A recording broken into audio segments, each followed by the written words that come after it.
welcome to part 25 of our run through Hollow Knight Silksong. We are several days deep into Act 3 and finally progressing in the main quest a bit in terms of getting some of the waypoints down for the next phase of the adventure, which is to seek the old hearts, having learned the Elegy of the Deep on the Needlein. Two of these we know how to get to already because we've already gotten through the bosses that get there. The Heart of Might, I'm pretty sure, leads us straight back to the Coral Tower, which we visited on several occasions already. The Heart of the Woods would have been past the Shrine Guardian fight that we actually finished last time. This was on the left side of the Underworks over here, so we actually did get through that boss, only to hit a dead end, wondering if that would be relevant to a quest. It turns out that it is.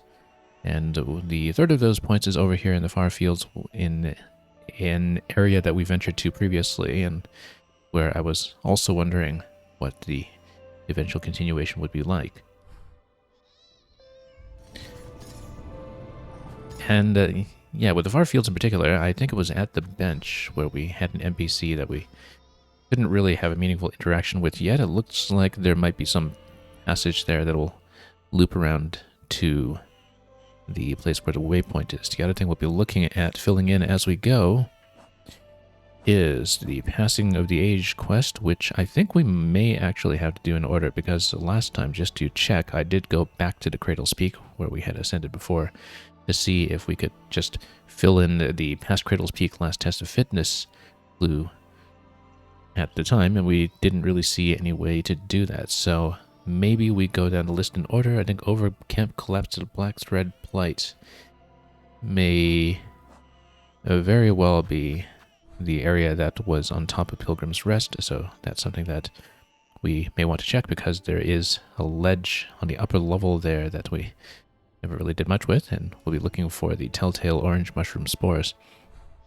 So lots and lots to do. We're still at a completion rate of 89%, which did not move forward even an inch, despite getting through several bosses in the last session, but we don't really have a good sense of how that's calculated. So we'll just continue to explore today and see what else we can do. First order of business. Actually, I'm going to take a look at that left side room in the Grand Bellway again. We had collected something there previously, but I don't know if we ever discovered whether it would be relevant to anything else. Also, one thing we'll be keeping an eye on throughout is whether we have new places that we can ascend through, because I kind of vaguely recall there were some rooms. Whoops. Oh yeah, I guess we would have unlocked everything going all the way to the left. There was some room elsewhere in the Citadel, I remember, where we had found a bed or something that we could move back and forth, and we didn't really know what to do with it. Again, in various places we should be checking ceilings at this point, just in case there could be anything relevant. So yeah, no real possibilities over here. Oh, I think it was just a loop down here that we had been to previously. Can't exactly recall what this was even about. Anyway, let's go back. Oops. Let's go back the fast way.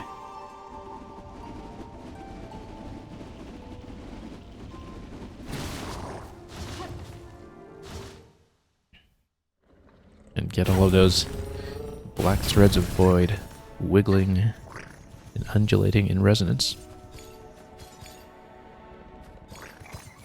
Alright, first thing is, then we're going to check that Farfield's clue for the Pilgrim's Rest. We'll do that first. And that'll be through Belbe's Travel.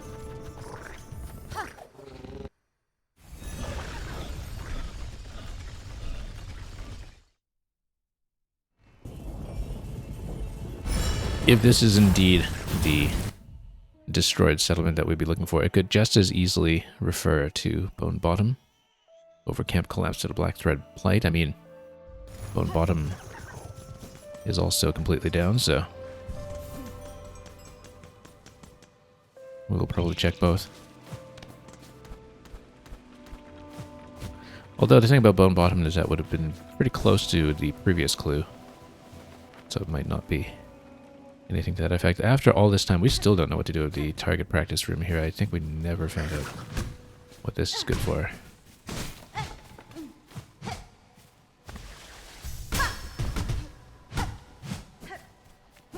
I mean, we've hit the targets, we've hit the enemies, we just never discovered its relevance, so maybe some interaction that we'll have to unlock later. So yeah, let's go to the upper area there if we can.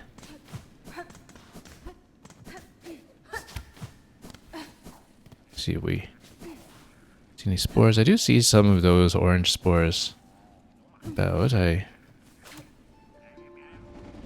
guess we can play just in case Mr. Mushroom comes out. Or maybe we need to go closer to some source. I mean, I do see the spores. I do see some orange. Oops. He's rob you blind, but we'll get it back.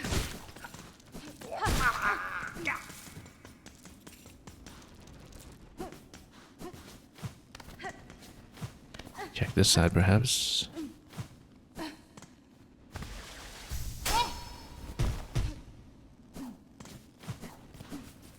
Yeah, the fact that we see the orange spores in this section and that it matches the clue is just suspicious enough, but we should maybe check the camp and see if there's something else. Oh, there might be a passage up here. Although we're in the interior, I kind of doubted it.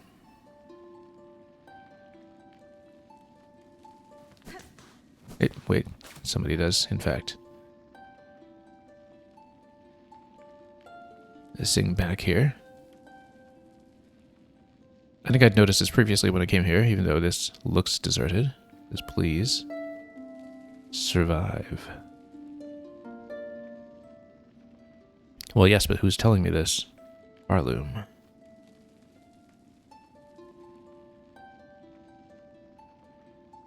Shell safe.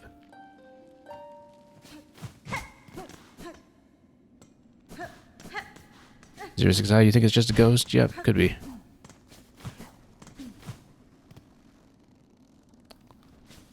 Now, if it's over, camp collapse to the black thread plight.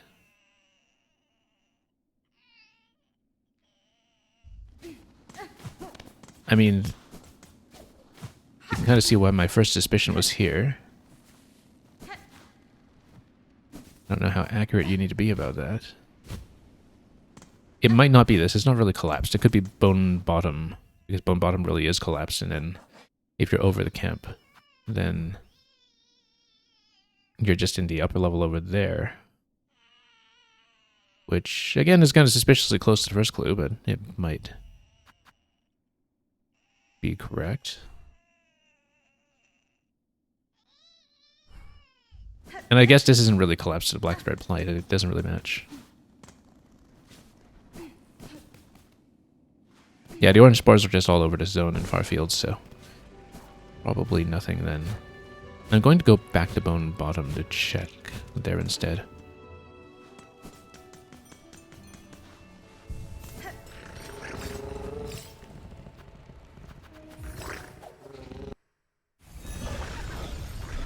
Because that camp definitely is collapsed.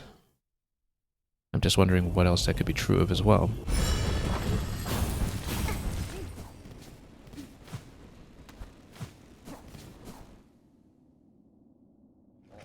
Yeah, you see black threads everywhere.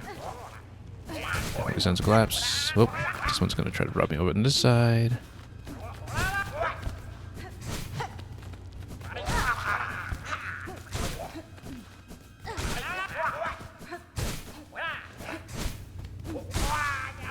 Just swipe these as much as we can.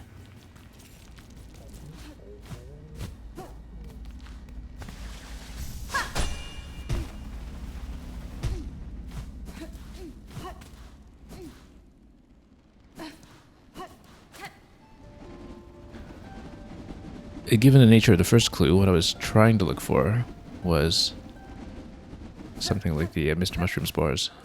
I don't know if that will be true of some of these other clues as well, but worth checking. Oh, there's a spot up there. I mean, this is all collapsed. Whoops, there we go. This was where the lift used to be. That was shockingly accurate.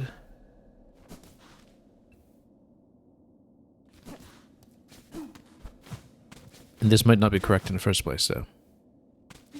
I mean, the under chapel clue is pretty straightforward.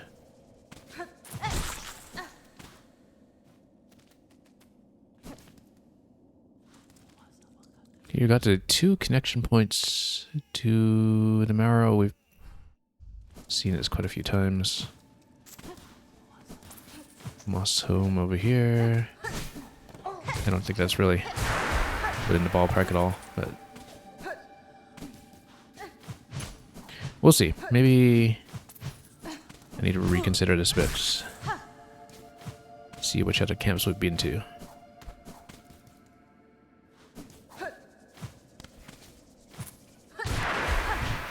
Oops.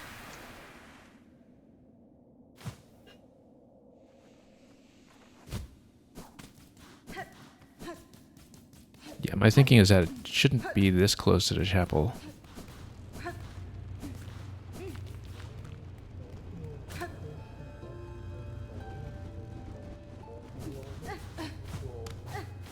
Oh, here it is. Okay, so we did find it. So this is correct. Just need to look around a little bit. And there we are.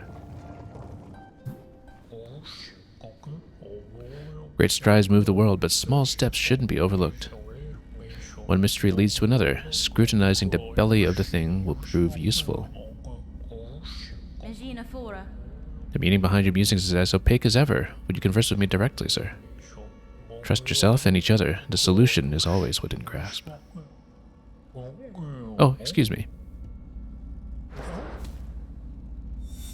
Okay, so much for that clue.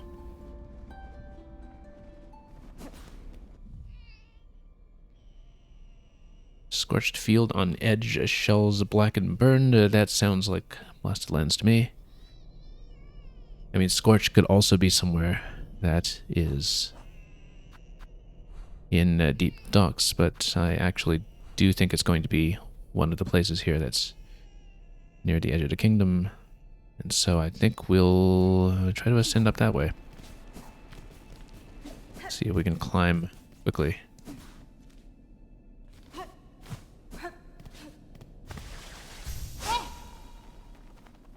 If we point too accurately, however, that hits nothing, so... You know, we can just take the Shellwood Belby station, I think, and use that instead.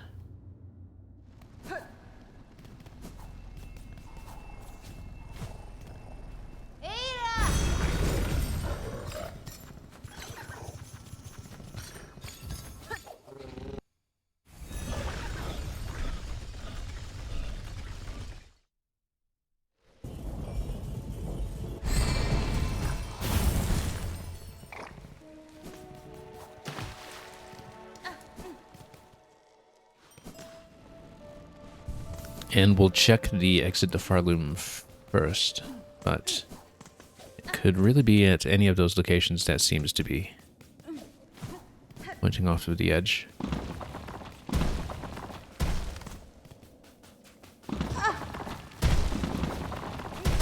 We'll see. There were some of these that looked a little more convincingly like a grave site or something to that effect. Yeah, here I don't think it's necessarily it. This is just the edge right now. Let's read the clue again. Scorched field. It's a scorched field, though, so might just be deep docks.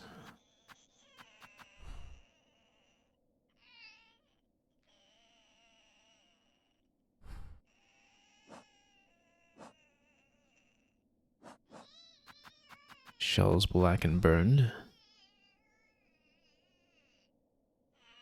Yeah, it could be in one of those lower areas where you have all the fire on the ground that you technically shouldn't be touching. So we should actually, yeah, do that. I was just thinking scorched field on the edge. I mean, this was blasted. It could very well have been a candidate. Couldn't remember much about shells being black and burned down in the deep docks, even with the fire going on, so... Let's just continue to pursue this and check off what we can.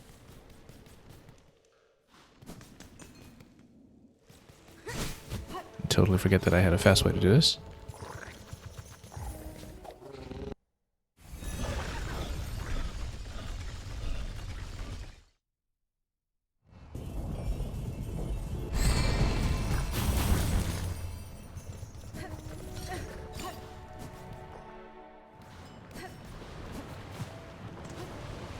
It's not going to be on this end here.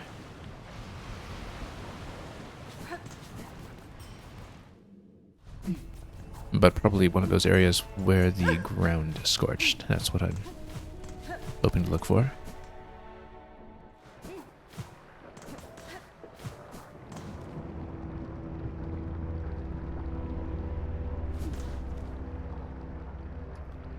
Let's check this area, but I might want to go one level up.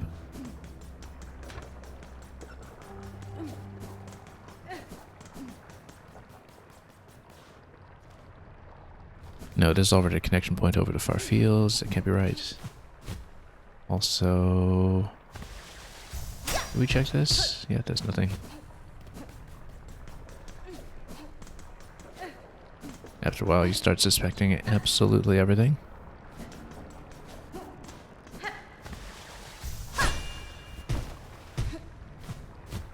Yeah, that's where we dropped everything previously. Or not, that was Lace's fight, I think that was in that location. But let's keep on roving around. I may need to go to the lower area with the deep docks. But we'll find out.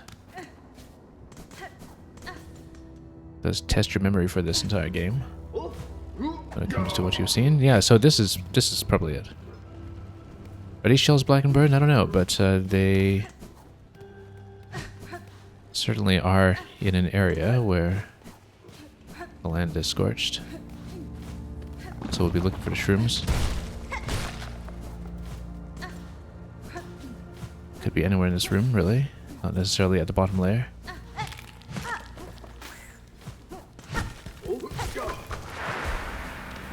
Doesn't look like it, though.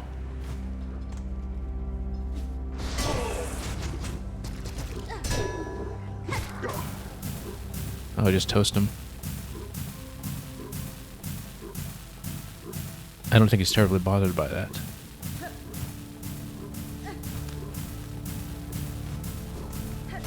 Did look like this room would potentially match the description, though, for sure. I mean, look at all these shells back here. Shells black and burned, you say? It's a long room, lots to look at, so potentially more to see.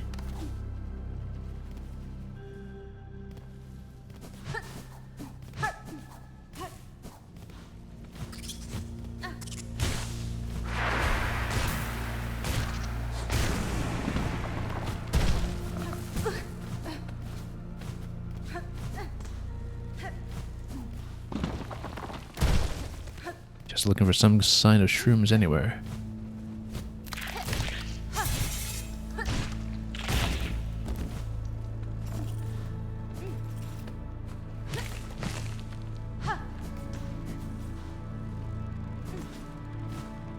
Well, might not be here after all.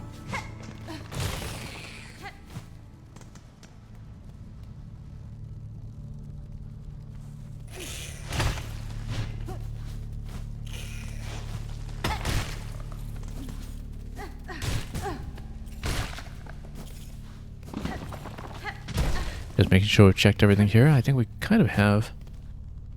But it might be in a very similar room. But we can check the one that's above this, perhaps, before we go deeper into the docks. And welcome in, Mario.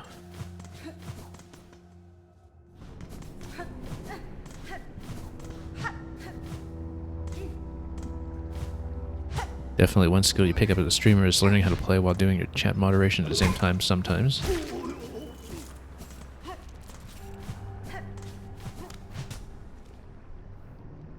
So, yeah, let's go left and head up and see if we can find a candidate location that looks like the last one.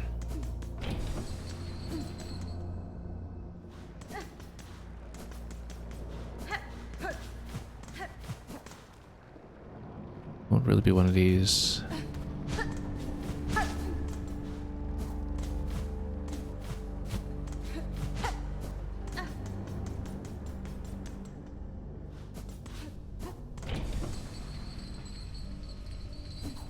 Whoops.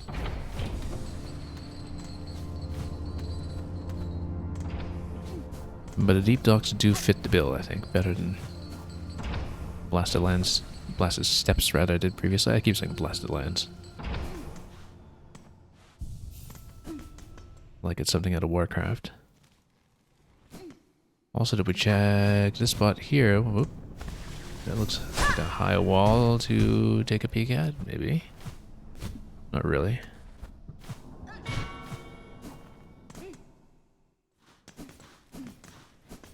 This looks mildly scorched. But only mildly, not as much as the last one. Are these all blackened shells though? Maybe they count.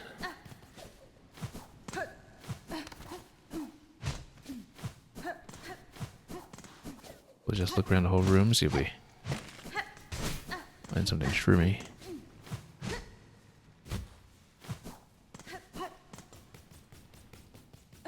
Oops.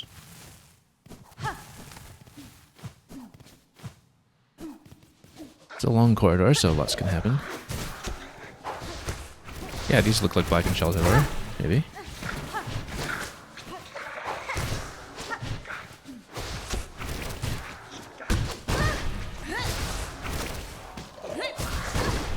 Oh, getting a little dicey here. Okay, just gonna take these at range to minimize risk for a moment. So this looks closer and closer to what we're looking for. There's a void mass over there. We don't need them for the quest anymore, but it might be helpful to take them out from time to time. As long as we just don't ram directly into it. It look like it's this kind of room that would be appropriate to what we're looking for, though. I think this is where we got the dash in the first place long ago.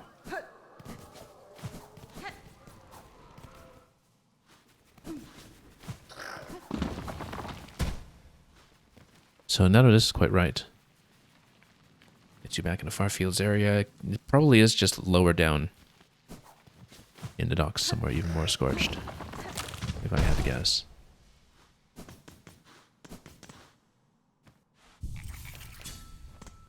Let's take a look at this again. Scorched field on edge. Shells black and burned. I mean, it could also still be the Blasted Steps. If we're changing our mind about that from time to time. I don't know about that, though. A scorched field.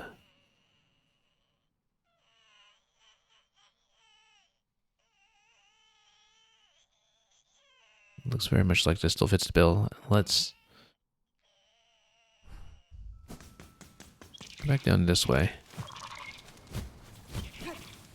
Or, actually, we could just go the fast way back, since we can port to where the Bell Beast was.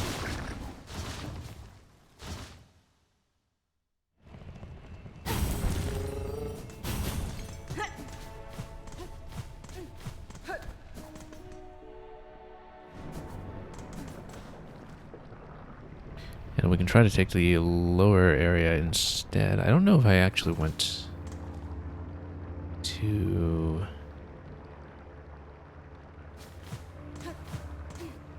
the part that's kind of pointing towards the marrow, though. That might be... It's looking at... over here. I mean, this isn't quite scorched yet in this passageway, but...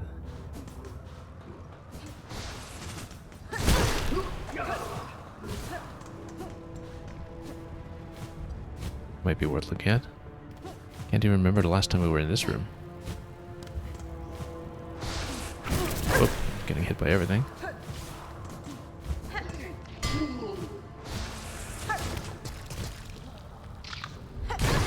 Oh.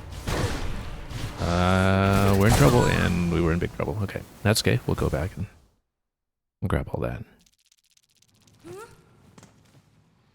And we're way out of the way, so let's just port back. Didn't lose too many rosaries, I don't think, since we bound up most of our supply and strung them up in beads.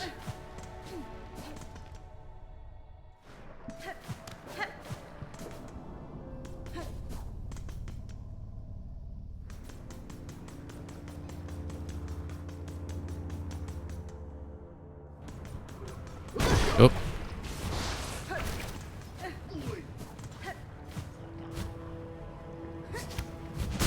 There we go. And then let's get rid of these first, and we'll use some room to climb up. This is saved by the dice, and still we're having way too much trouble.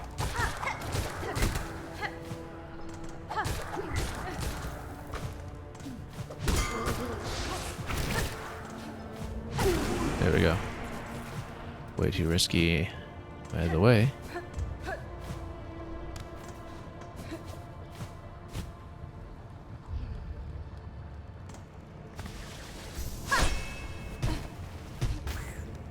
Whoa, that was a very sudden hit.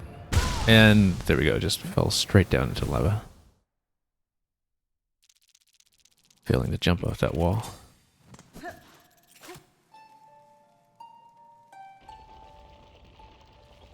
Not our proudest moment.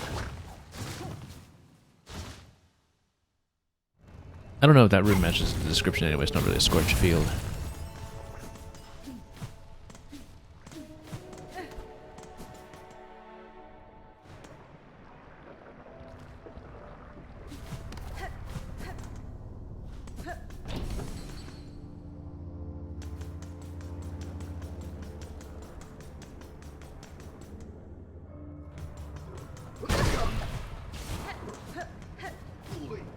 Because I'm thinking about whether... Wow. Maybe we should go for the magma bell. Where we get hit by absolutely everything.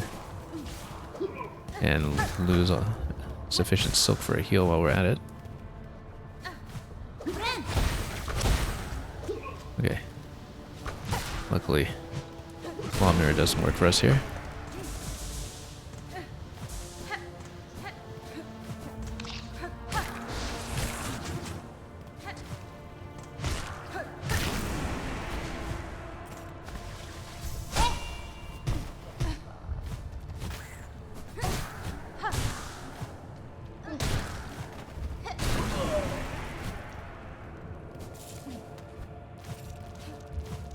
Taking a look at all these shells here, they're wrapped up in void. I don't know if any of this really qualifies.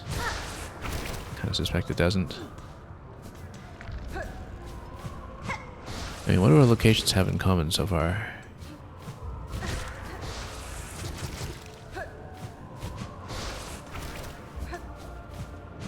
Oh. You know what? Used a mirror.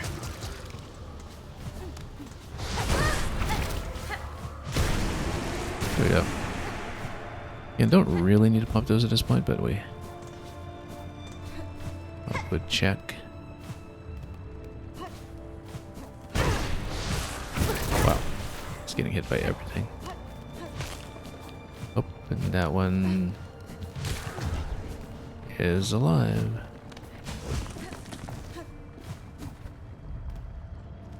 Yeah, I don't think it's this section. Could be on a lower level. Scorched field on edge. If, whoops, that's not really ground that the beastlings are going to. There we go.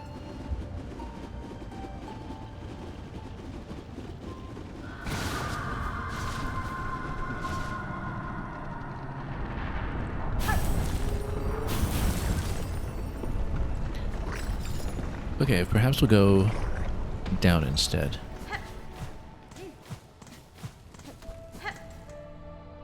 Lots of fiery fields wait. But what really counts as being on the edge?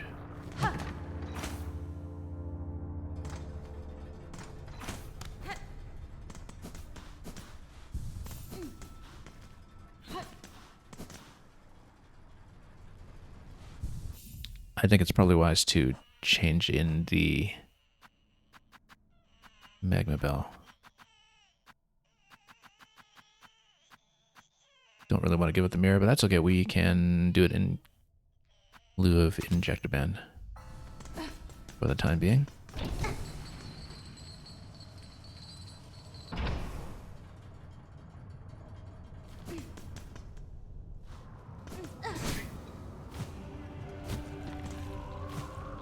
Scorched field could be one of the areas adjoining the far fields, perhaps, since that's the neighboring zone.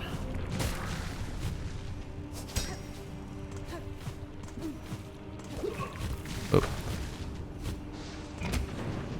Really? Whoa.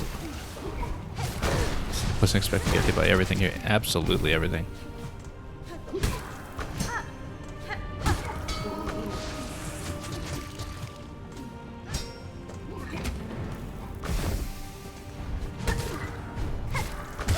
Nope. It's okay, we're quite close to the bench. We've been hit by a lot of stuff over the course of this run.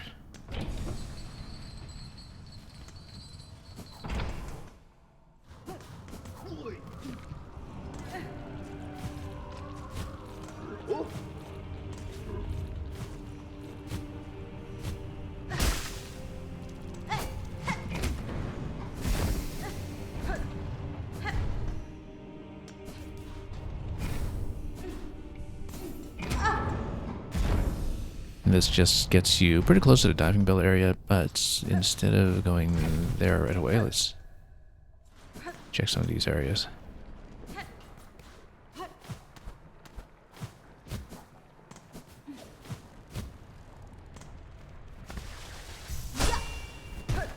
Did we ever figure out what this was? No, we just broke that.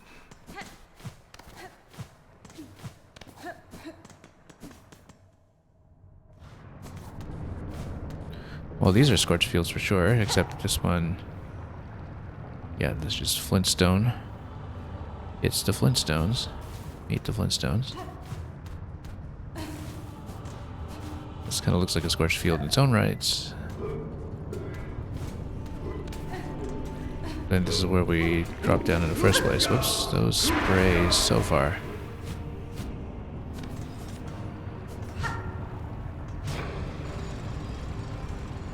This already unlocked, not one of the connecting passages. Rather unlocked this gate here. I guess we do have to go up top and then drop.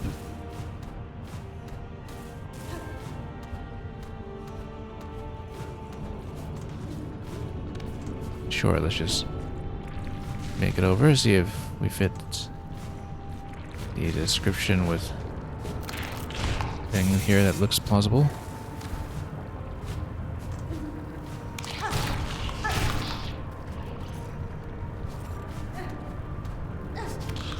Whoops. That could have gone better. Oh, rosary beads we hadn't picked up. Imagine that.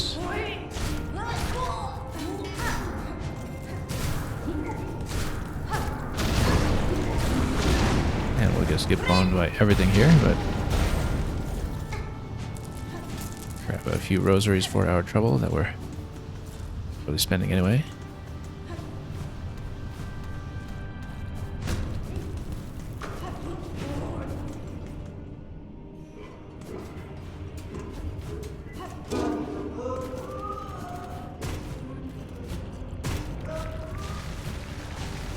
Does anything here look like it might be possible? I don't know. We've been down this way quite a few times. There's a gravel point up there that looks interesting. I don't know we did much with it previously. I'm just going to project this one in all of those directions.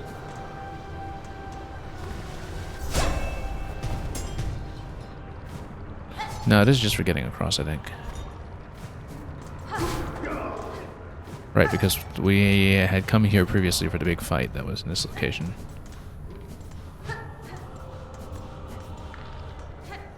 Which took some time to progress through many weeks ago. This area here was just an ascent up to picking up one of the spool fragments, I believe. So yeah, it's not anything here then.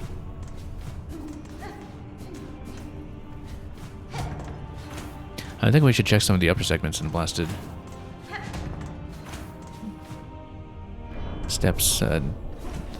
One of them being the boss area that we hit last time, for instance.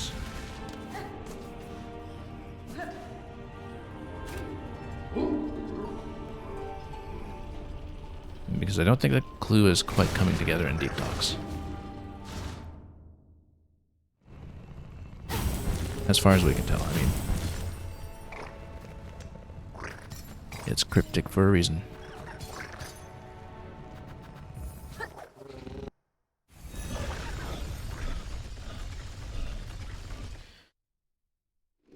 But with everything windswept, does that really count as scorched?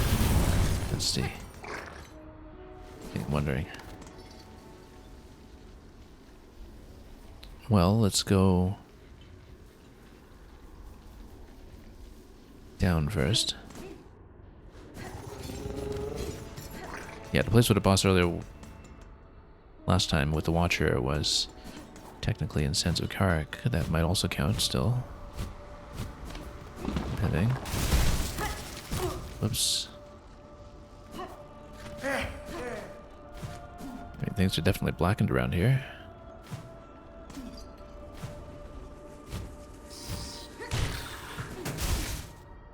And this is just over the Pinstress area.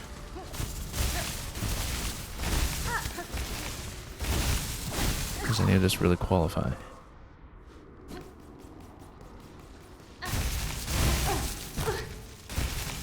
Also, we better watch our health. Maybe hit the Pinstress bench as soon as we can.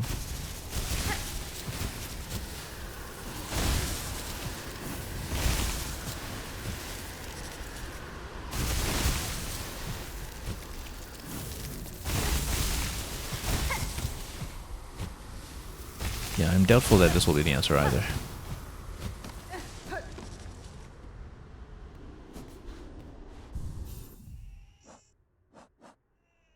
Scorched field on edge, shells black and burned. I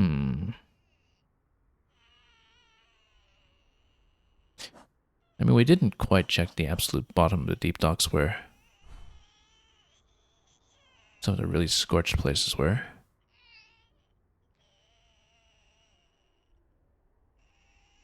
Maybe even in that lower area close to the diving bell location. So maybe we'll go back to that one more time to check, but nothing really presents itself here.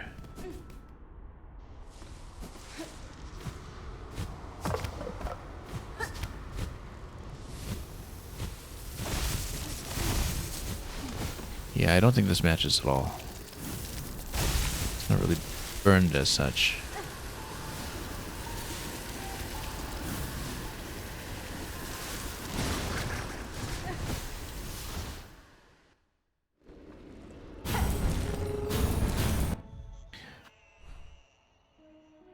But then where is it really on an edge? I mean, we can check and watch your location, perhaps.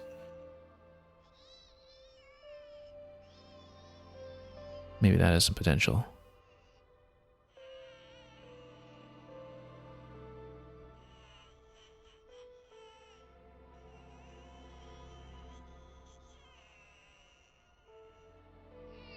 I'm just thinking about what else could possibly match. So we've seen that whole lower area below Farfield's matching up. Actually, technically, Farfield's also has a couple of areas which are somewhat scorched.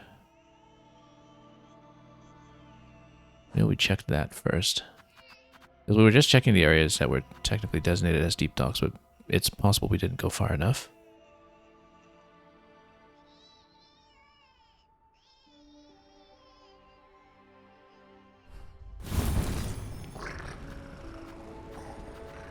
So, let's actually go back.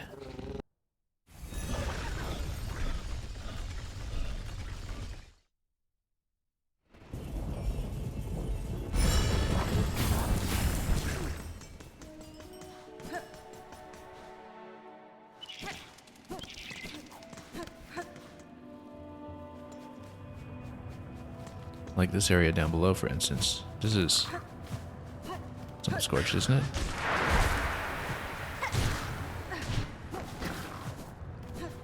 Yeah, this could potentially match if we find a mushroom here somewhere.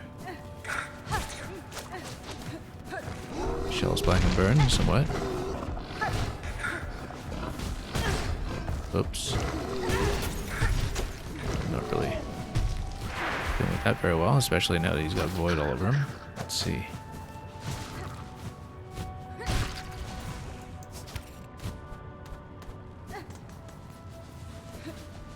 Let's find a better approach.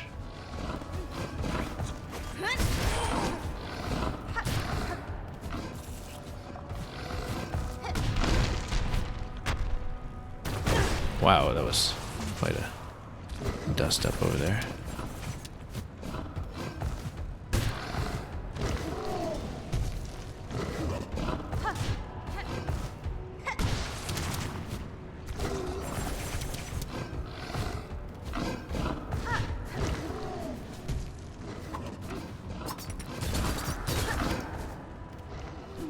Put down some tags.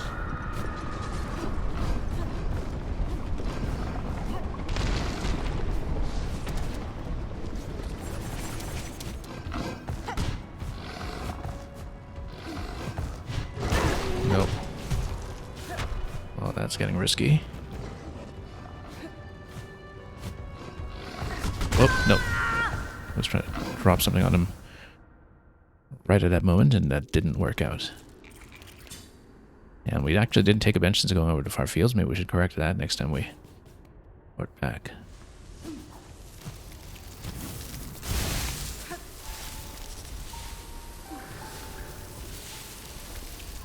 Don't think they can reach here. Just a moment.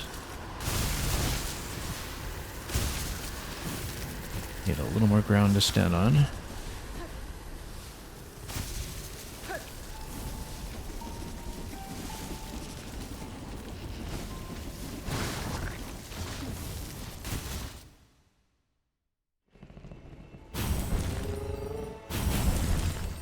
Okay, let's actually hit the bench this time.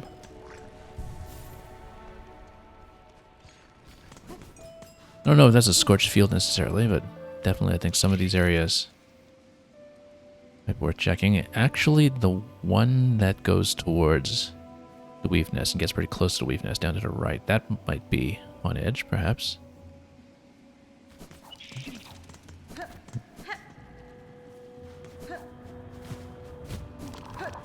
And by scorching, I'm not necessarily reading this to mean that there's running lava there, but rather that you actually have some of the scorched ground that you can only stand on temporarily.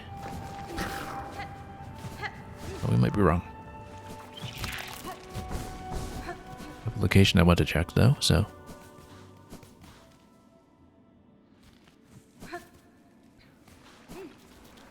let's try it. Also, let's be diligent about checking some of these lower parts as well. This was just a passage going back. We've been here many times.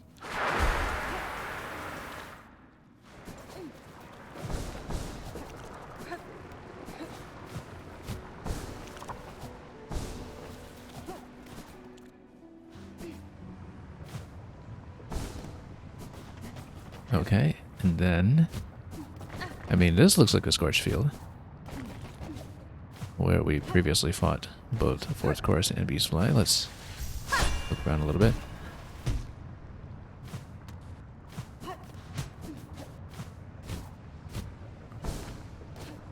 But I think if we head towards the Weave Nest area, maybe that's the most interesting possibilities.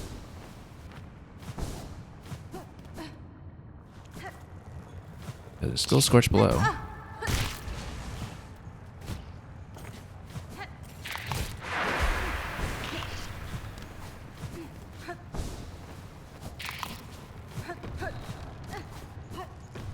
Might as well say hello, since we've come all the way here. And get a move on, stray one. We're all suffering for your conflict. Maybe next time you act towards calmer conclusions, eh?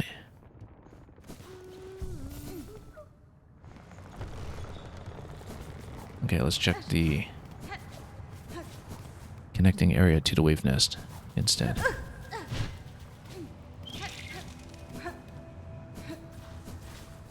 Is this in any sense a scorched field? I don't know. This area, maybe.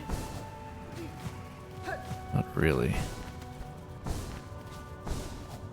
Very cryptic. Won't be anywhere up here, though.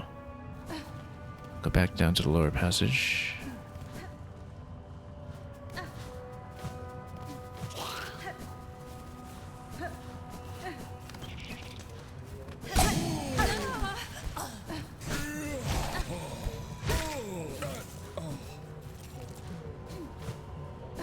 I think it is. Yep, there we go. Shrooms. Found them. So there it is. Scorched field on edge. And it is, in fact, in the edge of the zone in the fields. Which, I guess, makes sense. So let's play it. And talk to the mushroom. Took me a while to find this. I guess fields was the operative word there. The elements do not conspire against you. They have their own desires. One spies a great peak. The natural inclination is to begin climbing. The little left behind, you've decided then. A companion for the journey. Oh, excuse me. Okay. Up towers spinning, near the surgeon spurned. Well, surgeon spurned seems to indicate the whiteboard. Tower spinning, well, the Grand Gate has... I don't know if that counts as tower spinning, but that may or may not be relevant.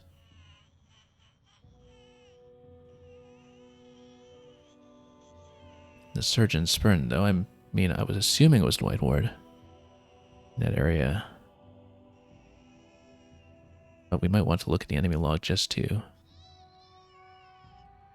have a bit of a sanity check when it comes to that. It could just as readily be that spinning node that's in the central tower in Coral Chambers. I don't know if that makes sense. Who else would possibly be a surgeon spurned? That we can think of. Well,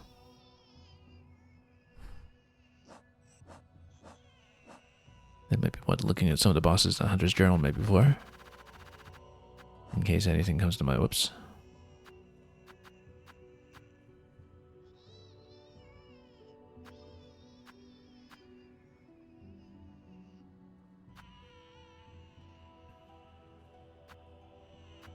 Yeah, just in case one of these was technically a surgeon in a way I didn't remember. Note this is not the right area.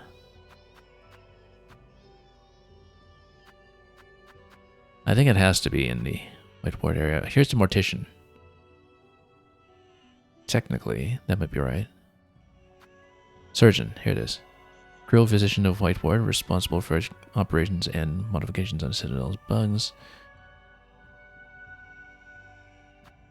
But then what would be the tower? Spinning tower could also just be the lift itself. In that area. But regardless, it looks like we want to go to the whiteboard lift. I don't know if that counts as a spinning tower, but up tower spinning near the surgeon's burn. I mean, how near are we talking about? Because with the Grand Gate, towers being in the area, they don't really seem that close.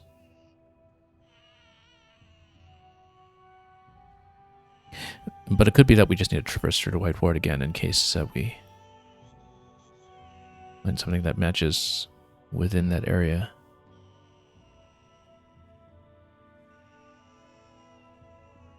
Seems like the natural place to check, so let's do that.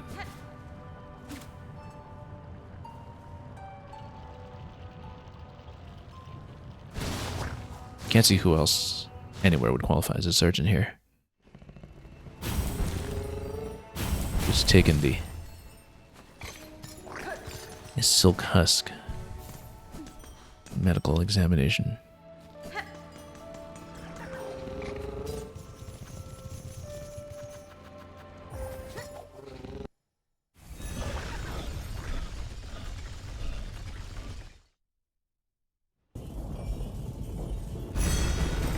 Tower spinning, you say?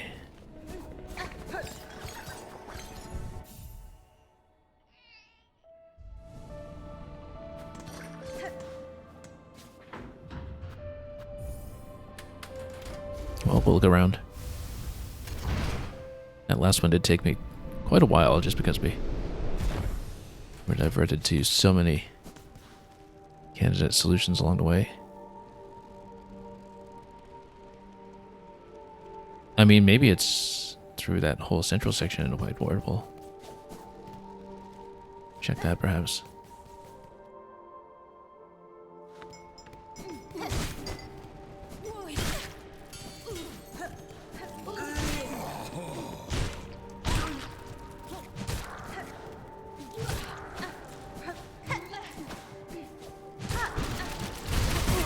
Oops, stood a little too close here.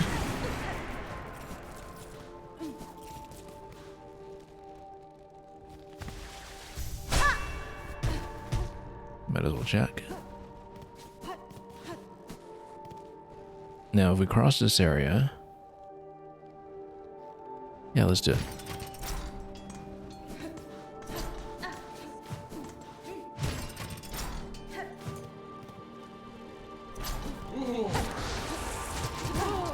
You know what, let's just pass through these. Heal up while we can.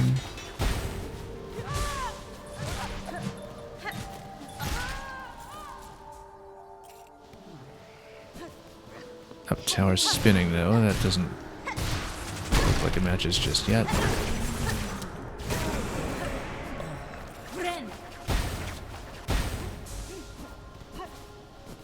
We could probably take off Magma Bell at this point as well. These are not tower spinning. At least I don't think they are.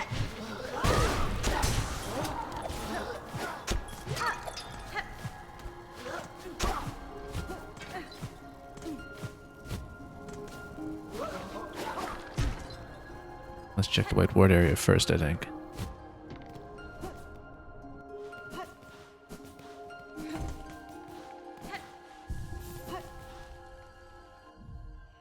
I mean, it depends on how close we're talking about, because what was even in the whole area in the center of that cogwork core? Because those are tower spinning. And I should have considered that. But how would that be near a certain spurn? That's the thing. I don't actually remember what that looks like or what we even got on a descent down there.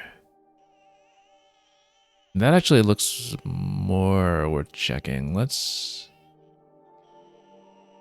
think about that, because then we drop into the high halls area instead, probably. Actually, well, I mean, we're here. Let's just check this first.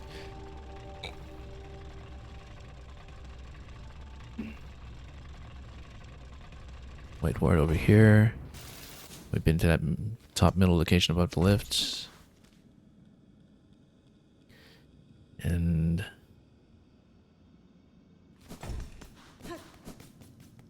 may as well check around here.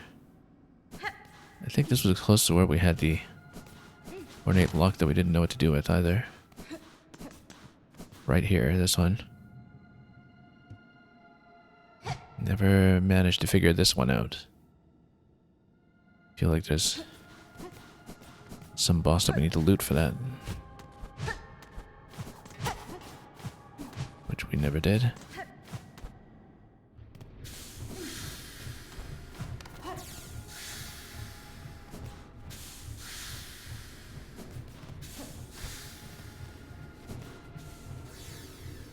Some strands of silk over here. Don't know if that's going to reveal anything for me. Not really. Whoops. Just do it the simple way.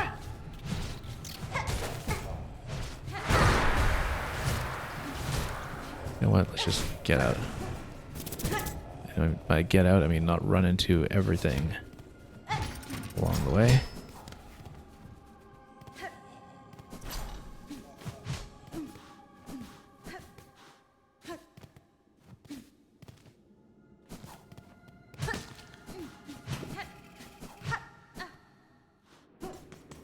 Don't quite remember what else we did in this whole section.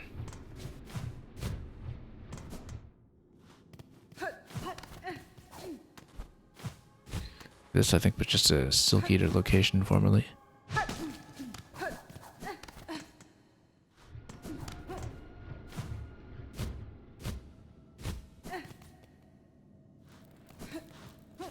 Oh, this is where all the Morticians are. Right, you know what?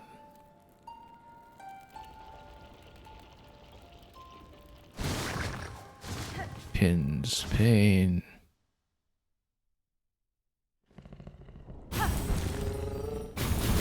Let me check the other area. We had my nearest surgeon spurn though. I don't know what that work here. Let's get back over.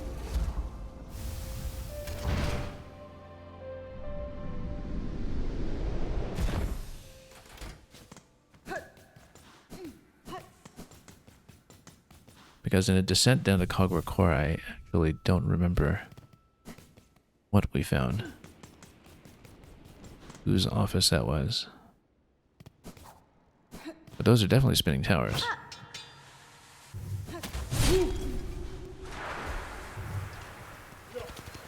Oh. Those make void. I think I should just go around them.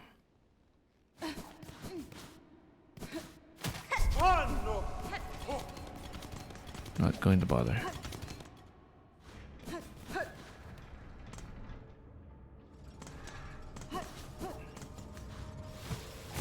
So are these spinning towers? I don't know. It's just a bunch of cogs, actually. Let me just drop down and take a look here. That was not wise. That was still not wise.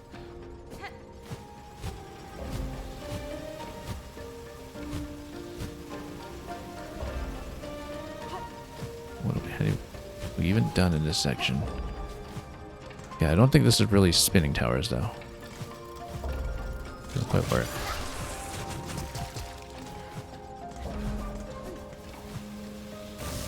Maybe we were very close to where we needed to be earlier in the whiteboard with the passage. down to the underworks. We're just dropping directly into everything out of our sight line. No, I don't think this will be it. Doesn't really qualify as a spinning tower.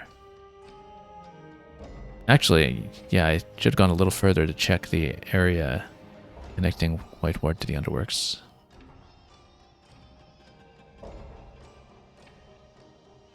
In which case, I'm actually going to go back to the underworks port location.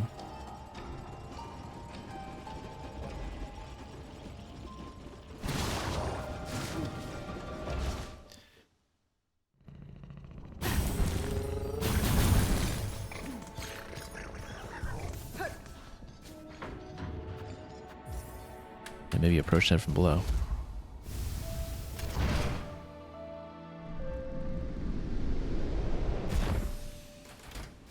Not sure that would be a spinning tower, though. I mean,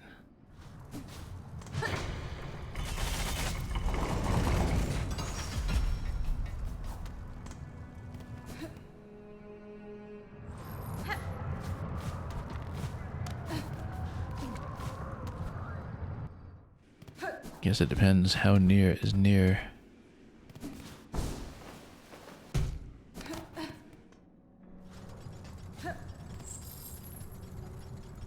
Oh, right. Let's continue.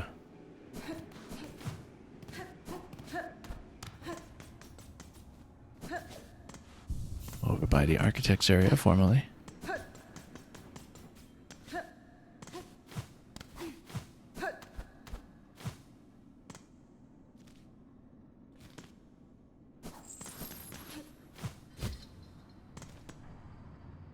Everything, this whole construction here is still a bit of a mystery. Ah, yes, White Ward, you do need to go to the upper level first in order to traverse there.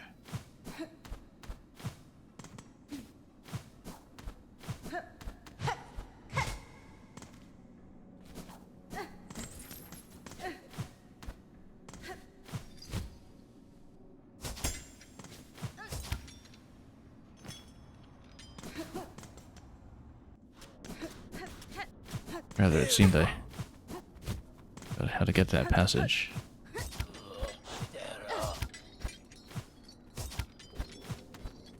Hang on. How come that was enclosed then? Yeah, because there's a passage down from the White Ward. How come I couldn't get there? I guess we stopped just short of where I should have gone.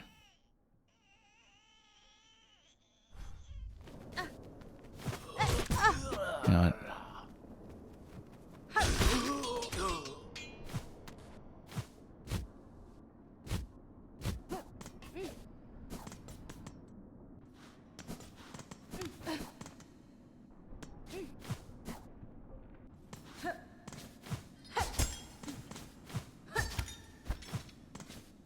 Yeah, because this got enclosed. Then, right, because you land on that top section, you would drop down to here, but then where do you go from there?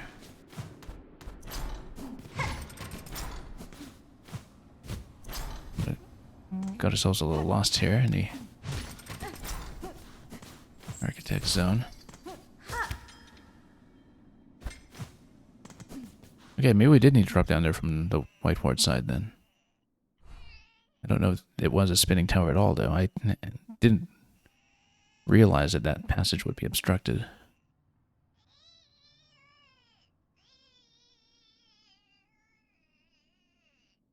Okay, in that case, let's port back.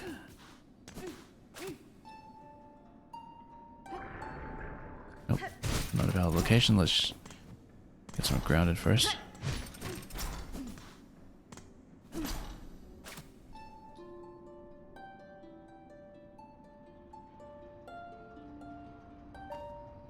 There's also something I want to try, actually.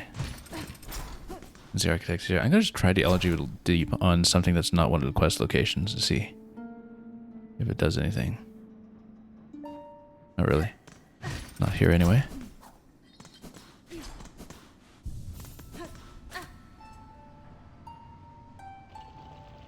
And there we go.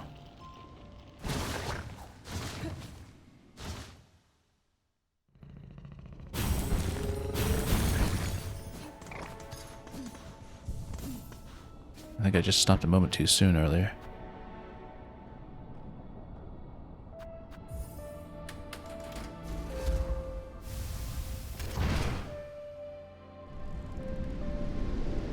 Well, since we lowered the lift to the whiteboard, we'll hopefully just have the passage to the right side of it open for us already.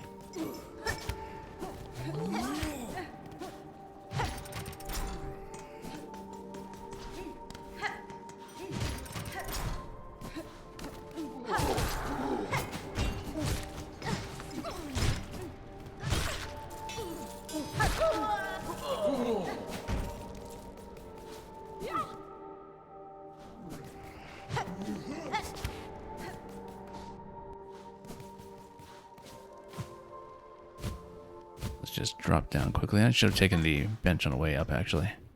In fact, let's do that quickly without hitting the switch.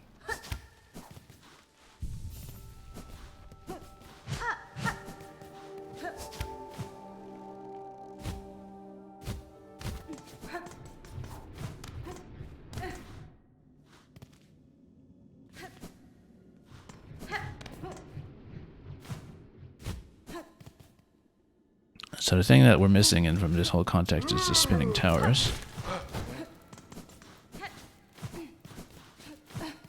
I don't know if anything matches that description over here, but...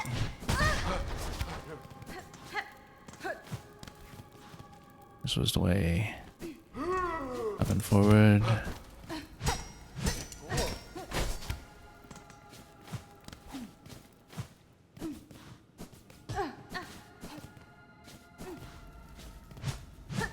And this drops, but then... what do we do from here? That lowers. It's not a spinning tower, that's just a straight drop. Doesn't look like it then. Oh, yes, there was this room to the side that we never really figured out that has one particular enemy in it that mobs you. Because this previously just seemed like a total dead end, but maybe there's something to it that we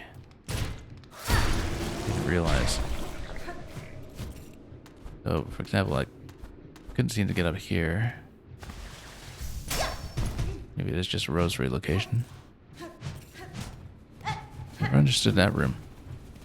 That's not a spinning tower, this is just a one-way gate.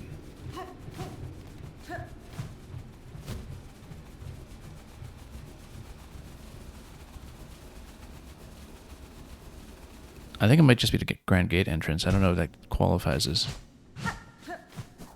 close enough to what we're looking for. Also, while we're here, we better figure out what the connecting passage was to come back up here in the first place. Oh, I see. It was kind of a one-way door. No wonder. The handle broke. No wonder we couldn't go back.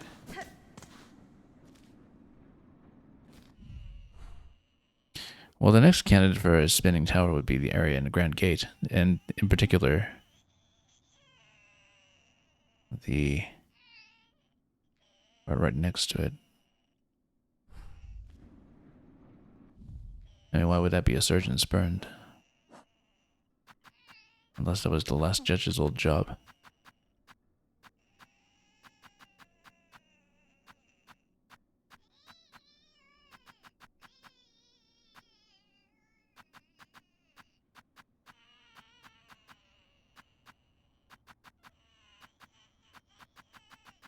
Just taking a look at everything here quickly to see if we suddenly have some insight.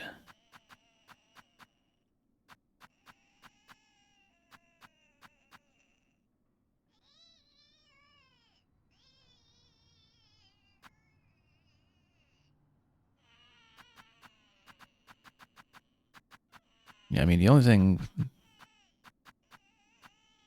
again, that sort of matches up to the surgeon here is this one that was in White Ward. So we defeated this one. Was it just the one? I can't even remember if this was actually technically a mini-boss or something. I guess it was.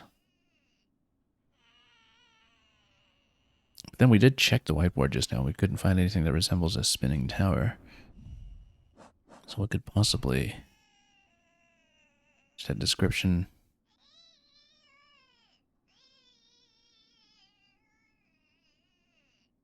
Because we've done the climb up the left side, we've done all kinds of things there.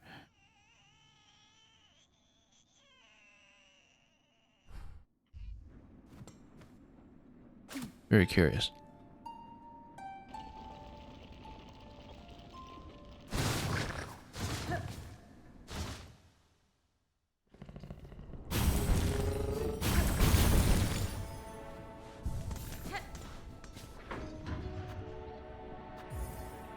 Well, let's check the Grand Gate area, in case those count as spinning towers with the scales going up and down. I don't know if they're spinning necessarily.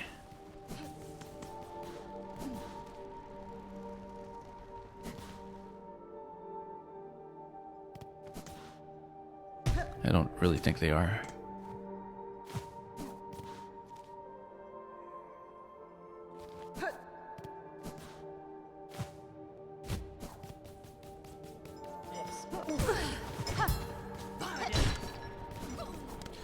I wonder if something up in the high halls might have counted here.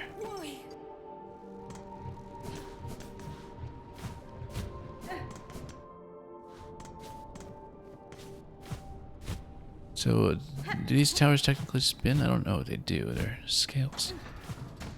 Like these go up and down. They don't actually spin themselves.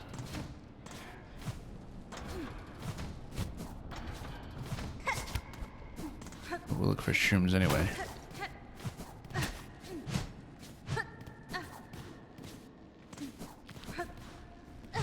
This area, apart from the map, always seemed a little bit empty.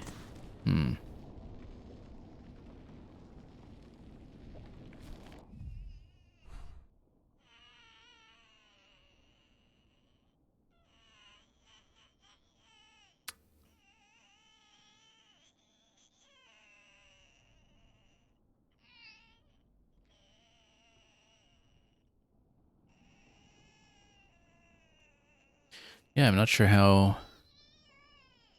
we can find something that matches the clue. There's probably just something I'm forgetting, some obvious location.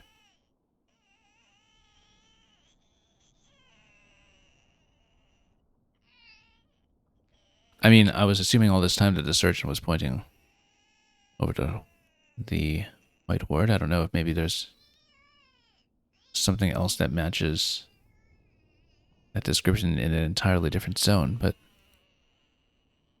I certainly can't think of something. Also, we're reasonably close to where the first quest location is. While we're in the area, we might as well just hit that.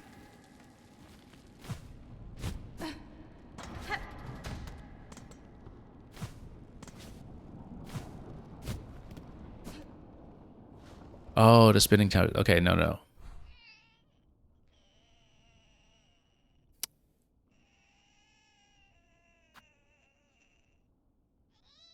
The spinning towers would be the architect area, the architect song area, which is now inaccessible to us. Those were the spinning towers. Because they were the cylinders that we spun as the puzzle, right? But you can't actually get there now. That said...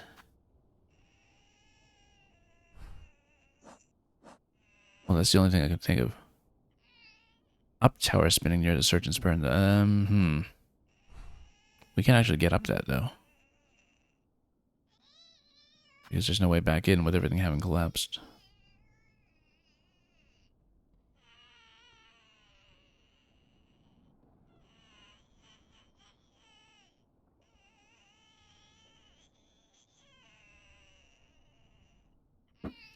Well, those are the only spinning things I can think of. There's the central wheel here, I suppose.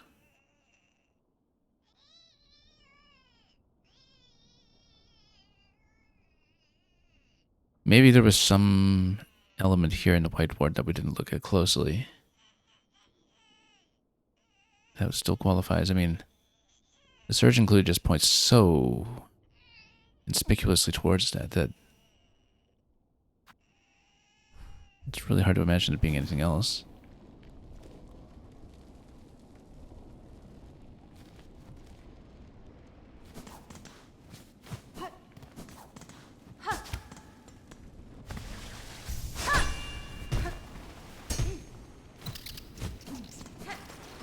Oh, also, I guess we have a quick passage there now. Wait, am I off the map? Or was it somewhere that we've been previously? Going up above that lift. Let's check this. Did I come here? Or is this actually new?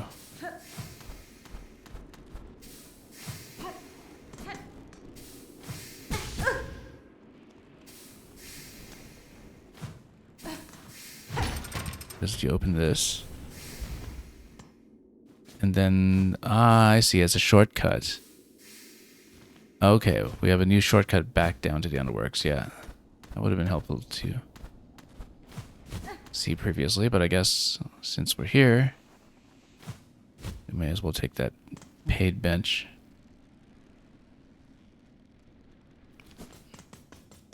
And then continue to the place we were fighting at for such a long time yesterday.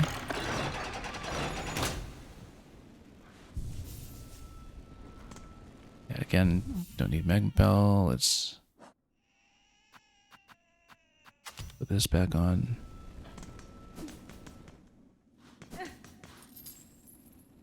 And yeah, so now we found that alternate passage that drops down here. I wonder if that would have been accessible much earlier in the game, actually. Even without the ability to ascend that we now have.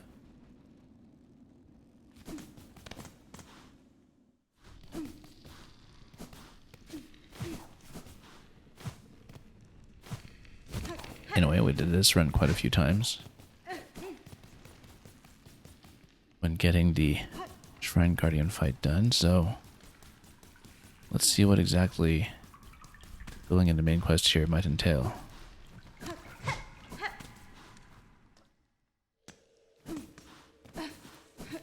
Because it's clearly here that we're supposed to be. And we'll play the LG with the deep in this location and see what happens.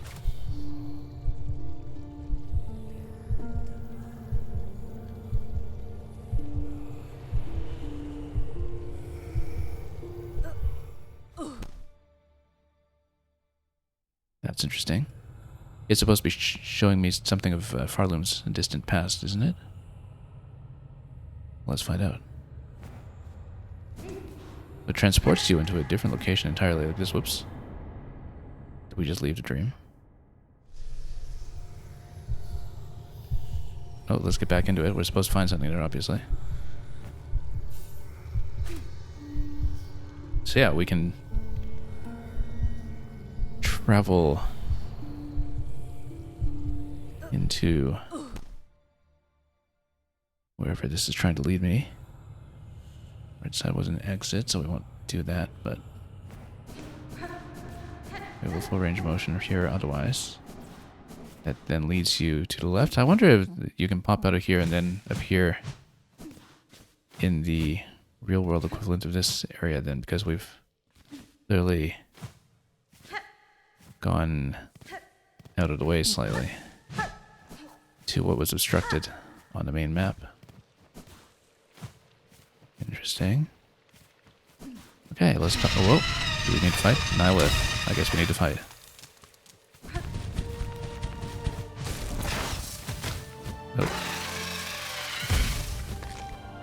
Oh. Wall cling would have been useful here.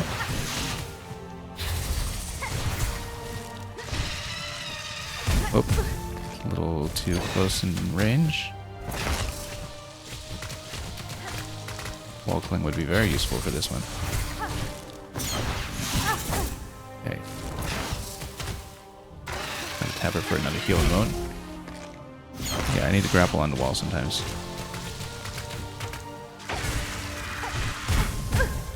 Okay. stay grounded for that area.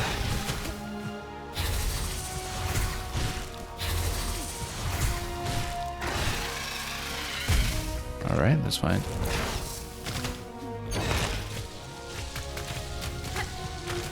I guess when we go to the Coral Tower, that'll be a fight as well.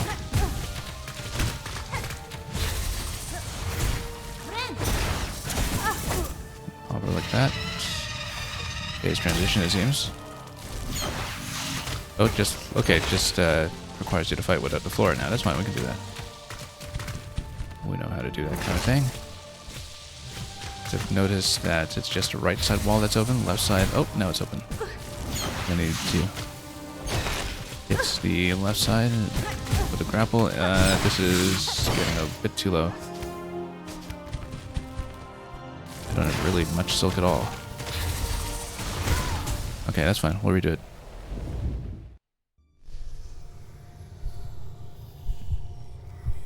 And just port back here immediately. You don't need to deal with the cocoon or the run back or anything. I don't think so. Although we would want to go back to the bench if we want to change anything about the setup. If, for instance, we want the walkling. I think we'll just do the fight as is for now. We'll continue to learn it. And yeah, the first phase looks pretty simple. We can definitely dodge a lot better than we've been doing.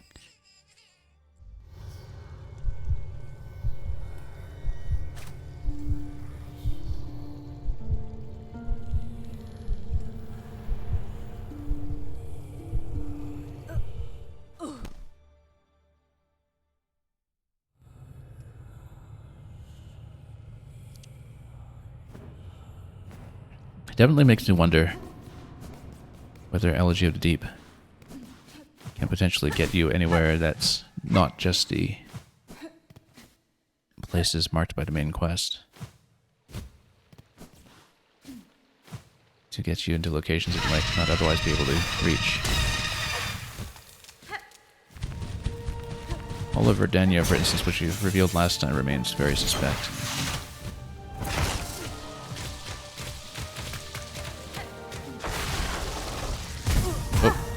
Caught on the outside.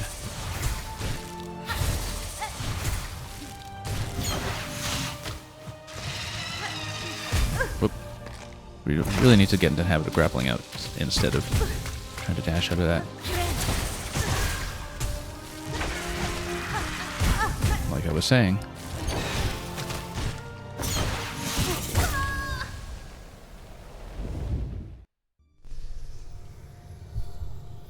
Yeah, because we're escaping that too slowly.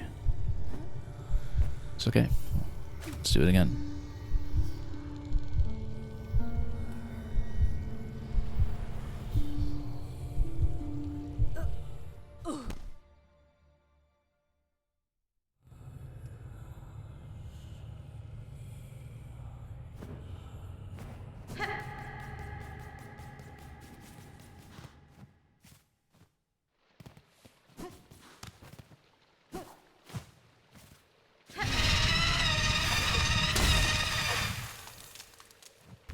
Okay.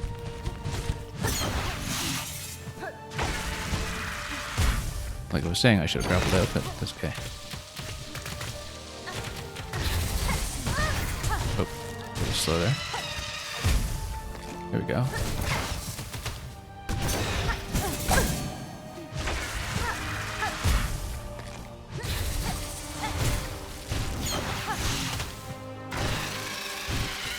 Nope, too slow.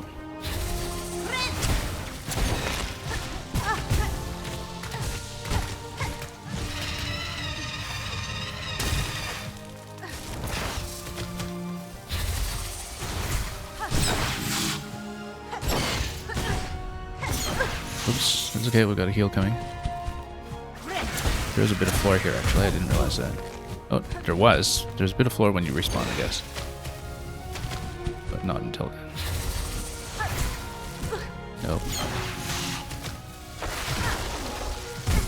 Yeah, it is possible to deflect those projectiles towards her.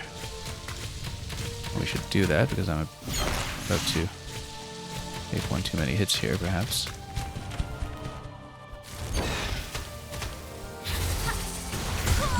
trying to get around that.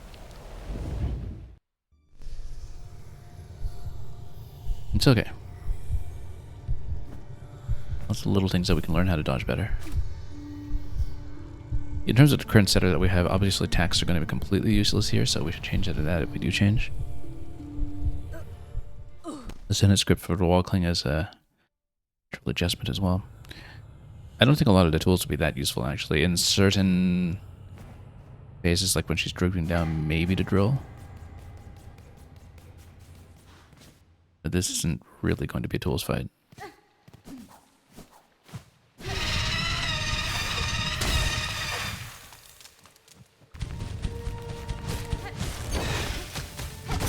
Yeah, so you can deflect those. And they actually do a good bit of damage, I think, so we should be doing that as much as possible. Particularly in air phase. It's coming up next. Oop, should have grappled.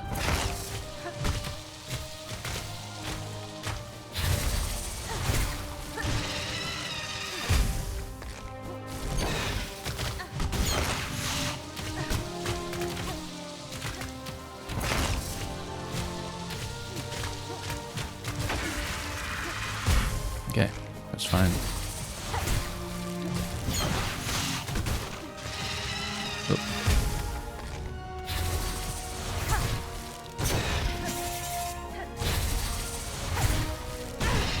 A clean first phase, actually. All things considered. Oh, except that was a bit shoddy. Oh, oops. How was that?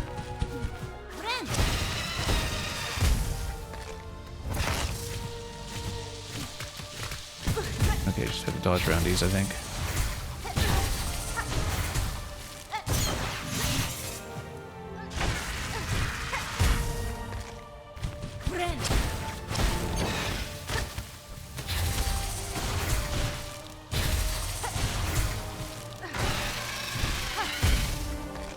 Just in time.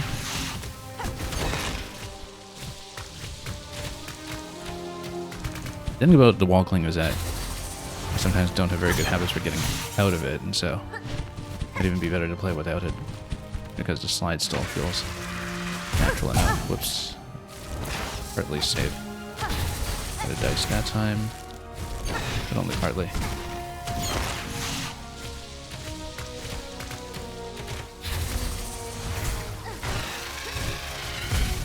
Okay.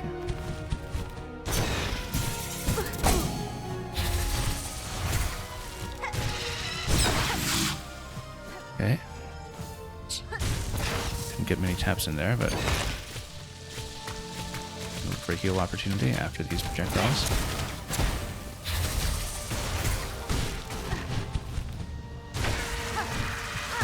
Oh, too slow.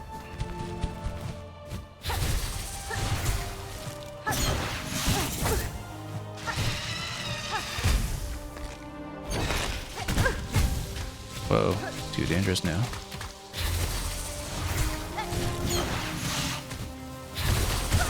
Oh, getting closer, I think. We were pretty far along.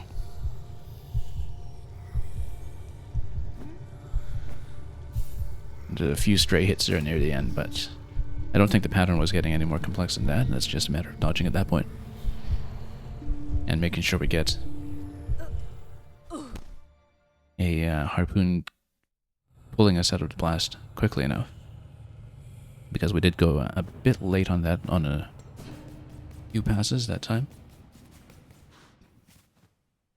But it feels very manageable. It's just something that requires a bit of finesse when it comes to staying up in the air.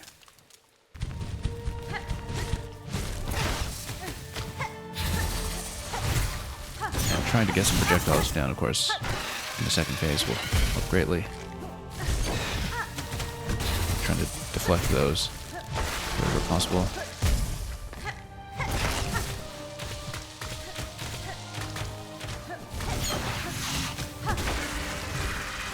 Okay, whoops, caught on the edge. Interrupted the heal. That's not good. That's puts us way behind. Way behind now. Yeah, whiffing the heal there made a big difference.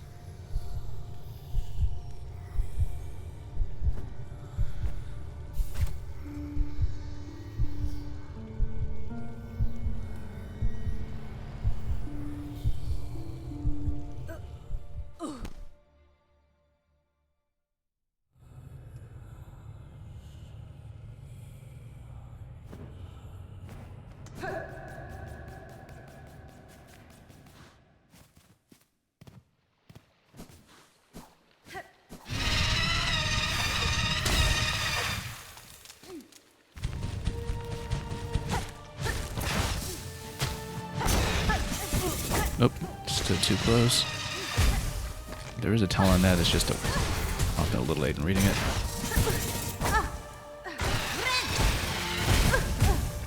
Okay, stood too close for all of that as well, but...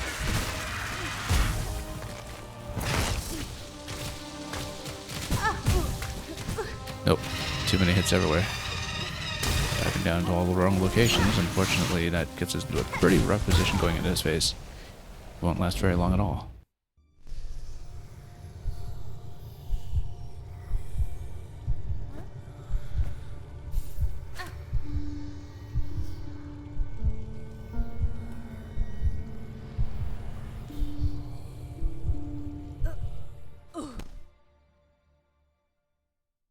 This is one fight, incidentally, where some of the diagonal patterns or the down swipe on weapons like Hunter and Architect might actually come in really handy in terms of having a good approach on the down swipes.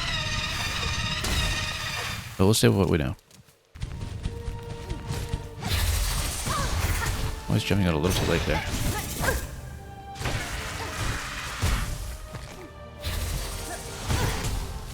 Way too late.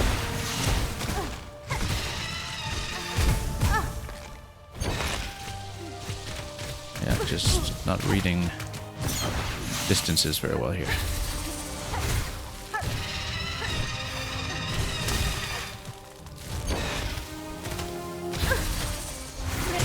Nope, I was trying to heal there and then didn't expect a charge.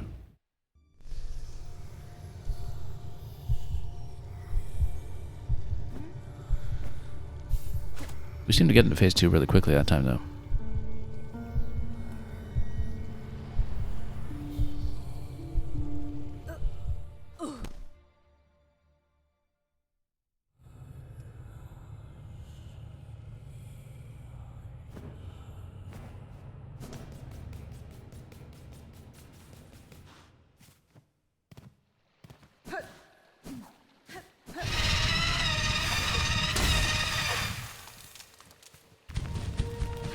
That seemed to be a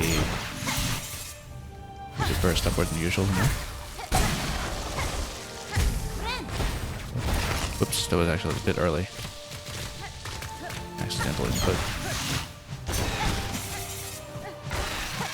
So we should stand back whenever possible. We can actually outrange her slightly on a lot of these attacks. On that one, for instance, I can just outrange her completely if we try to stand back. Oh, whoops, didn't expect the burst there.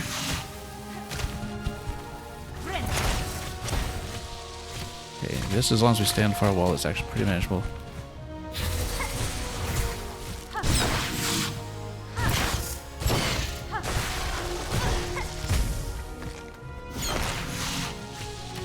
Waiting for the heal opportunity over here.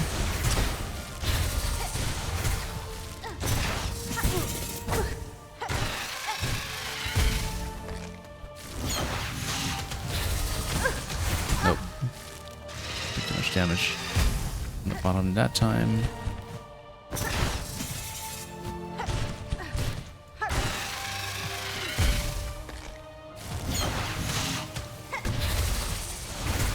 Yeah, you can't really deflect this forward when there's nothing to land on down below.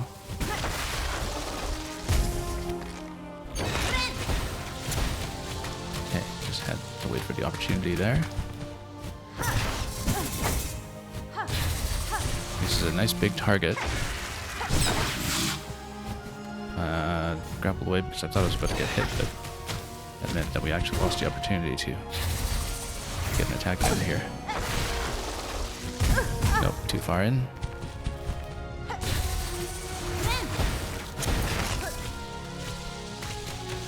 Well, as long as we stabilize and just get enough silk back in each round of attacks. Oop, the spray is actually getting a little more intense if anything.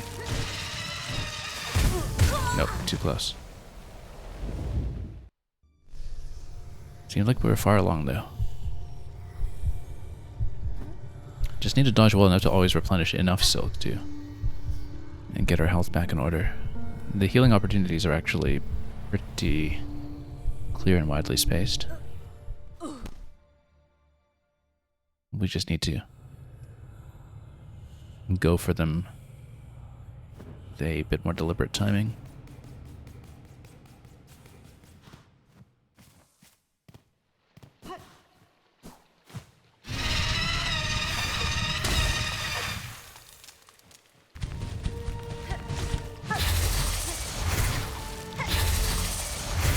Yeah, we can kind of stand back on this. There's a bit of a flash in her eye when she goes for that attack as well, on top of just the audio cue.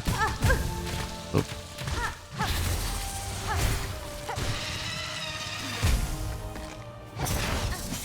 Yeah, you have to watch the flash.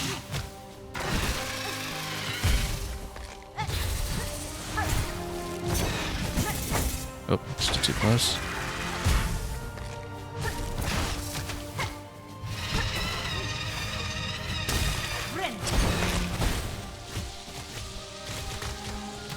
That was a very fortunate climb that time.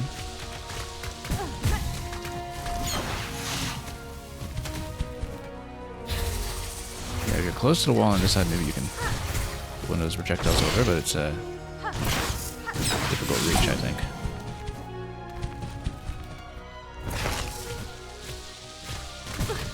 Nope, caught.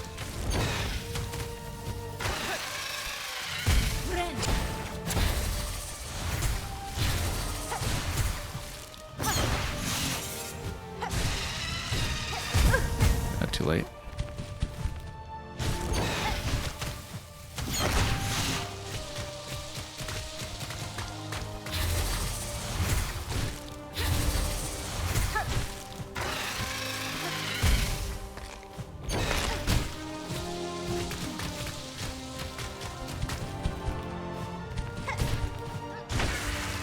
It seemed like we've relatively stabilized. I just need to be very cautious with the attack.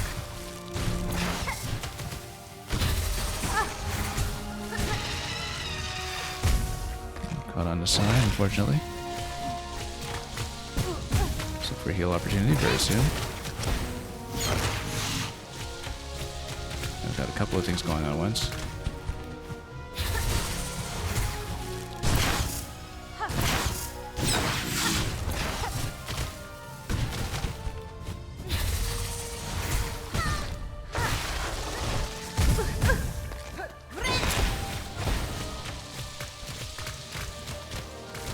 Okay, just barely making it over. I'm using the spike projectiles to keep my position secure and keep my height rather than trying to use them on the attack. I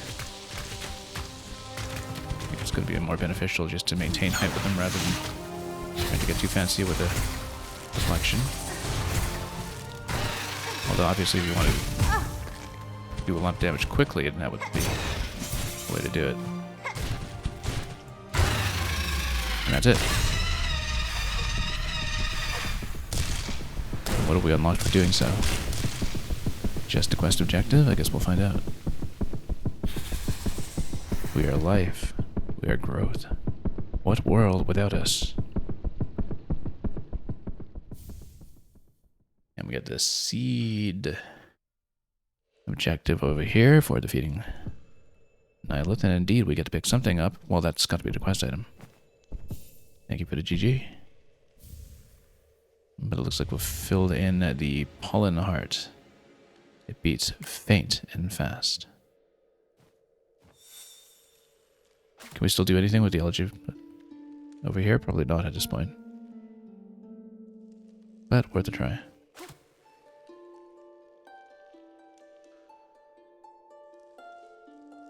So here's a thought. We know about the parts that have waypoints attached to them.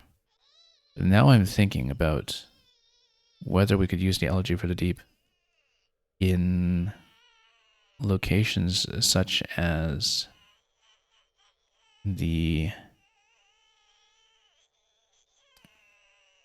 statue, I want to say in Hunter's March, which opened up the passage going over to the far fields. I mean, it's a very similar looking kind of statue. I guess that one was seemingly depicting Grandmother Silk, but we're not really sure. I'm definitely thinking about whether there are unadvertised places to use that, essentially, and dig into the past. Definitely, it looks like it might be something worth trying to see if we can progress any further in Verdania. Because clearly there's more to it than that single corridor that culminates in a bench. But we don't exactly know how to crack it open further other than just waiting for some other quest from the Green Prince or something to that effect. So now I think it's pretty clear that when we go to the Coral Tower, we are going to have a battle with the Crustbug King over there. And that when we go over to our fields, that'll be something similar once we arrive. So, okay. Still, okay, look at this. The presence would have once maintained the wood's fragile order, allowing the safe passage of bugs across its branches. Yeah, clearly a relative of the shellwood bugs. So we still don't know what to do about towers spinning. Maybe that's Grimoire. Actually.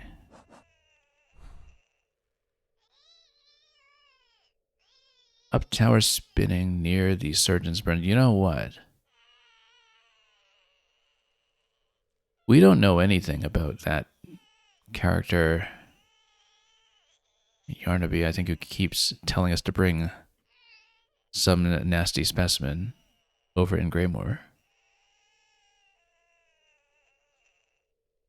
That's clearly up some spinning towers, and we don't know anything about that character. Maybe that actually was a Surgeon's Burn. Or maybe I knew that long ago and just didn't remember it or something. So that's actually a location we should go back to yet again, having been back there many times to see if we could find some quest interaction. I think that's worth checking.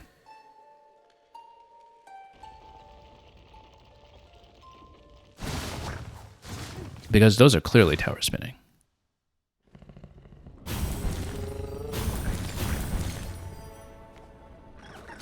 Yeah, so trying to follow surgeon clues over to the White Ward was a bit of a red herring then.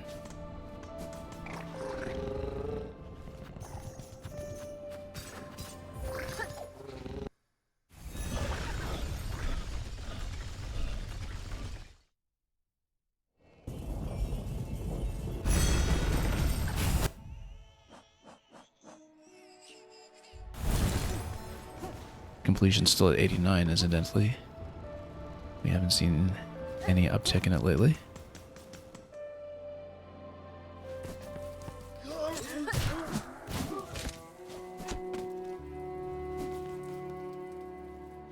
I mean, this has to be a spinning tower, right?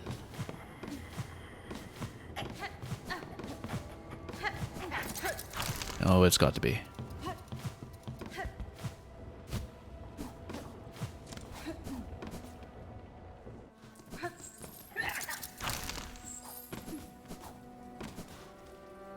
Oh, I'm too low. Needed one level up. Not dealing with those right now.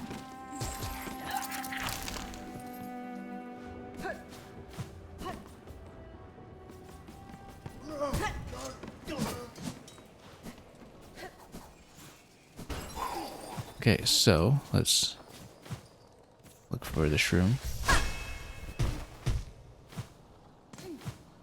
We checked this location up here previously and found nothing, but maybe...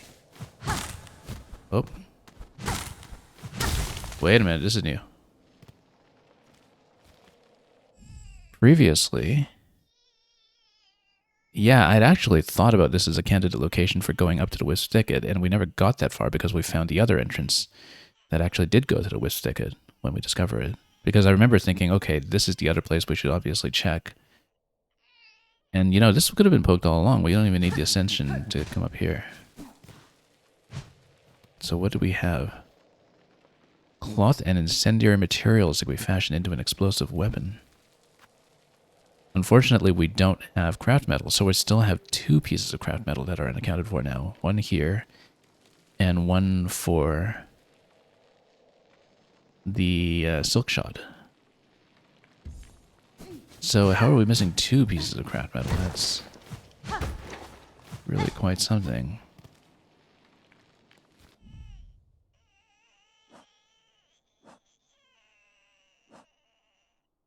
Yeah, because that would account for 2 of the 3 missing red tools. And just by themselves, we would need to find the 2 pieces of craft metal first. But then, at least we know we're missing that.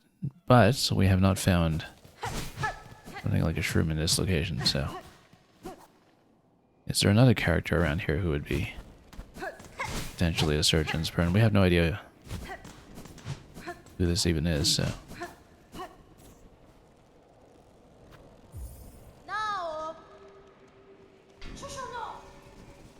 And... yeah, absolutely nothing still.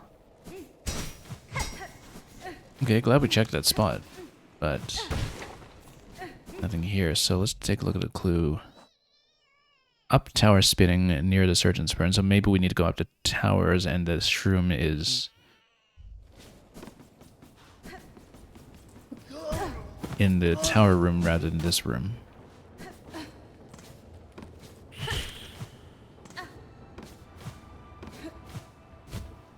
I mean, just a clear location up here that we can attempt. Like being up here.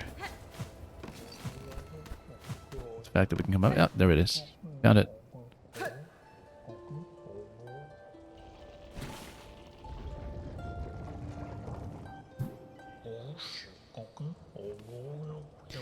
Yeah, as communication is the heart of it, the grandest boasts and the tiniest murmurings all have their meanings. Your point is well made. Even the flowers have their stories to tell. Light can be cast anywhere. I've no desire to interrupt your meditations, Harold, but I'm eager to speak with you if you would listen. Take note of it all, render it in mind. You'll be glad that you did. You can take the journey home with you. Oh, excuse me.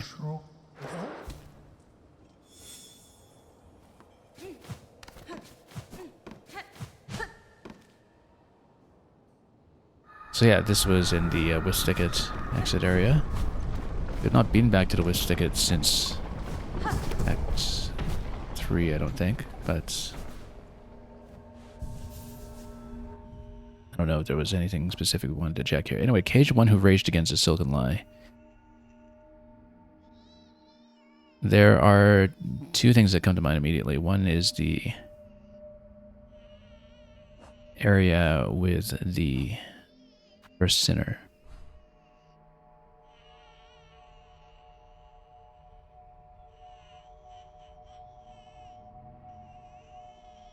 There might be some other places to check inside the slab as well.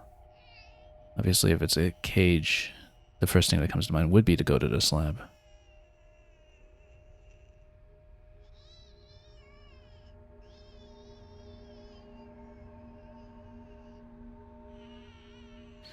I'm just wondering if there are other clues that we might have overlooked here, but I think that's kind of a natural location to attempt.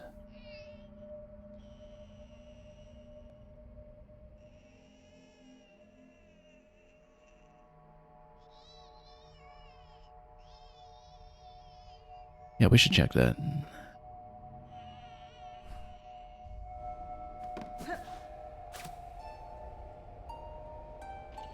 Oh, let's check this area first. I think we've been all the way up to the ceiling in this section previously, but now that we have the ability to ascend, I do want to check it one more time just in case it was something that we couldn't reach because we didn't have the ability available.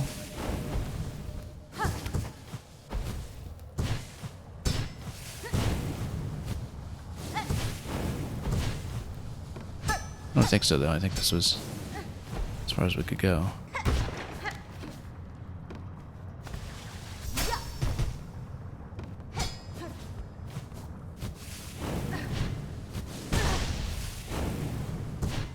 Anyway, let's get back to safety.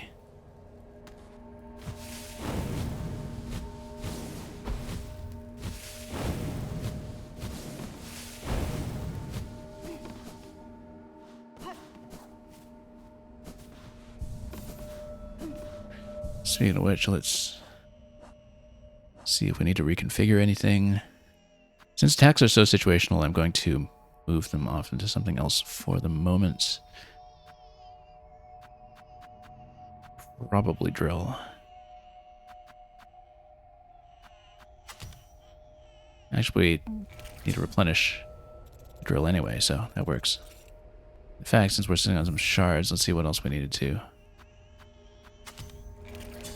fill up again that we use often.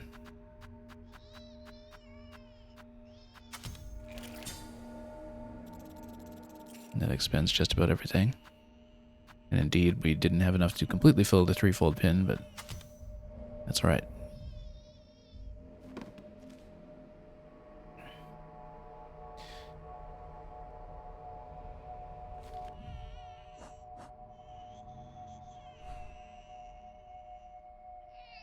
So looking at the map to see if maybe there's anything else that would be worth checking here.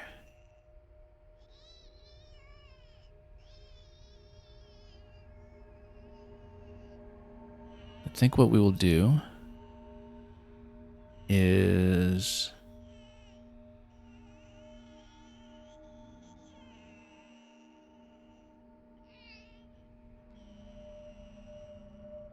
head over to the slab to pursue the next clue. Now, I think I'd been back to the first inner area previously and found nothing, but then we're beginning to get the sense that perhaps passing of the age does in fact have to be done in order.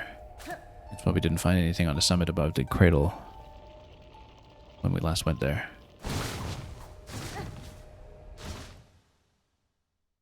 So we'll just continue to follow the trail and see what we can do.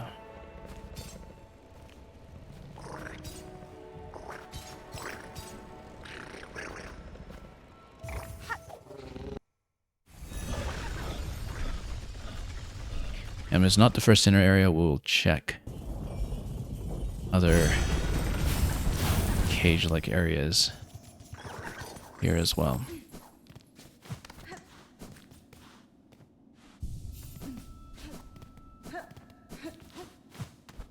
I don't know if the sinner counts as one who raged against the silken lie, though.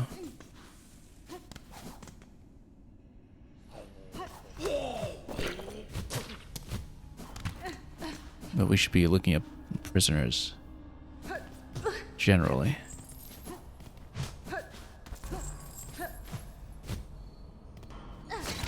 Oops. How did I use to come up here?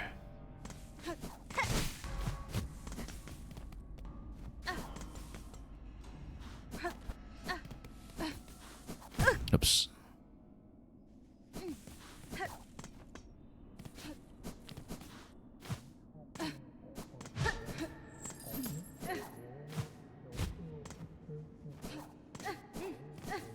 I mean, it's probably not going to be upon entering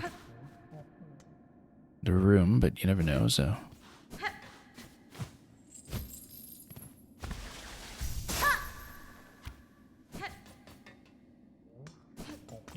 Oh, here you are. So this was here. So we were correct. Wonder how I missed that on the way in.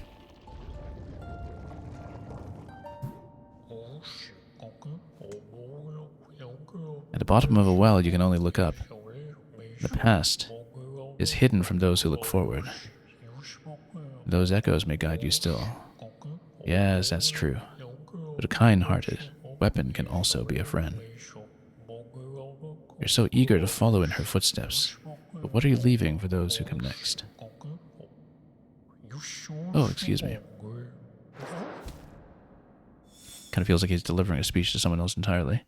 Fell hard of Frost who soars on high. I think that's going to be up about Faye. And we're pretty close by, so let's just port back and there immediately.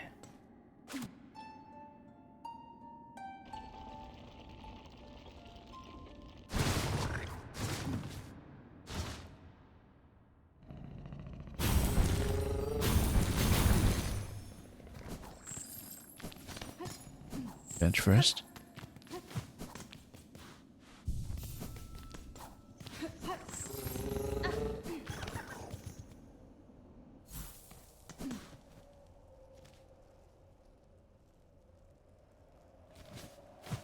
I don't know what the ideal position is to try to pull up, but we'll go quite a ways.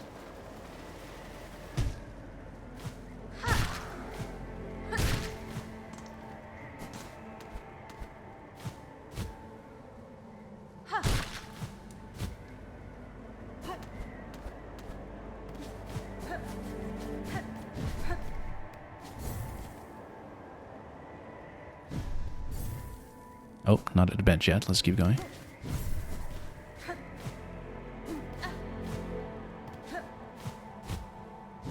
Wonder if that's actually ascendable here. Nope, not really.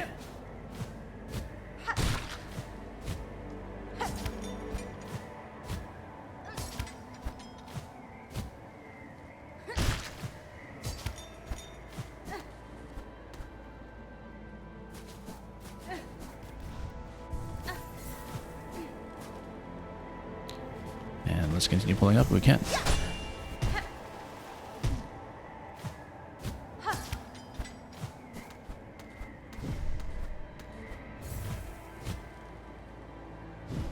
Oh. Oh, can't quite reach. I think we'd tried that before, in fact. I know this is a very familiar climb since this is what got us up to the Pinstress fight. She's still here for some reason. Wake up, wake up. Don't know if you've heard of Needlebug, but supposedly there's a gleaming secret hidden at this mountain's core. Meant to be a marvel, or so my sisters past once told, a giant cavern all of crystal. If you're hanging around these heights and time's allowing, maybe you'll get to seeking it. Of course, you'd first have to find the entrance, but you've certainly shown the skills to wriggle up in there, provided you're so inclined. So maybe it's in this area here that was protruding into the mountain from below that we maybe didn't ever go back to check. We will go back to check that then and see what that is all about. A mighty battle we had, my friend. Time now you get to your all-important business. I'll be wishing for your success. Oh, we should have hit the bench first, did we? I don't think we did. Yeah, we did. Down below.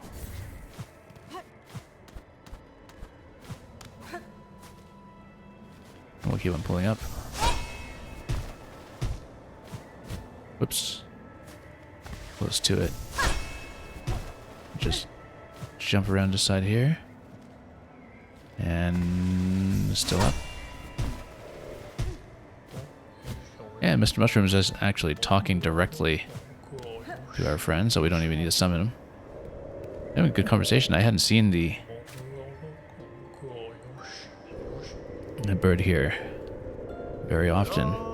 Well, since we got the Fade Cloak. Pleasantries might be discussed, but whoop, ran out.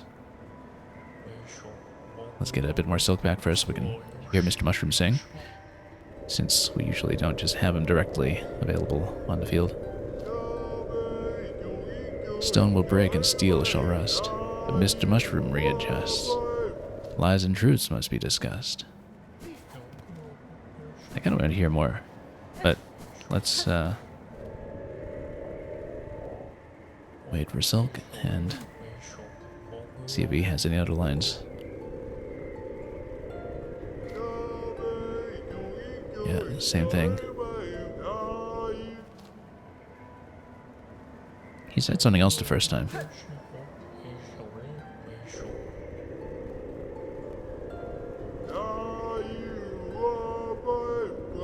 Yeah, same thing. Caps and shells may fall to dust. Lies and truths must be discussed. Anyway, we get the idea. Let's talk. One can visit the past, but then memories become contradictory. When the call rings out again, will you let your previous actions cloud your vision? By claw, by voice, history always rises to meet us. Oh, excuse me. Well, what about our friend here? Would you have anything to add? No, it seems not. At least, nothing that we can hear verbalized. Anyway, past Cradle's Peak last tested fitness. We've been there. And since we're doing things in order, I think we'll just go all the way back up there to check the summit once more in the Nameless Town or thereabouts. I mean, the only other possibility is that if we ported up to the town that we just skipped the relevant location for the mushroom, but I don't think so. I think we'll probably find him. The last clue, though, well, I don't know how to get there yet, but if it just fills by itself or if there's one last thing that we'd need to have the shroom witness. So in that case, let's get back. I can't believe that we still haven't found a way to connect back to the terminus station, though. It looks like it's just locked up there, which seems very suspicious. I feel like there's got to be a way to reconnect it. But we'll do the cogward climb just like we did the end of the previous session. Let's go back to Songclave.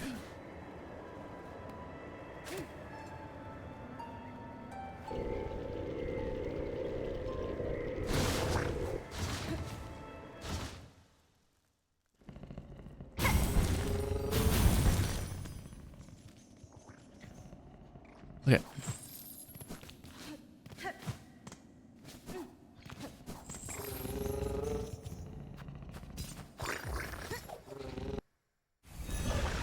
Might as well check the town first. You never know when we might have tripped over some condition that gives us a quest on the board.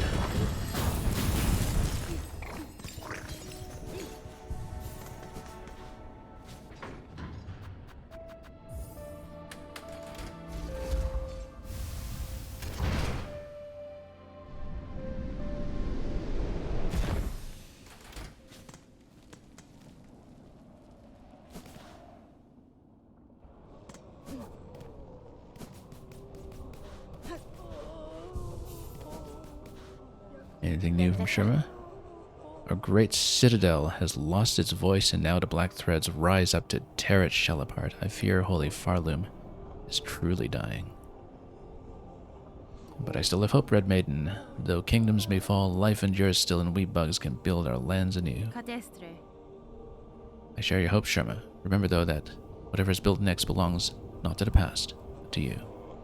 Your instincts are strong. Let it be those that guide you rather than any reverence towards a kingdom's corpse. Oh, you flatter me so, but it is my fellows who shall guide me, those whose voices sing out still even in these ruined times. Of course I want to hear Sherma sing every time. We still have our voices. Bond is unbroken. Let's keep our spirits strong. What new sin? Our strength is shared. So yeah, nothing glowing here. Everything is falling apart? Yeah. It's not new.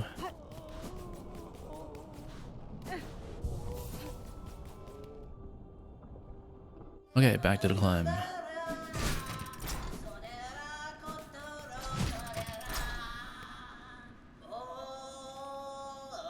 I hear more singing than usual here. That seems to tell me that maybe the room immediately below us is worth checking. Let's do that, actually. That's an interesting way to drop that clue for us, that we should in fact check the room under that passage.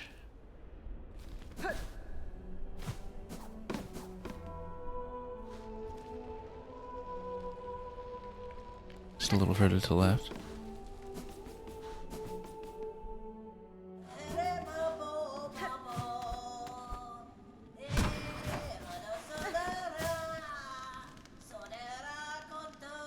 And wait a minute. Yeah, we are underneath it, so what are we looking for? Who's singing to me? Clearly someone in the area.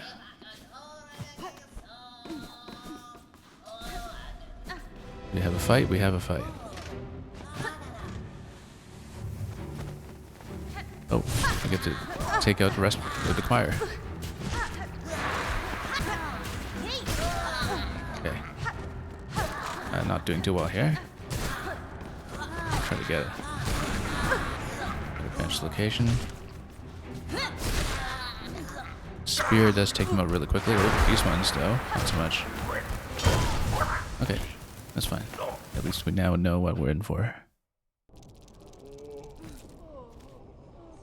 Is there a closer bench we could have taken? Let's take a look. Not really. Well, if we go for the bench on the left side and pass through the wheel, that could work. But no, I think we'll just do it from here. It's not really much to deal with until we get to that point. I like keeping spear for this one. It seems to have a good reach on the early part of the fight.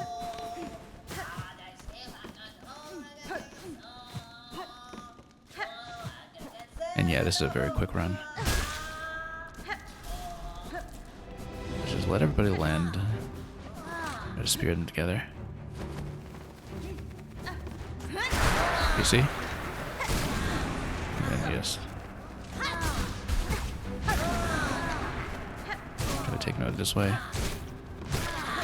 You just take 2 hits apiece, basically. It's not too bad. These next ones are the ones that maybe take a little bit more work. Okay. We do need to bind against these ones.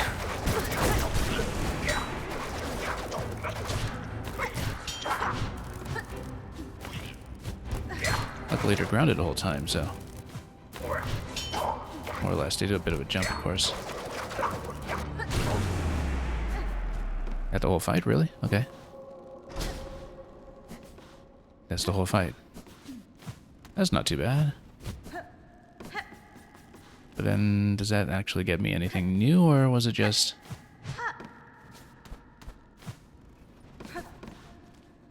one more thing to deal with? Well... yeah, just one more passageway to reopen. By the looks of it. Okay, in that case, let's get back over. Maybe since we have done this, oh, this passage is closed on this side, so it's not like we're going there. Yeah, I mean, I guess we shut them up. I don't know if that actually does anything.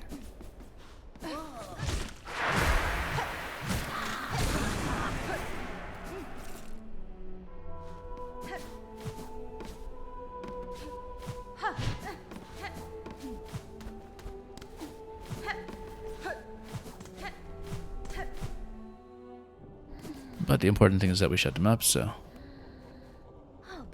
anything new? It is now my charge to care for those who stay here, including yourself.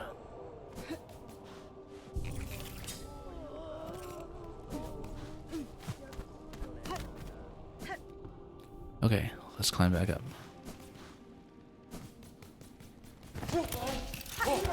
Hey, it's our good friend. We'll let him do the work. Try to last hit this one for the loop, maybe. I don't know if that works.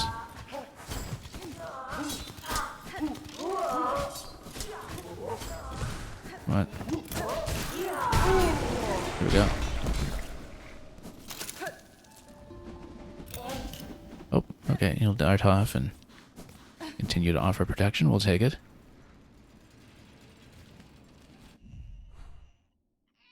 And yeah, no bench until we're all the way up to the part right before the shortcut up to the summit, so we better take this one.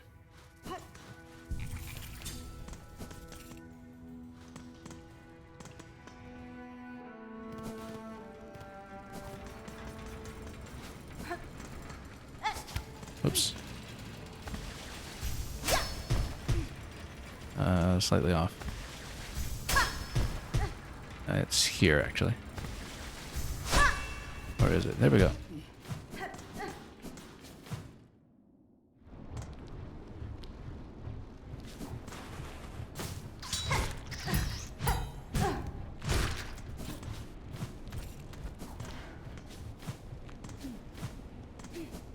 Whoops. A little bit sloppy on just the basic jumps here. Oh, I guess that's not really a wall jump. What's sure? One of the rougher positions. This totally looks like it's something that should have been breakable. This little bit here, but it's not.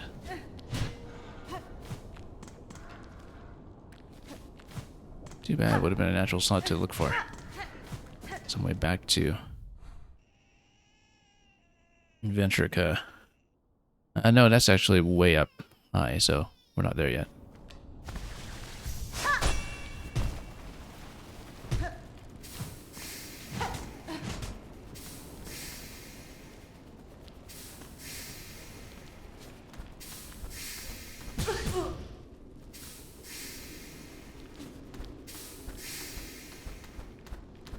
Actually, one thing I hadn't checked, I guess, is it's shut.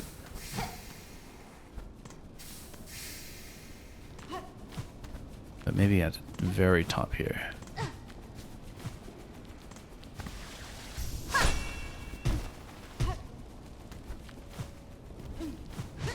Yeah, I still can't believe that's nothing. All this. I would have thought something would be breakable here too. Can get a shortcut back in order, but I mean, I guess there's only so much that we're doing here, and most of it we've already done.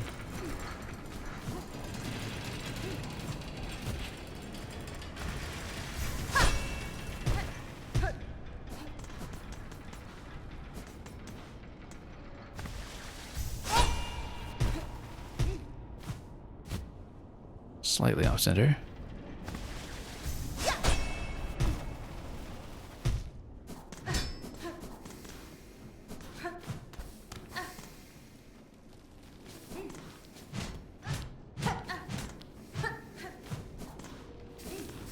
Oops.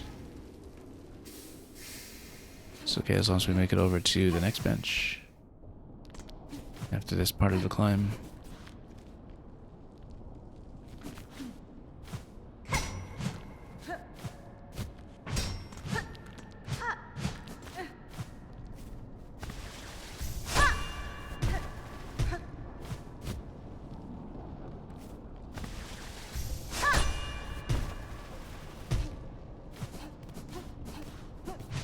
And from here we know the way.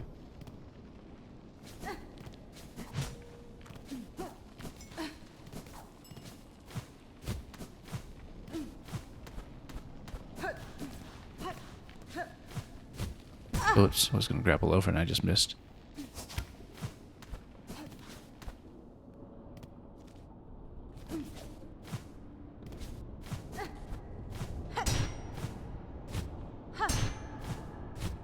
Long way back if we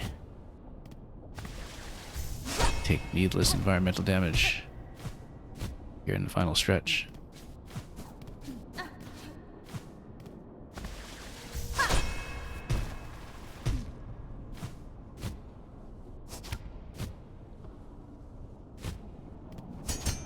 Oops. Like I almost just did over there.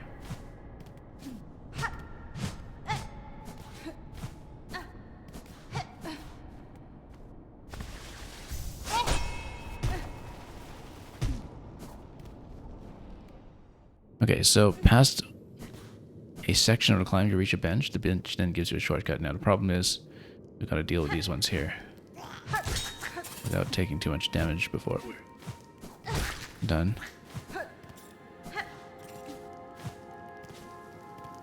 There are a few of them. I wonder if I can get enough silk back from them. Potentially. Maybe we tap one more without getting hit. Like this one. Can't really see it though. Almost no silk, but some grappleable. Oh, that's getting very dangerous now.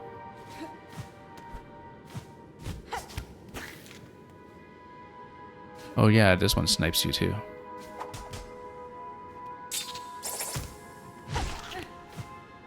Let's try to get enough silk off of it. Put it over. There we go. Getting it really close.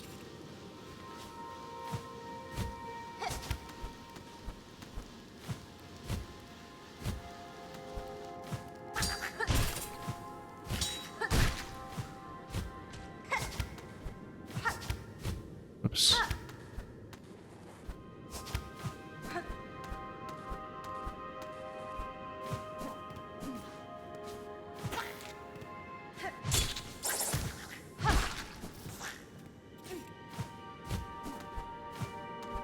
Didn't get caught by surprise by any of those this time, at least. That's an improvement.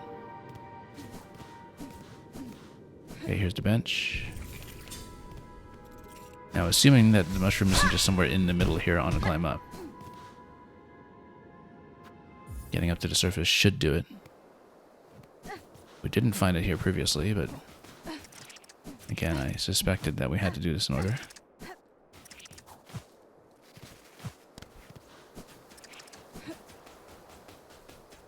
And we do know the way to drop back down if needed.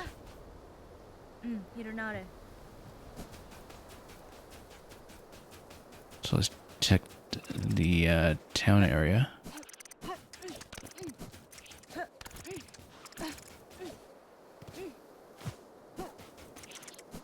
Where's Mr. Mushroom? Still not here. I guess we should head down the descent from the top. Here. And see if he was near the top. In this segment. There we are. Exactly right. Maybe he was here all along and we didn't need to do this in order previously. I just didn't check this spot. Not really sure. I don't think that's the case though, because I think we had actually checked the Sinner's area previously as well. Did they realize it would only be the beginning? If they cleave themselves free, they would need to find their way anew.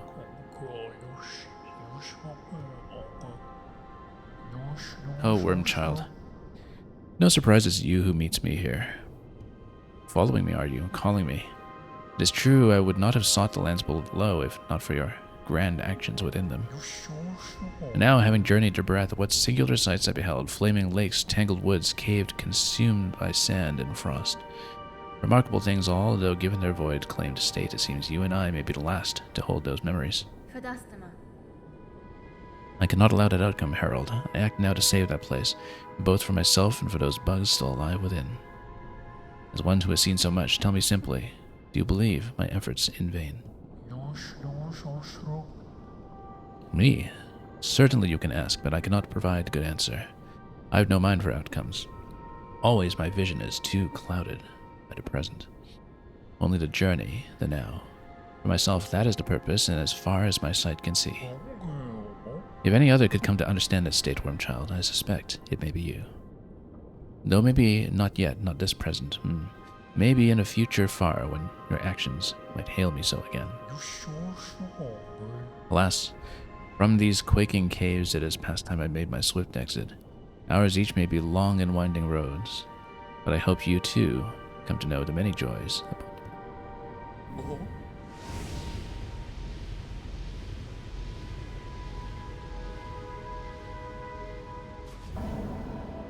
And passing of the age is complete.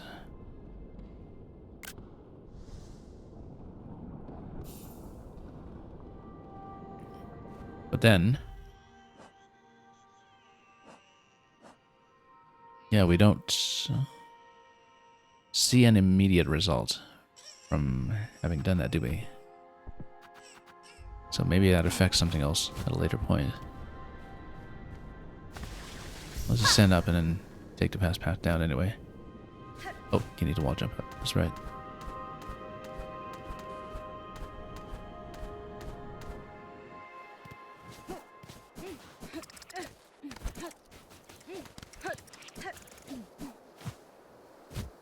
Well, that thankfully did not take too long to figure out. One or two clues where we got diverted a bit too much, but with that out of the way,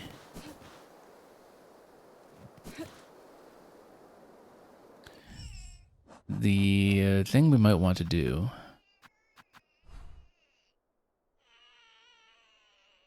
is check that location where we picked up the quest in the first place. Over by Fleetopia. Because I wonder, with the quest having been finished, if that shows me anything new.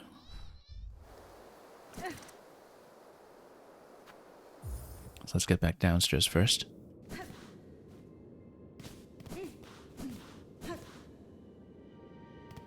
At this point we should be able to summon.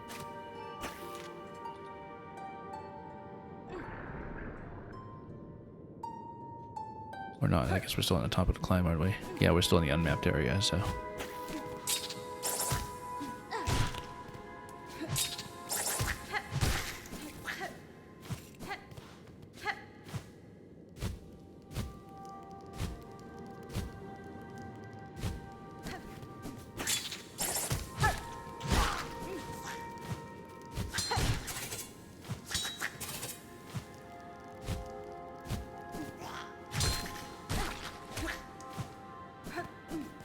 Okay, that was a quick exit. Now we should be able to go.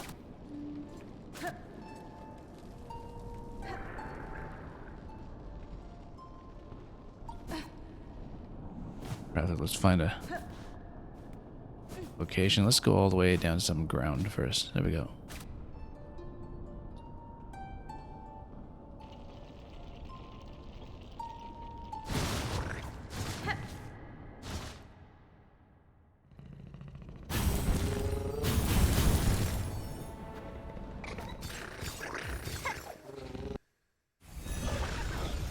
So we'll check the original location where we found the Mr. Mushroom quest.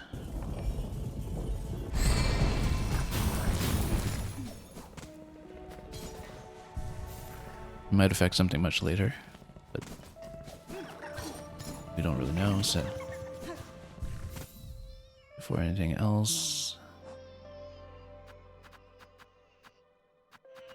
let's put on the wreath. Oops.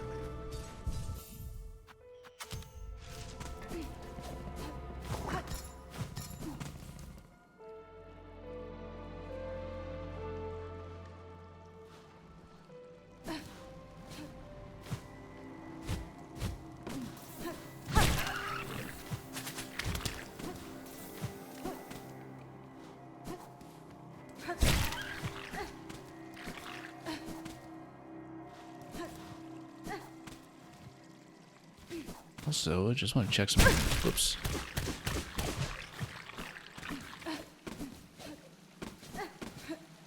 So earlier with the Elegy of the Deep, we were able to activate monuments. Wonder if we can do anything by playing in locations such as these. Yeah, with the standard song, this is what we've seen previously.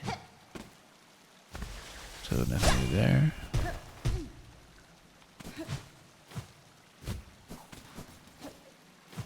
That's just where we picked up the wreath originally. Oops. Oops. It's okay, just gonna rush back to Fleetopia, which is easy to reach from this location.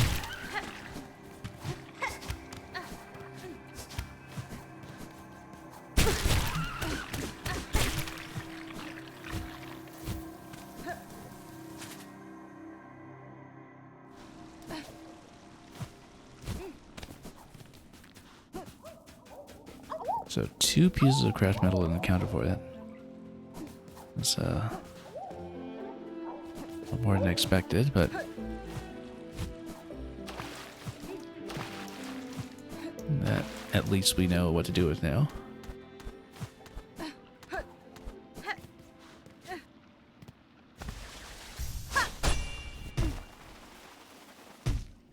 And if nothing much is going on here... Yeah, no, this was just the original location. Okay, in that case, I think we try to continue with the main quest. Now, Cat, you think I'm plowing through this game? Well, slowly. We're getting there. Technically 89% right now. We've done a lot since the numbers started to read 89% though, so it's clearly not counting all of what we're doing.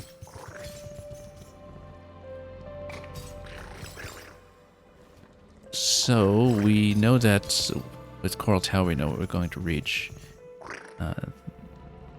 That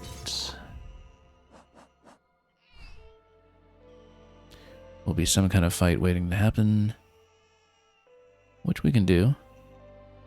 I'm just thinking about which bench we'll take. I think previously the bottom bench in the Blasted Nest port was actually just fine when it came to going up to the tower. Now, the other possibility, of course, is that we'll check the Farfield's location as well. But we're expecting a fight either way in both locations, so... And I was saying that there were still things that were suspicious about the area around Blasted Steps and Coral Tower, where I feel like I'm missing some kind of additional space we can explore, but I don't really know how true that is yet. So, let's go back there. And yeah, Natcat, it's a pretty big map. We keep discovering new things about it every single session.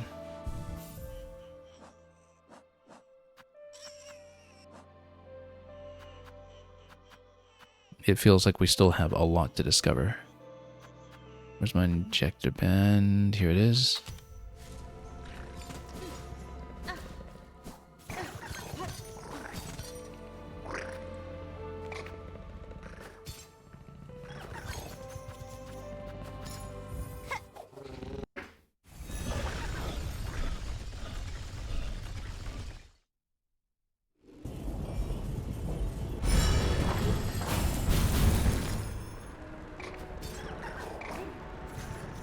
Okay, let's remember to hit the bench first.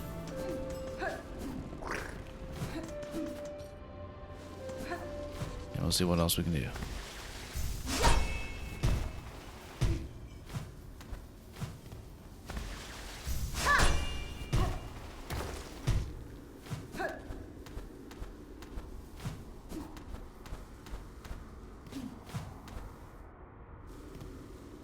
Now this area here, I guess we just go up. Oh yeah, there's a bench that's right in the Coral Tower anyway. We'll just take that one before we activate the elegy.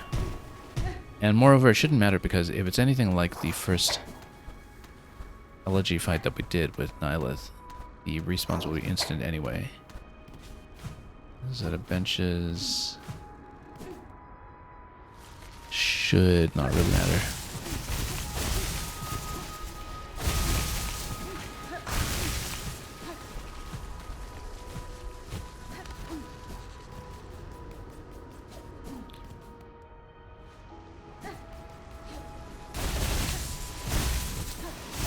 Cat, you're saying you're sort of mixed when it comes to maps and games. Oftentimes you can rely on them too much and the game becomes less fun. Well, yeah, that's the thing about Hollow Knight and this game. Like, I don't know how much you know about these games when it comes to their mapping system, but they work a little bit differently than a lot of other games in the genre, where when you explore a zone for the first time, you have no map and it does not fill automatically. You need to reach a certain point, usually by talking to a certain NPC, but sometimes by reaching a certain room as well, where you begin to get the section of map that applies to the zone that you're in. And then once you do, every time you hit a save point, that is when you update the map with your exploration. So the thing is, the character's exploration always gets ahead of the information on the map. So the map is a memory of where you've been, or sometimes a scrap of clue that you pick up from unlocking the map for the zone. But it's not like the usual thing that's done in the genre where every time you step into a new room, more of the map fills out. So it adds quite a bit in both Hollow Knight and this game to the sense that you have to kind of fumble around Lost for a while, and that there's actually kind of a very strong incentive to find the permission to map the area. And I know from my achievements, like, you know, this map looks huge, but there's still at least one more zone I haven't uncovered here. And we know that because there's an achievement for mapping every zone, and I don't have it yet. It was only last time that we even found this place here, which right now just looks like a narrow corridor, which is very suspicious because I think there's, given the shape of it on the map, almost certainly a lot more to that area than what we're currently seeing. So there's still a lot more to explore.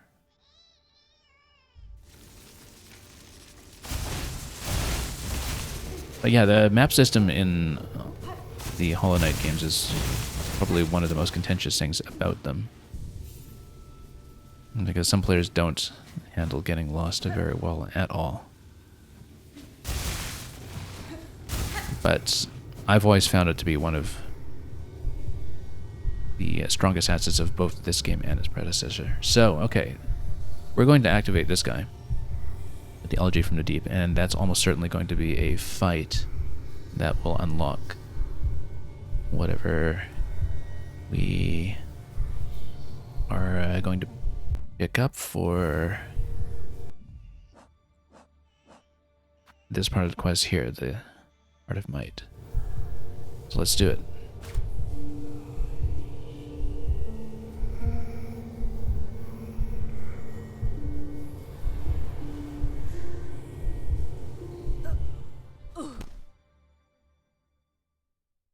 And we'll enter the distant past to claim his power. All the surrounding soldiers, by the way, seem to indicate to me that maybe they even have a part to play here. This looks like you're supposed to go up, so let's go up. We didn't actually go up in the main section of the tower, did we? Maybe we did. But anyway, this is what the Coral Tower must have looked like in its prime. Oh wow, you actually get a zone here. I see. Maybe this is the last zone we have to map then. That the Coral Tower is itself an area. So it's not just a boss fight. Okay. This finally answers a big question that we've had, which is what goes in this whole area? Because I knew it had to be something closer to Sands of Karak because we saw conch flies over here. We saw these two bosses that we previously defeated in the Sands of Karak over here. I knew it had to be something in this zone. So I wonder if we will get a map in the Coral Tower or if we just need to explore it. So yeah, the Coral Tower is something that has to be entered in the past. Very lovely.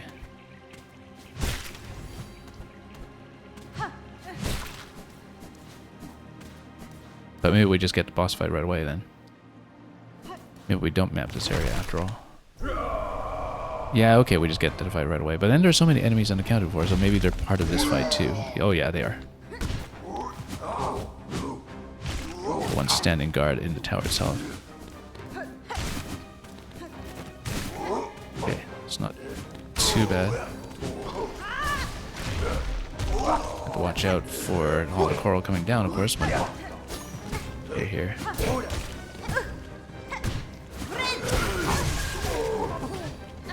As we discovered in the Brawfather fight, the double claw mirror is fantastic against groups of enemies like this. And so we need to take a heal. Well, let's build the Silkford first, but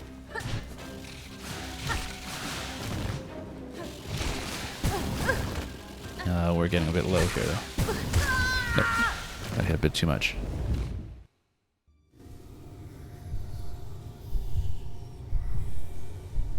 I don't think drill is necessarily going to be good in this fight.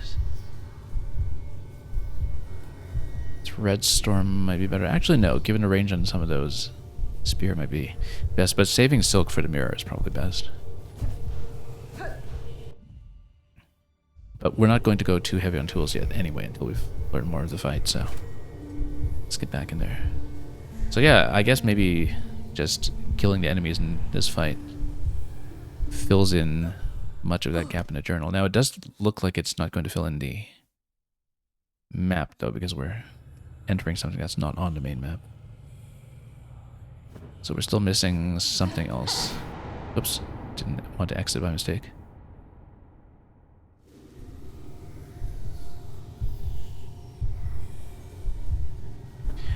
Yeah, because previously I think I had checked the ceiling here to see if there was anything, but it looks like we were just doing so at the wrong time.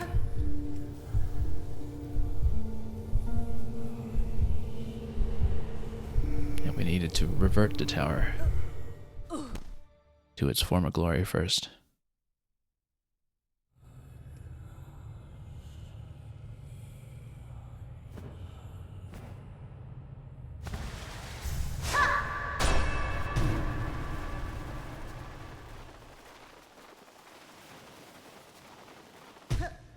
Yeah, just a beautiful ascent here.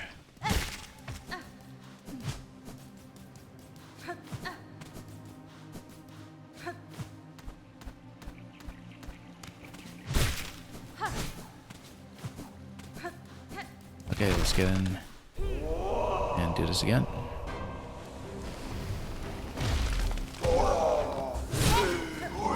Actually, a single charged hit takes these out just fine.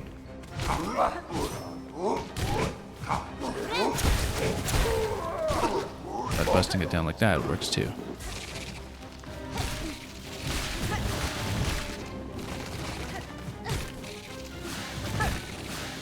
We should actually charge some hits whenever we can.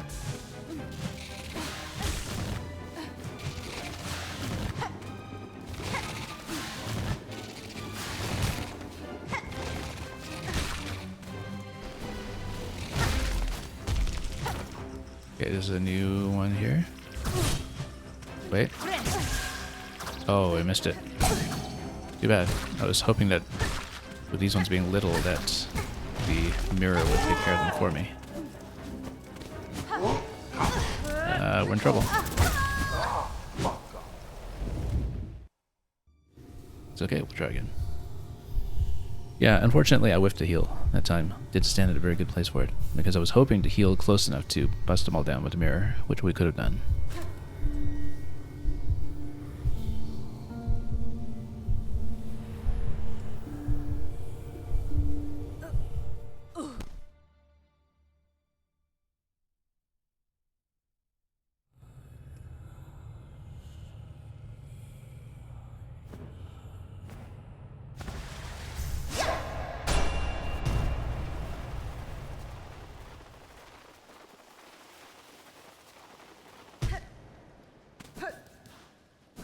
I mean, we can always pick up a bit of silk off these too. Now the thing about these fights is that because you're going straight back in without any kind of cocoon, that you don't get that initial burst of silk off of a cocoon that you normally would, but then that's why you have a couple of completely trivial enemies to tap at the start first. Let's charge up the first hit because we know it'll go down instantly. Oh, as long as it doesn't block like that.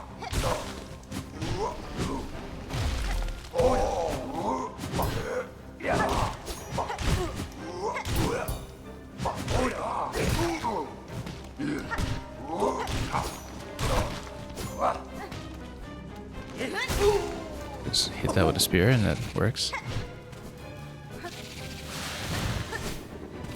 I have to kind of sneak under them, depending on the height of their approach. Okay. Getting a little bit killed here, but oh, that was interrupted.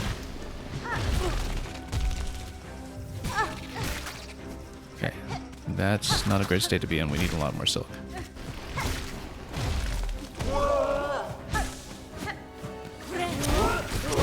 Great.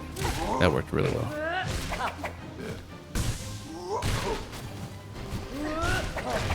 Got a lot of silk off of this too.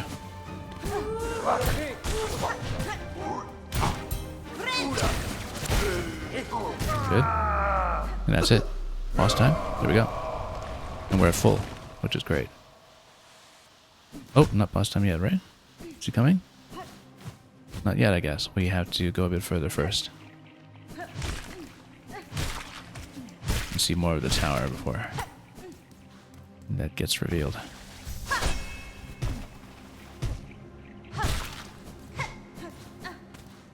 Yeah, this has got to be a fight.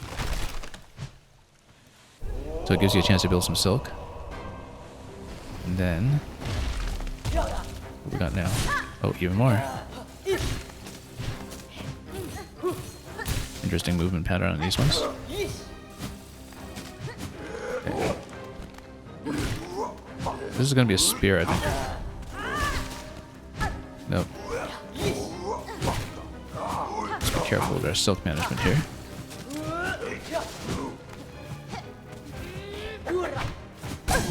Oh, saved by the dice.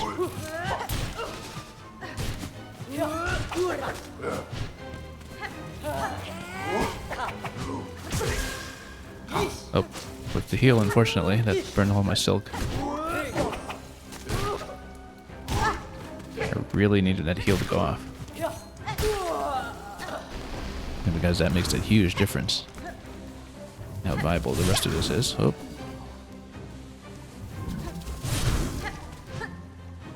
I've got a pretty long range. I can just try to swipe in from afar. That's good.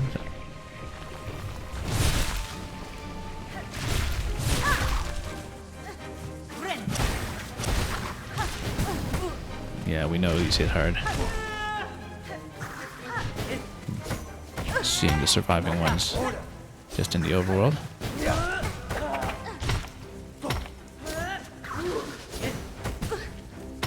We're getting hit by too much here.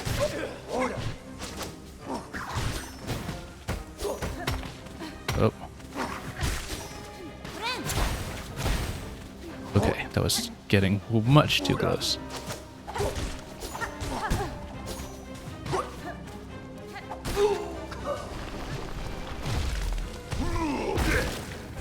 Okay, big guy coming. Luckily he's just grounded. Mostly. Watch out for the jump though. Okay, down. Who's next? Okay, good. We've got heals coming.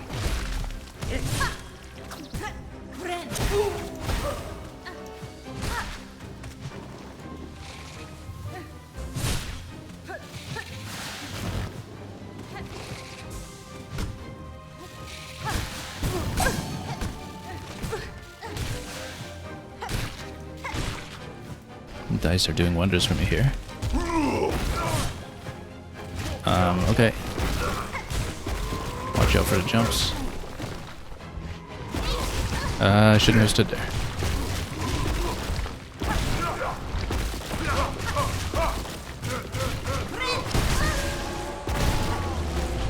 Okay. We're at one mask remaining for this.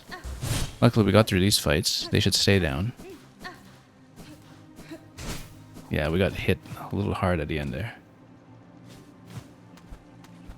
Hey Cat, you said seems more like an enemy gauntlet than a boss fight. Oh, we know the boss is coming. Sometimes we have some that are enemy gauntlets going directly into a boss. Sometimes they're separate.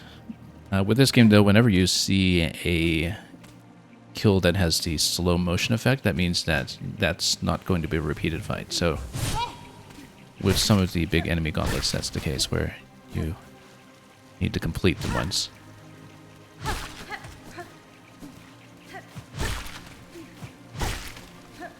And yeah, these just sit here and give you a chance to build up silk, which we will need before we get into the next room.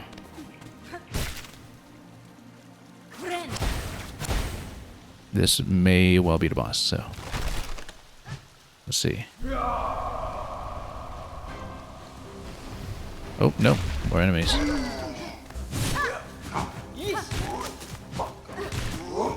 Yeah, I mean, I guess you're defeating their entire tribe here. Really had to earn that power. Oh, had to watch out for all the coral in between as well. A lot more environmental damage coming.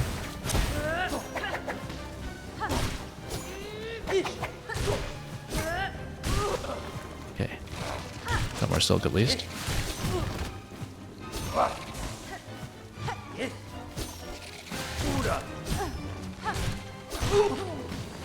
Grappling into it does work nicely.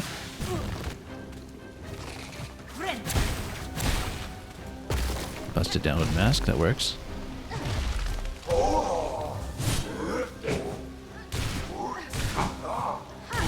Gonna get lots of silk off of this at least. Good. Full silk, almost full health.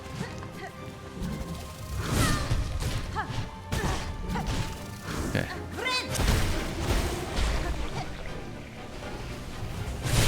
Just wipe everything. Okay, that's new. It's covered in bile or infection or something.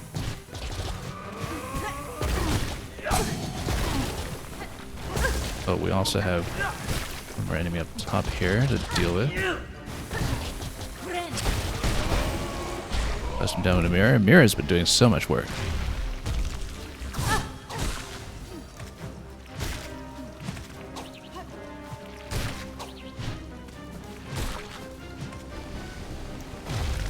Who's next? Okay, that's fine. Oh, but someone's coming with him.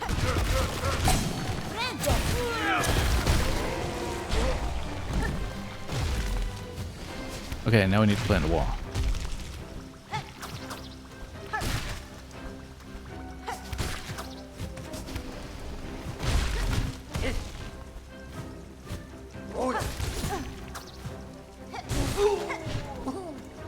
Yeah, you can spike them. They take environmental damage. That works. He's gonna clear the board, and that works for me too.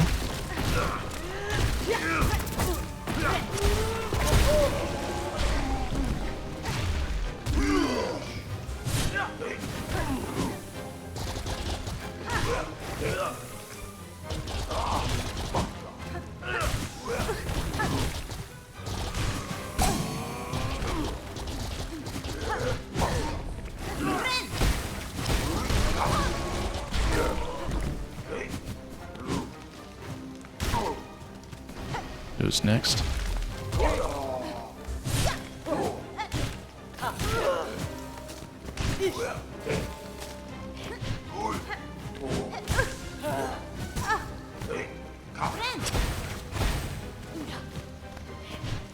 Didn't get anyone on the mirror that time, but that's okay. It's a very calm wave, spacing-wise.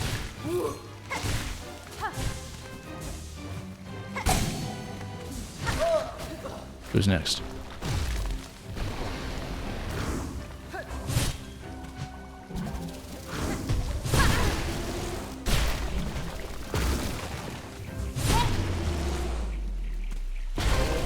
And that's it for this section. Actually doing pretty well. We got almost fully replenished from how we were doing earlier, so there's 2 masks down.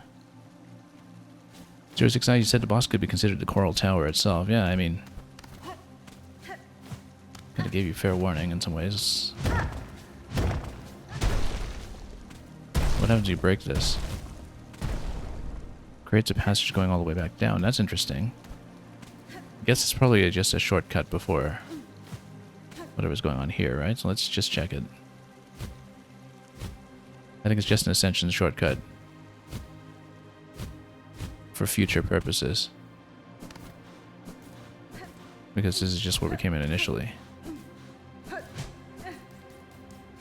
Okay, because then it saves your progress up to the boss sequence. Hey, we're not doing too badly, all things considered. There's got to be a boss though, right? Nope, it's not. It's even more tower. Okay, environmental damage thankfully is going to be on my side here.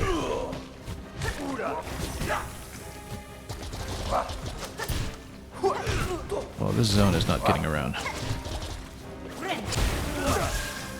Oh, stood too close for that one. At least we got one hit off the mirror.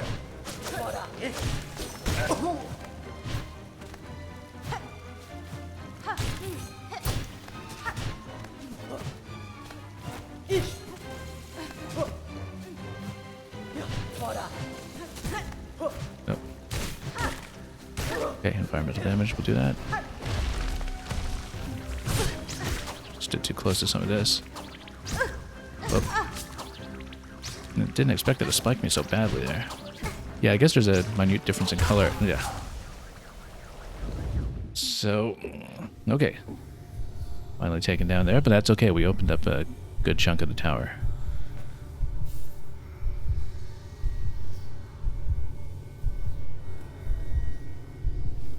Given the kind of movement we're seeing, I wonder if... Oh, let's take the bench first.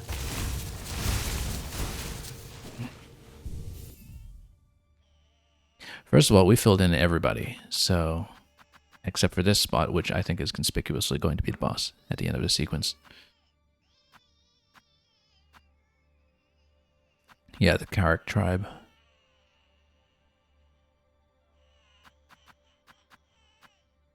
So it is burning damage. I guess magma might be okay against that. Let's think about this. We definitely keep all this. Claw Mirror is just so good on this, but Drill doesn't seem like it's that helpful at the moment, at least the way that we're playing. Traps might be good. Like the aerial trap distinct shard might be good. Actually, threefold pin might work a little better here. For aiming, Conch Cutter, of course, would be thematically appropriate. I think we're going to go Threadstorm because for some of the smaller enemies that are a little harder to hit because they're bobbing around, that's likely to be more effective against groups like that than the spear, especially because then we can stay above some enemies as well and still hit them. We could also finally play around a bit with Pale Nails, which, whoops, we hadn't really been making use of so far. But in general, I think I want to bank of Silk just for heals, because we have the Claw Mirror effect anyhow.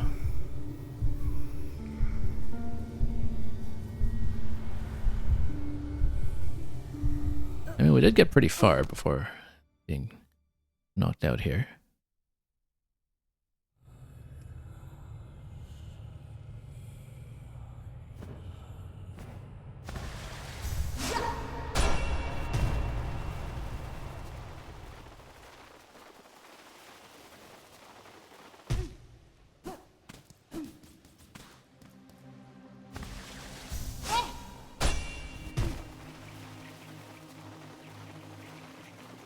Oh, except, of course, we're missing the opportunity to build up lots of preliminary silk. Should do that, actually. Even if it's just on the left side column here, then we take what we can to build up a nice full bank. Don't know if we'll take the time to do this every time, but it does make a certain amount of sense.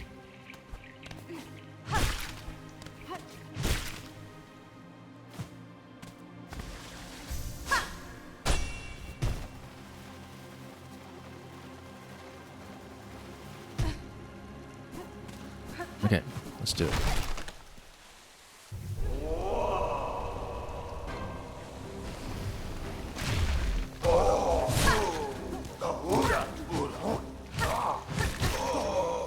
Let environmental damage do a sting.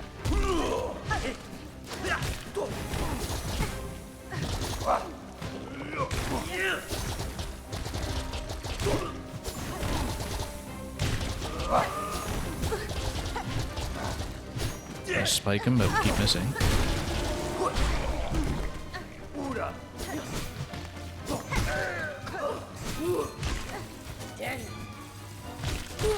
Okay, here we go.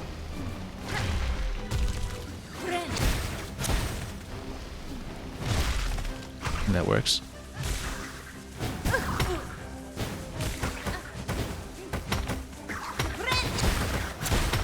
That also works. Probably expanding some of this silk a little too aggressively, but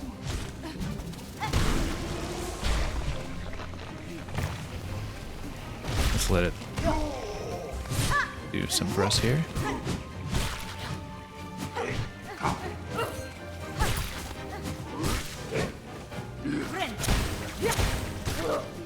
And go for the mirror kill once again.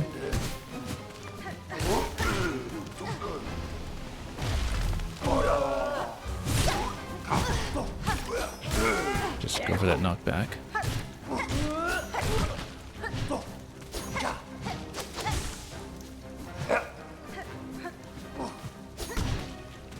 Wow, that was a pretty good deflection on the projectile there. Okay. Next room. Looks like I have to go up. Oh, whoops. Accidentally grappled side instead of up.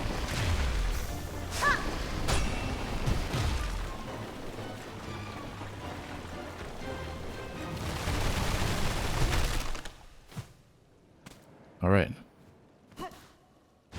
This has got to be it, right? There we go.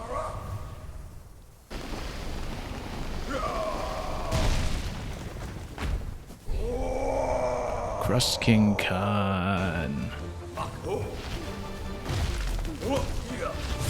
The Wrath of Khan.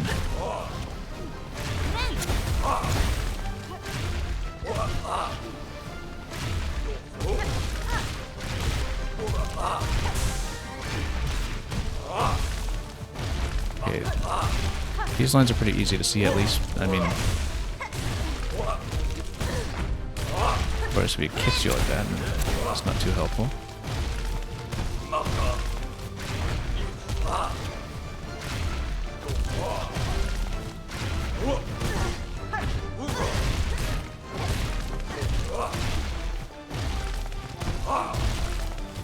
A little on still currently. I need to get more hits down on him. Do it soon. Oh, nope. Stood too close on a swipe. I was just about to tap him once and then heal in the air.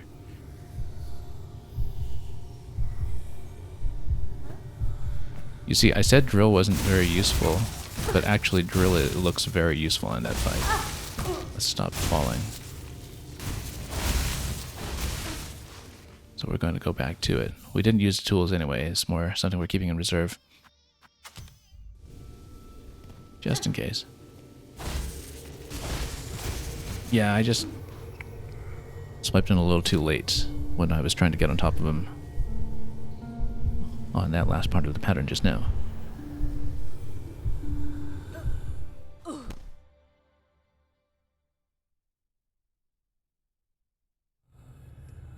So do we do part 1 of the fight first?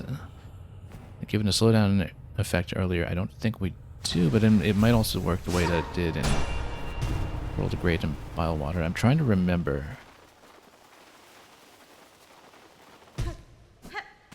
Because with Grohl, you definitely needed to do the first phase before you proceeded, but I don't remember if that was also punctuated by the slowdown effect, so it might be, in which case we have to do 2 parts.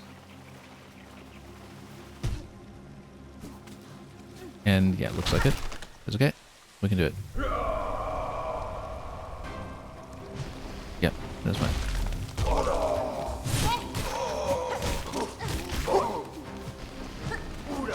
We were actually in pretty good shape going into the fight earlier. For the most part.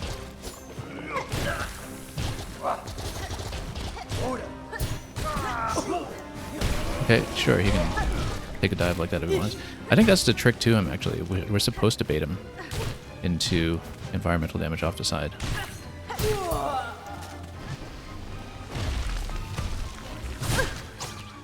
Hang on. better to just take him out that way.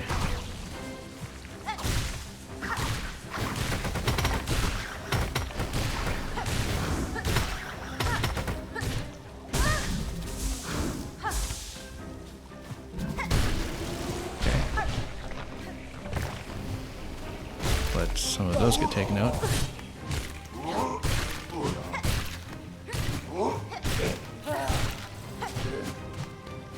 And build up a decent pool of silk.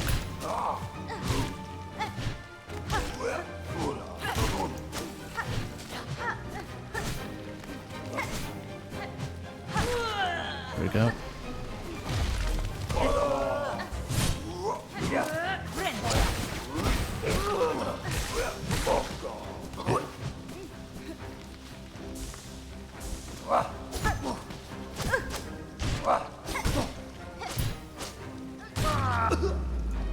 Okay, almost at full. One mask remaining going into Conveys. So we can do it, we just need to be careful with the pattern. Absolutely gorgeous though.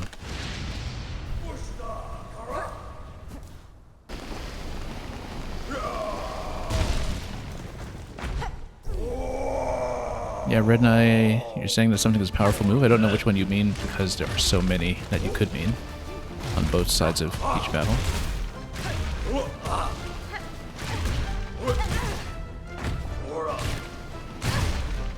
I'm swiping him too late. Yeah, I'm taking way too much damage here. Needlessly. Just an easy part of the pattern too. Oh, he does jump up and do quite a bit, that's why. Yeah, try to find a way to get him close.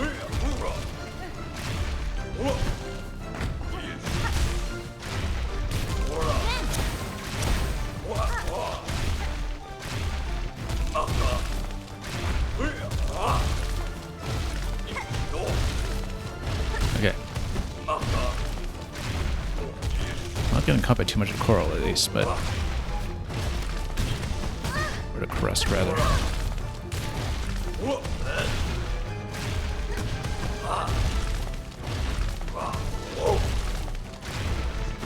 Just trying to find an opportunity. Need a little more silk for the next heal. Would have liked to get him closer to mirror because you actually do have a safe way to do that, I think. Just... oh, save our dice. Like, there's a safe timing to get right on top of him to heal and do mirror damage. Okay, that's just way too close. Let's build up the silk. Like, right here, like that. Phase 2. Just more environmental damage, I guess.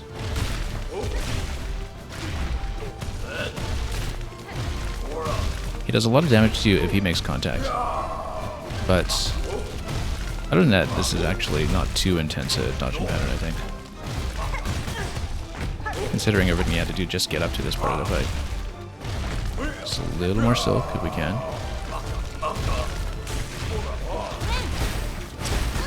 Oh, just did a little too close there.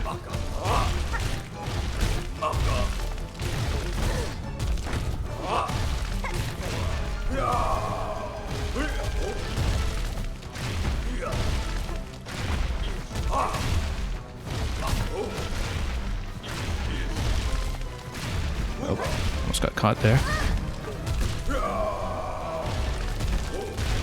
Now we're in a bit of trouble.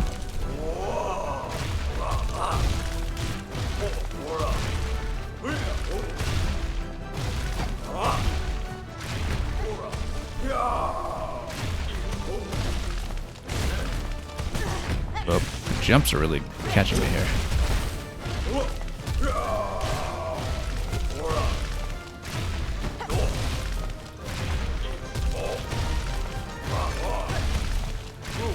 Just need to find a safe opportunity every now and then. And take it slowly. Oh. Big silk. Okay, good. Didn't get caught on the edge there. That was much too close. Yeah, so there's a phase 3 on this that is going to push us a little bit, but... Ooh, yikes.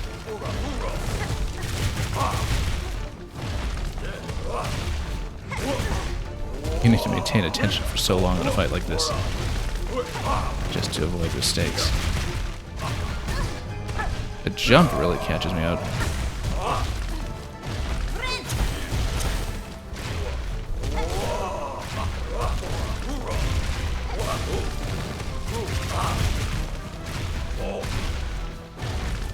Just trying to find an opportunity here. Oh, it's too close. That could really blow the whole fight.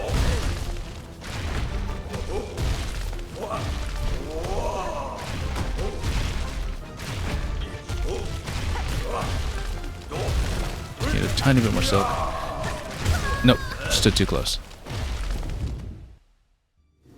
Just a momentary mistake there where I was trying to be a little over-eager to replenish some silk. Yeah, right now you're saying the binding, yeah, with the double claw mirror and multi-binder together with double burst. That has been doing wonders.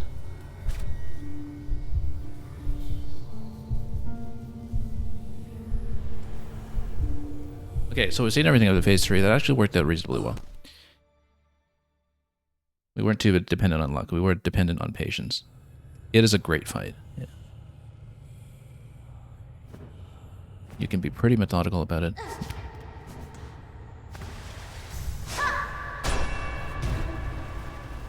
The dodging patterns is very fairly signaled from what I can see. The main thing we're having trouble with is when he jumps. That's been catching me a lot. Also, I'm not bursting all the way up because then I can pick up some silk on the way. There we go. Not going to do too much of a diversion for this, but we'll pick up a little bit as we go. Yeah, as it stands, I'm not too worried about getting out the first phase of the fight, but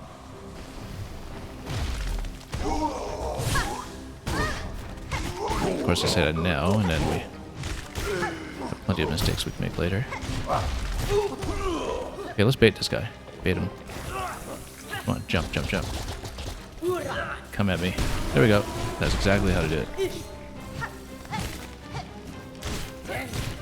It's a way better way to do it. So. No, they hit me so quickly. I'm trying to charge a swipe into these, and they hit surprisingly quickly. We will need to burst heal here pretty soon.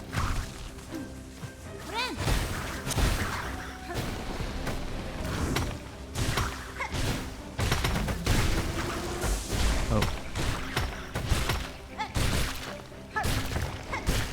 There we go.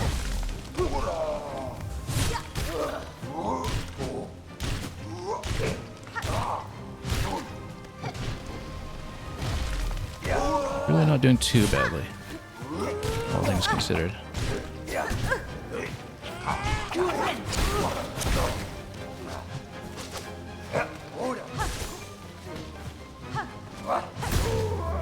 Okay, look at that. Full health.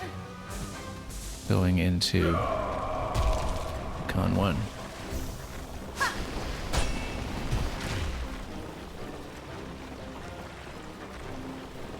It was very satisfying to bait the bulbous flaming guy into the pit.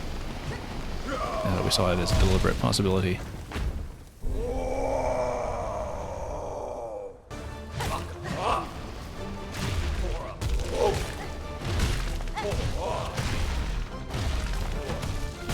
Yeah, the jump. You really have to watch it.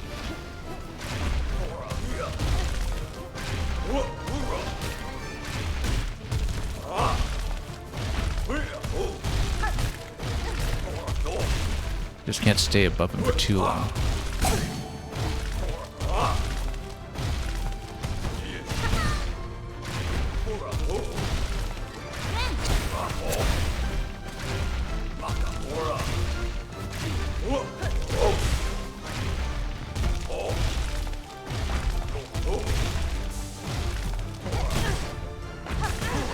Oops, standing way too close on multiple accounts.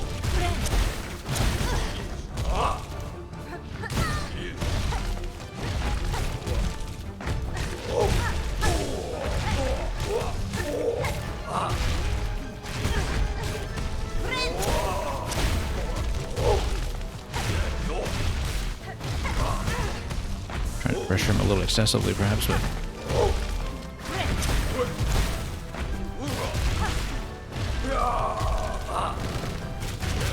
Okay.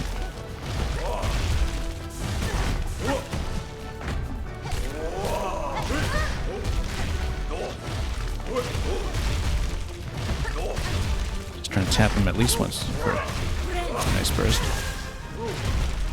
That didn't work out that well. Being a little too risky here, I think, now. Oh, yikes, save by the dice. We'll gladly take that. Haven't been able to get a word in edgewise here.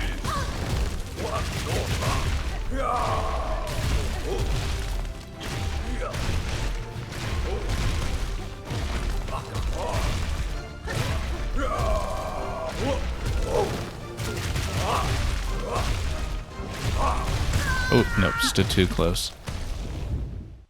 The sentence grip would have held in exactly that position, but didn't think of that. Oh, hang on. Wait first. It's okay, I'm feeling pretty confident about the first phase now. We're doing better and better each time.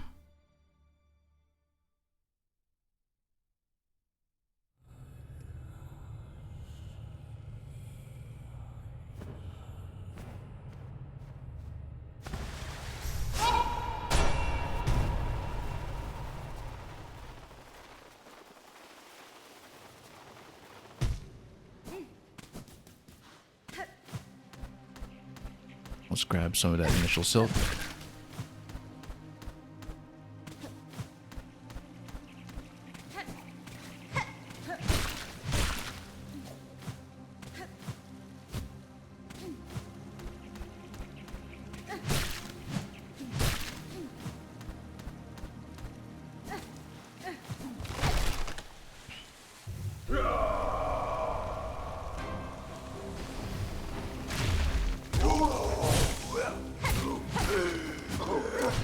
Whoops, swiped a little far that time.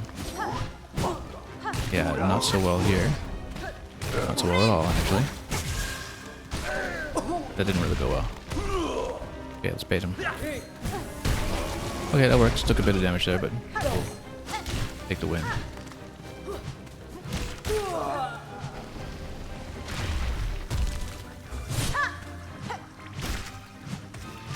Okay.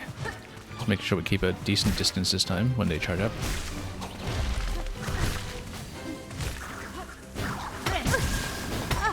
Oh, got the heal interrupted. That really blew it this time, actually.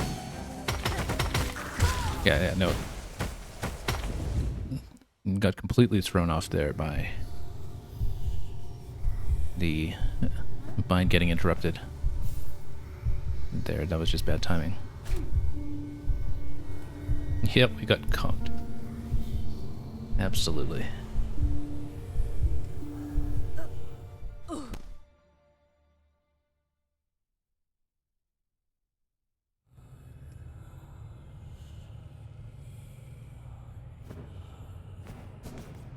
Oh, whoops. No, wrong way. Up first, and then we run.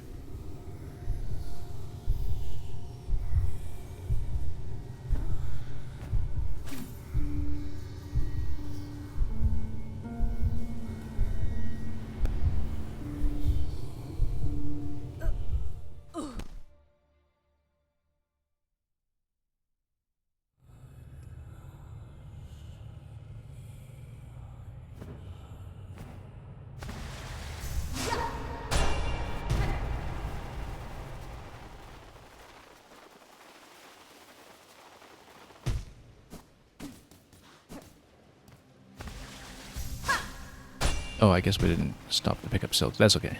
We'll get plenty on this fight.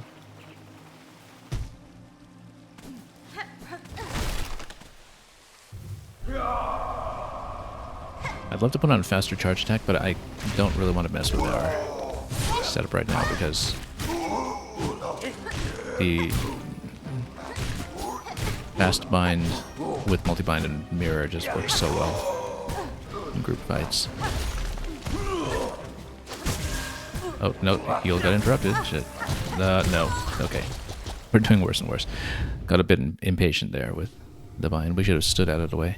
This is the problem with trying to do damage with the mirror sometimes is I deliberately stand too close when I try to bind for a heal, and if the timing is off, that obviously doesn't work.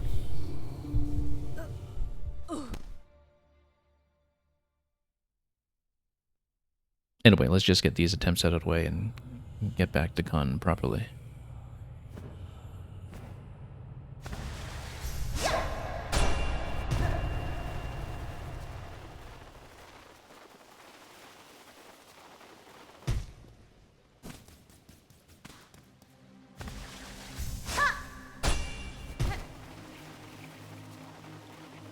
Despite making the Spear to Threadstorm switch, we actually haven't really made use of that. But in general, that's because having to bind for the heal is just so much more useful.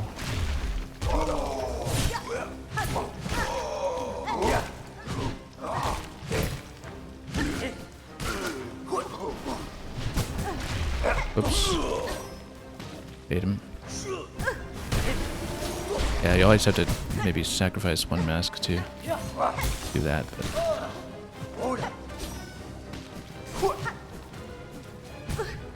diving in a little too aggressively. What? There we go. We'll need to bind right now. Okay. Those will be taken out. That's great. Now let's not smoke too much here. Environmental damage almost worked to my advantage here, but maybe not quite. Good. That was standing way too close, but we made it.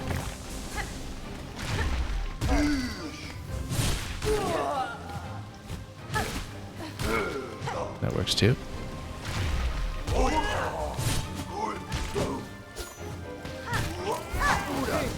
Oh.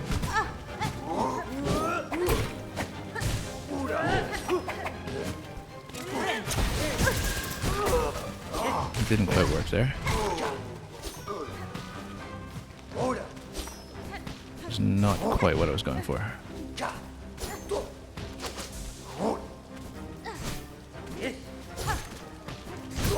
There we go. Down by 3 mass going into con is not great, but we'll just need to hit him accurately and recover.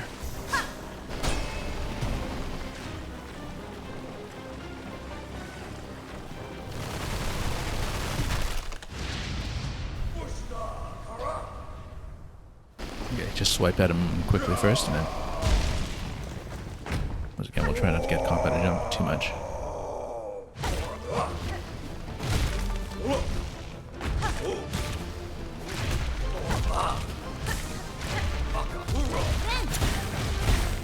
Oh. Yeah, we had to watch his landing when we try to hit him from below like that.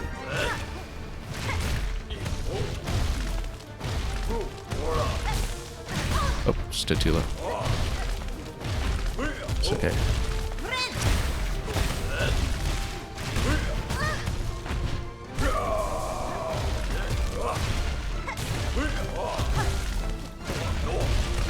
Okay.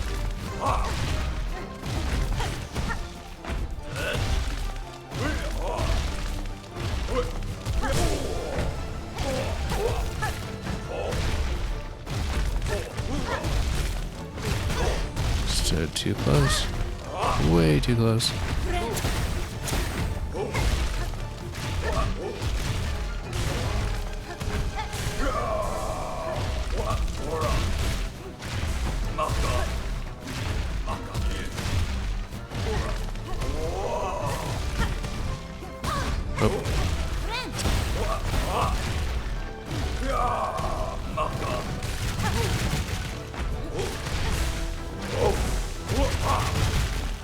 Let's watch out here.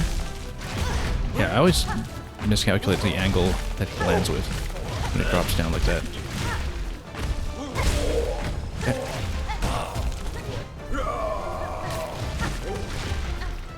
Again, same thing. It's that landing angle every time.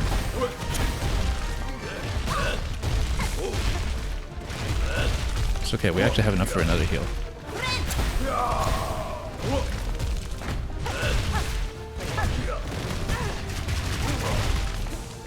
Again, just going in too close.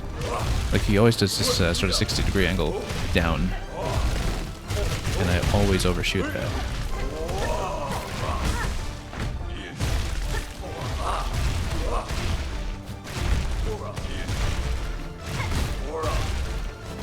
We'll heal when we can. I was hoping to get a bit closer.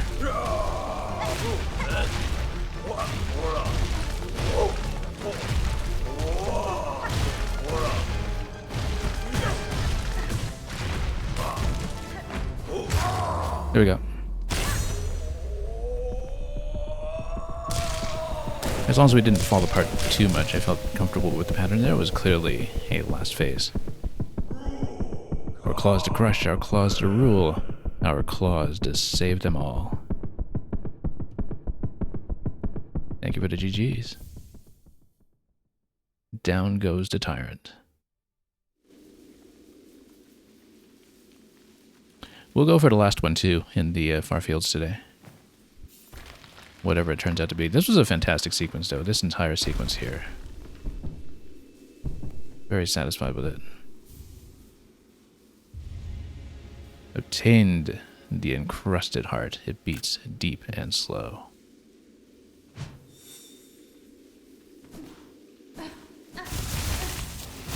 Yeah, really fun section here.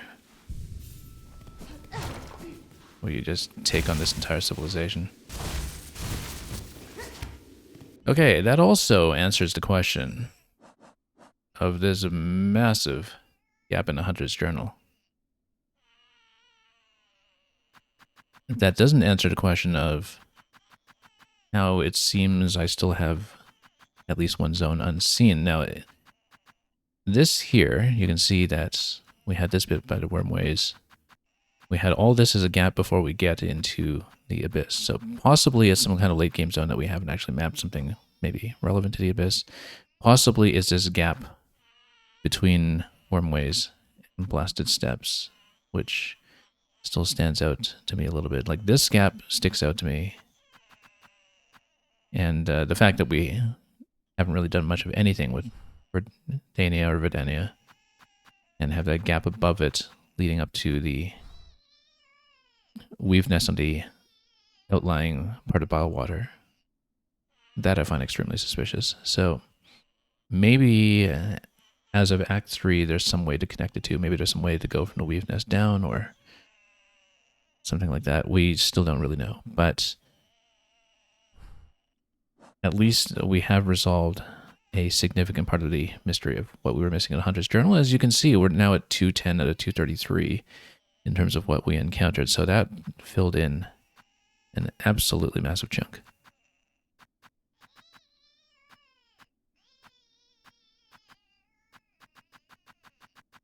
Yeah, and sometimes we can sort of infer what we're missing and which zones we might have to explore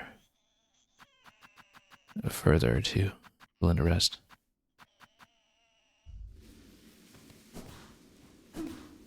Okay, well, thanks so much for that. Let's head out of the tower first, because then, whoops, we can get back up to the Bell Beast.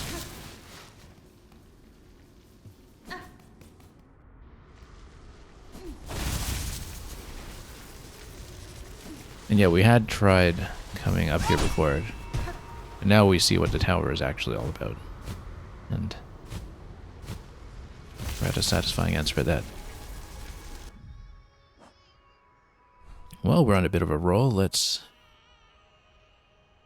see if we're going to head over to the far fields next then.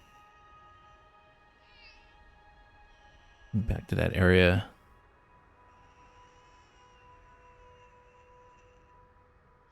Yeah, I guess we could ascend from the far fields travel point.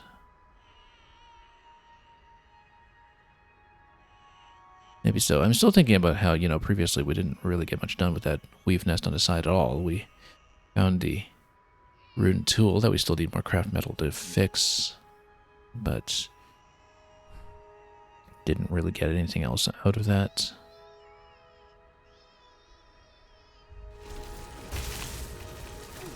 But anyway, let's port back.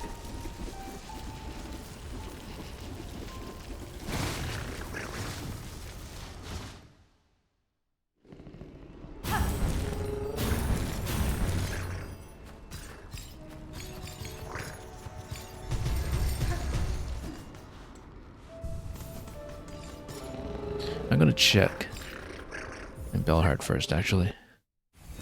First of all, because we know we can loot some resources from the home now, which would then give me more shards for repair purposes. We can also see if anything else is activated on the quest board. At this point, nothing has. Nothing new in the vendor either, I bet. But we'll probably bind up more rosaries since we have the capacity to do so and don't know what to use them for. So yeah, here, that's where you can pick up quite a significant amount of resources, actually. I guess maybe it scales with time played, possibly. I'm not sure. That's a lot more than expected. Okay, so in that case, let's make sure that we've got a full repair on all the tools. Just to spin that down a bit.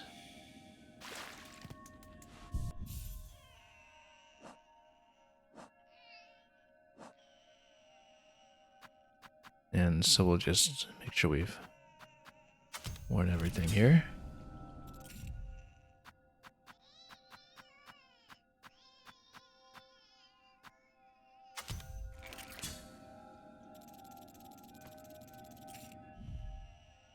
I actually never really reloaded a rosary cannon. I mean, is it just one bead per shot? I guess we should try it since we have so many spare rosaries. Like, we just reload and yeah, that's not too bad at all, actually. At no point have we really given it some use yet. Maybe we should. Okay, so anyway, that's all back in order.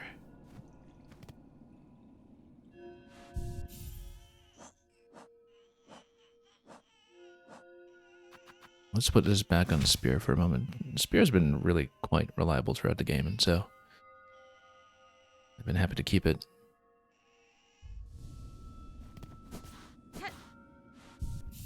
And I guess we'll stay on drill, yeah.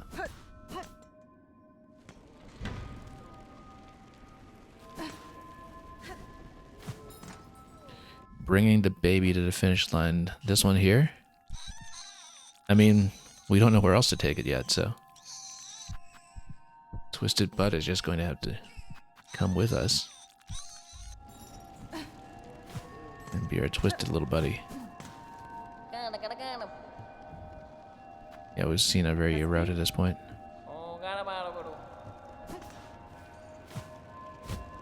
Don't really need that much ammo for the rosary cannon. Oh yes, let's just bind up some beads.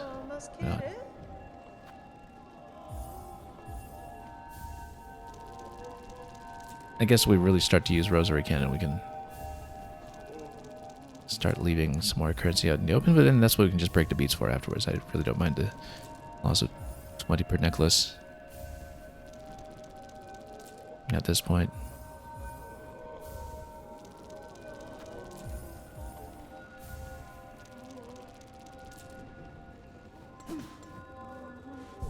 Okay, so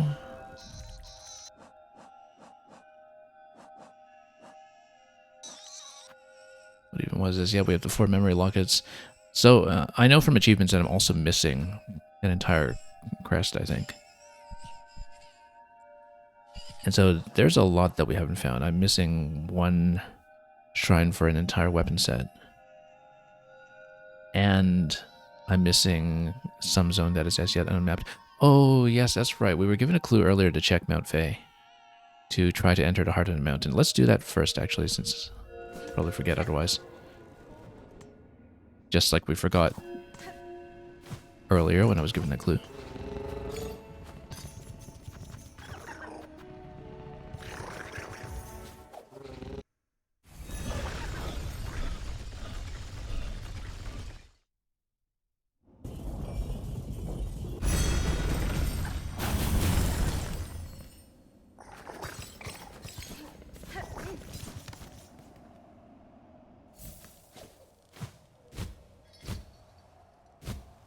Let's get up Mount Fay nice and quickly up to the middle section.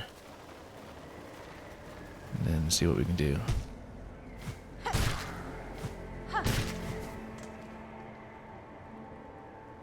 Yeah, we should hit the bench first and then drop.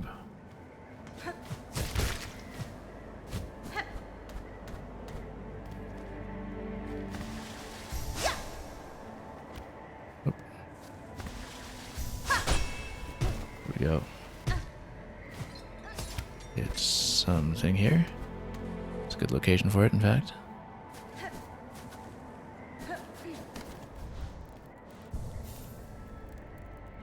Okay, down to the left, and we'll see if that little protrusion going up is the way to enter something further in the interior. It does look suspicious. I don't remember what else was there.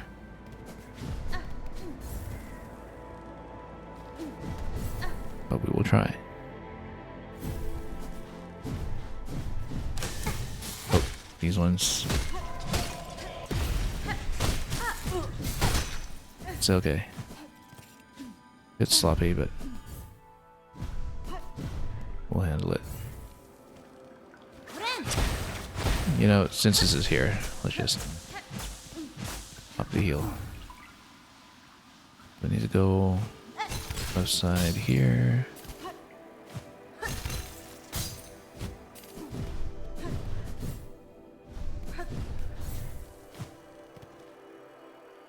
Yeah, so this area we've been to earlier, we've seen it. But for whatever reason, we didn't manage to progress here previously.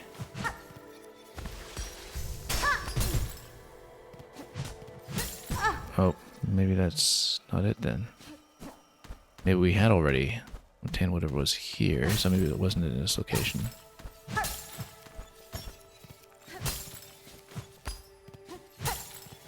But Pinstress wouldn't have given us the clue for this if it were already accounted for, right? So maybe it's another passage, like in the room next to this one, where we just went straight on through. Could be something up above. And indeed it is. Good guess there, I guess. Oh, what is this? An outcrop of magnetite. Well, I guess that just adds to the book, though. While we learn more about this world.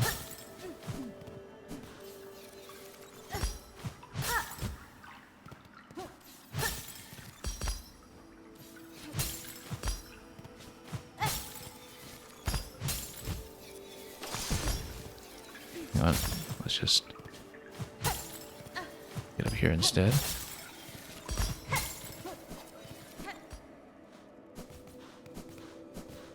So we can enter this, but let's scan around this a little bit more first.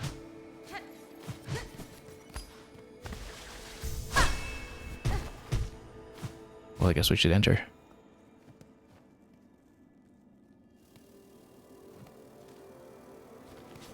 Bright vein.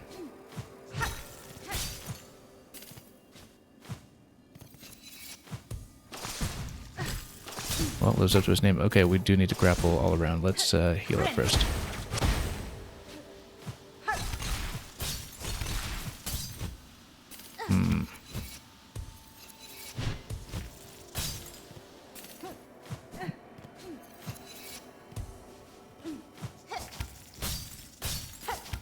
Oh, on the left, I think.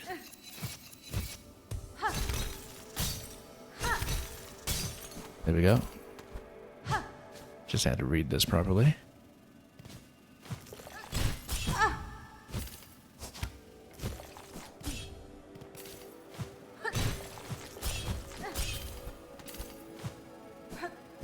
Nope. Should have put on a wall clink for this, actually.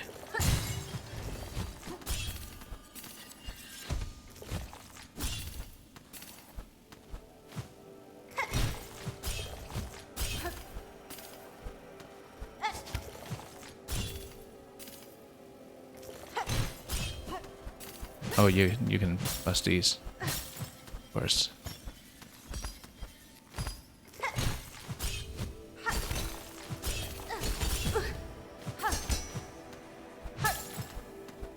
Yeah, totally should have put on a sentence script for this, but live and learn.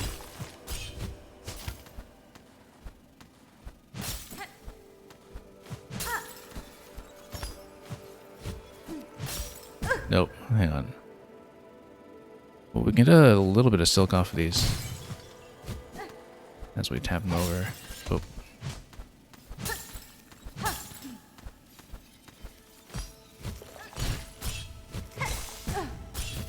Oh, getting dangerous. But luckily we have silk.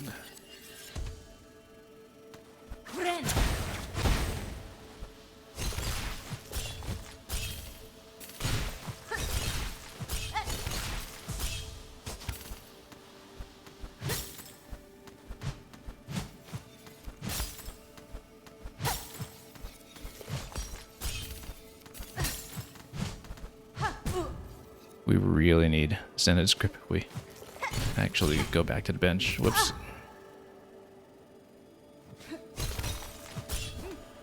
At least a better way to swipe this stuff going up.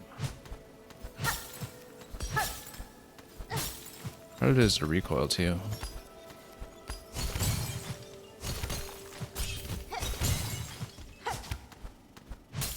No, see. There's no room.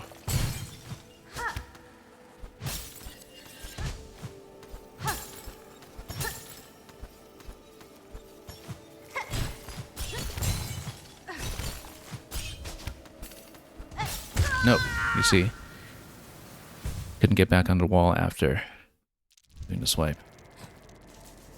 It's okay. We're doing a sentence grip, for sure. Now, what do we replace? We don't really need run speed for this. I've been keeping silk speed anklets pretty much permanently on, but we actually do not need them. Have we mapped the area here? Oh, Bright Vein, I guess, is in the interior, so nothing to map just yet. It looks like there's kind of this top left area, though, where in Bright Vein you can maybe finish that sequence and then you drop back down to the entrance. I'm not sure. Hard to see with the cocoon obstructing everything.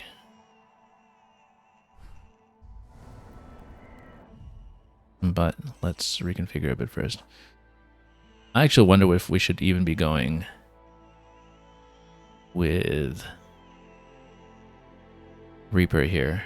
I guess we get some silk refunded and it's a nice long swipe on the downward attacks, but the upward swipe against the ice is really not working out that well. However, with the sentence script, maybe that's not an issue. So let's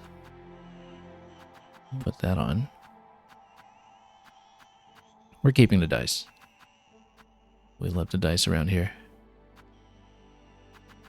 Okay, this is in the yellow zone. There we go. Actually, since we're going in that area, we don't actually really need compass. Because we're going into that interior, so that's okay. We don't really need run speed either. Might just take some getting used to not have as much run speed. After playing with a sentence script for most of the game.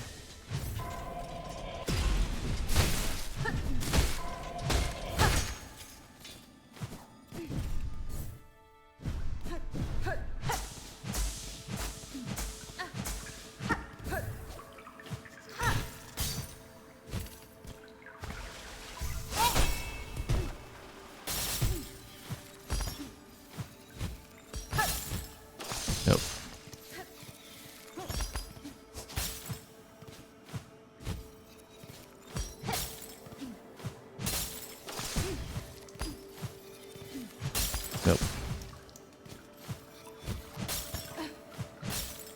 You know what? This works way better. As long as you don't hit the ledge. Yeah, that's how to do it properly.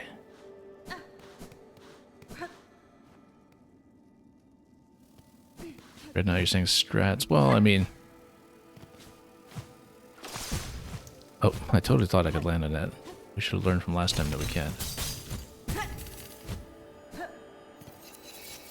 Now, of course, that's assuming we can even get up to the cocoon, which luckily isn't worth that many rosaries this time around, but...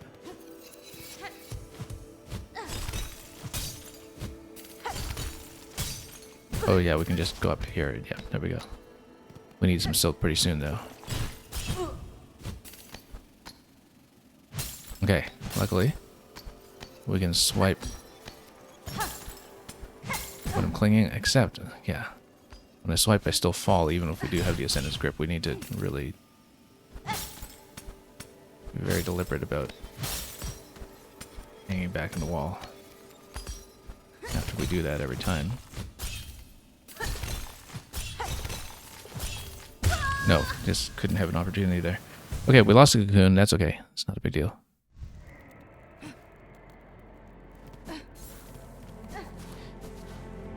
Yeah, right now, that's the thing. And the initial entry point into Bright Vein, it gives you that little shatter effect that I think is supposed to tell you, yes, if you try to ascend, it'll break straight through the ice.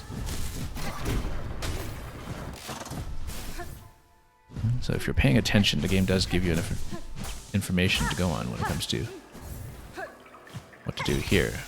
So like right here, you kind of see something break off screen, right?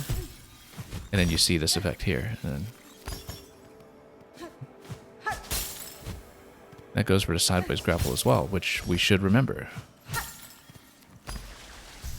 That the sideways harpoon also takes it out. And that's useful information as well.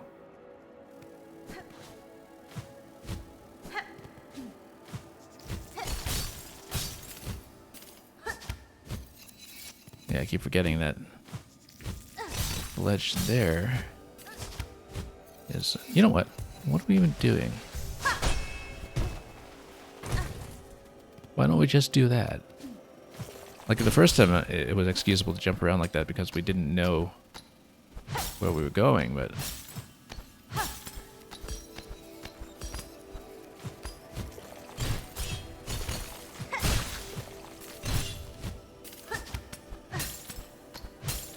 Okay. Anyway, this is working a lot better.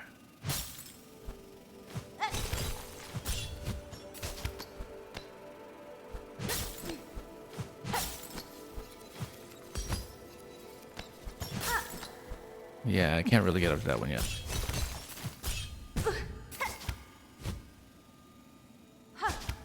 Hang on.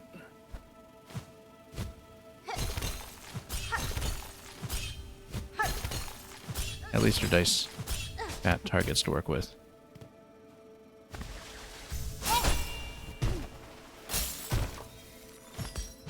We're clearly supposed to break that until it drops something. Mask shard. Okay, that's substantial. And very useful. So we're just missing one mask shard now. Then that will be accounted for. Now we need to actually fall down safely, which... well, we'll see.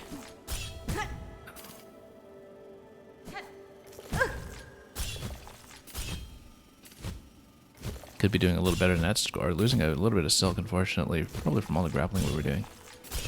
So I don't quite have a pull back here, but we can tap some of these on the way down. And there we are.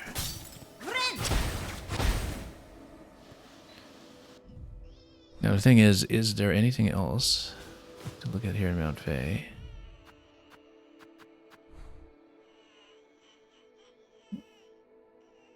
So we've got Bright Vein. Over here we had checked the left side. where we added some material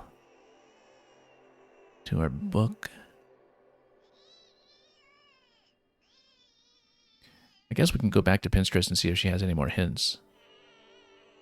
Perhaps not. That little domey area up top. We never really checked that properly.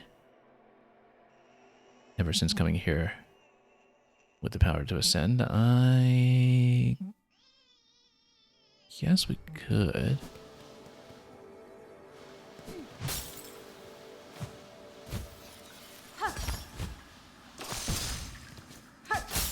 There we go.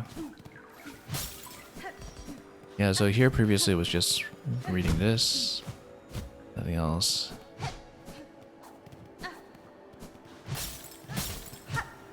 Just adds it to a collection. I really don't think it does anything else for us.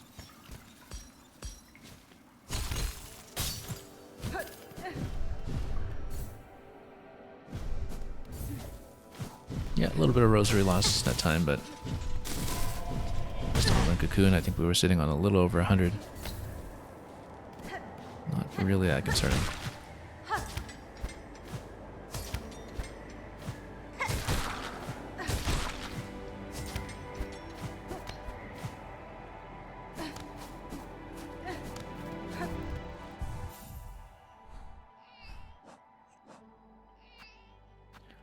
Anyway, back to the setup we had before.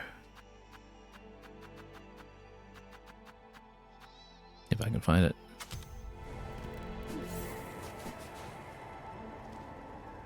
Well, we might as well head on up and see what happens.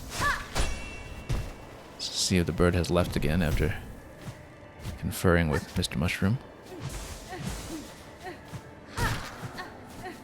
And Pinstress is no longer here, incidentally, so Pinstress isn't giving us hints anymore.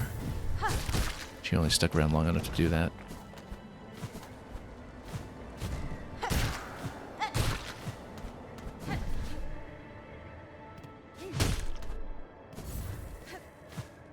Are we even? Oh, yes.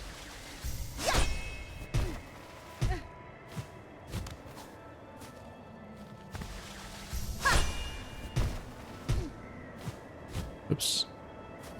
A little further out.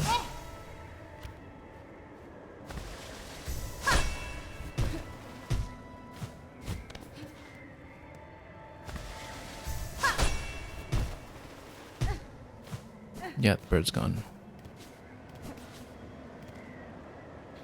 So I just wanted to check this room on the left here. Just because you have this dome.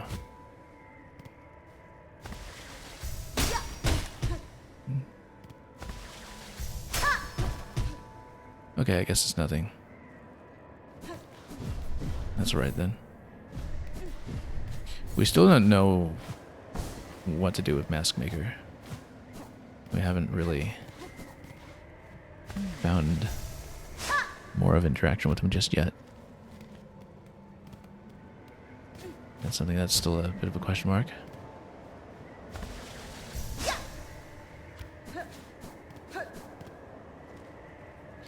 Well then, with that mass shard out of the way, let's see if we can get beastlings to come all the way up here.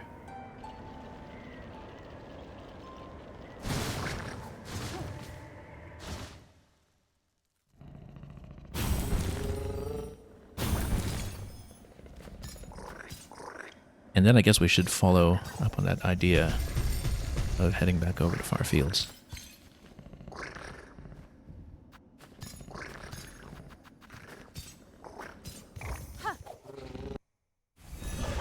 And we'll make a run at the remaining boss in this segment of the main quest.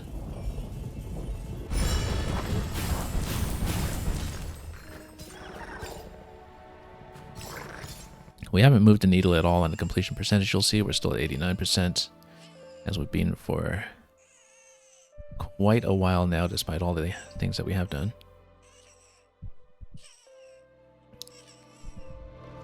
Lots of mysteries remain.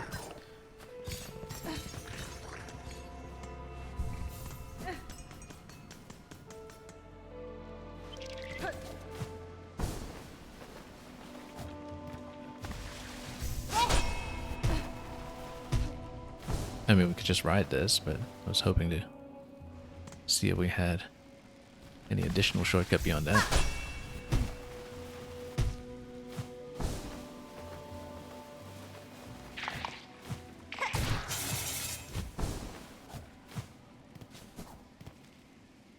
Okay, straight on to the right, and we'll hit the bench that we found there before.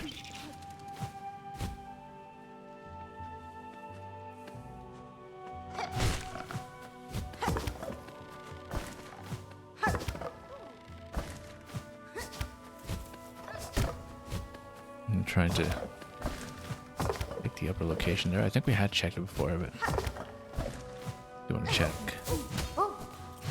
Oh, look at that. What a shock. Discovered again so easily, like a hapless little hatchling. If you're going to make a sport of tracking me, I'll have to redouble my efforts at camouflage. No acknowledgement that we helped her with her quest. Oh. Are you observing them too, Hunter? The red shells are plentiful here, stalking these vast grassy plains and the last of its bony beasts. Compared to the caves below, this lush growth feels even greater. We've crawled close to the source of their sustenance.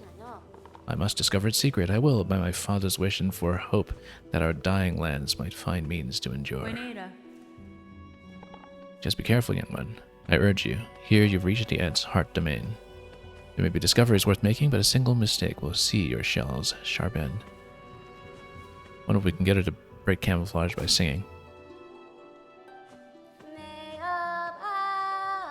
Daughter's promise. Secrets of a living land. I'll solve it, me. Mother's wish.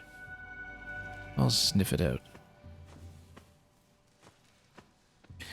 Yeah, we returned Gilly's little grass doll and everything. The red shell is hiding through the fields, stalking the bony beasts. They are part of it somehow, the life that flourishes here. Even haunted, they seem to lose less of themselves. What anchor allows them to retain such strength? Well, we're gonna find out.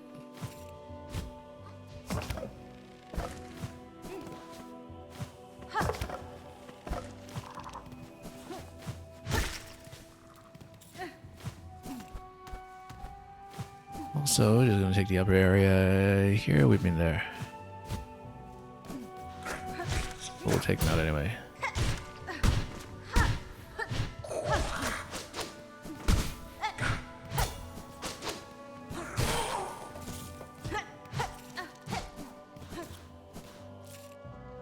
Okay, let's head over to the bench.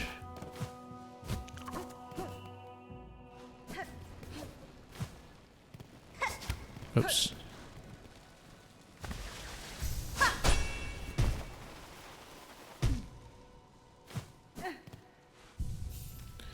We have been over to the adjoining room previously, and I think that's where we found the NPC there that was controlling the gate, and we could not proceed at the time.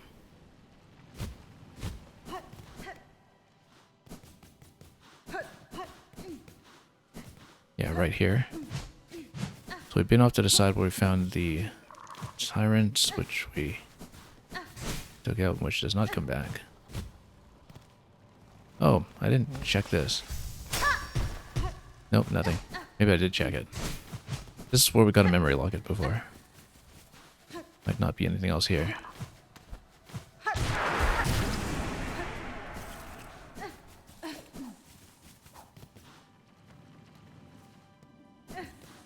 So yeah, I guess now we might have the opportunity to continue. My strength, my power, could you claim it, Pale Beast? Are you so strong? Let us find out together, Great One. So yeah, now we play the Elegy for the Deep, or rather we should, but I'm going to try to play the standard song first just to see what happens.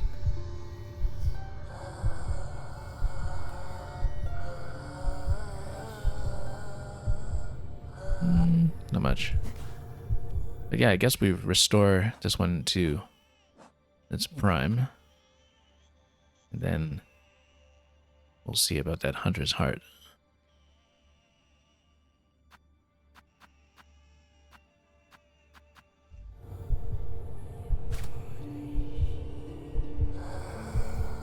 Red Knight Sherman is cool and all, but you're more of a Gilly main yourself.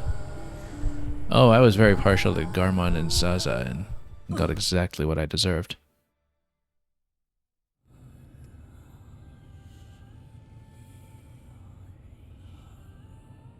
Okay. Let's see about this. There was the gate off to the right that we'd seen before that we couldn't progress through previously, so let's enter and see what this is all about. So yeah, it looks like there's this whole tribe that's here and ready to watch.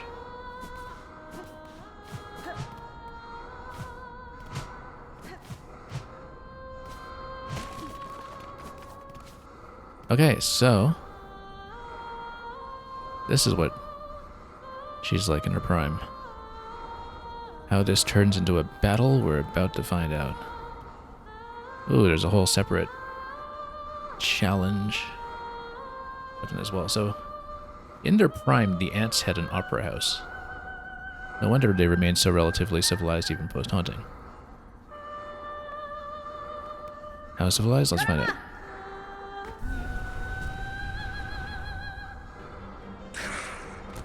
Okay, well, they're going to defend the opera first.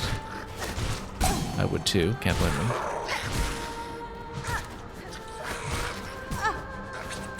But we had to deal with some of the big ones that stomp around later.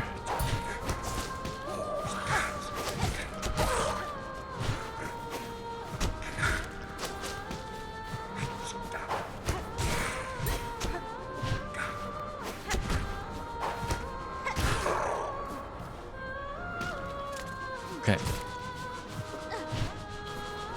I have to admire the variety to all of these big set pieces. Whoop. We just take out entire tribes at a time.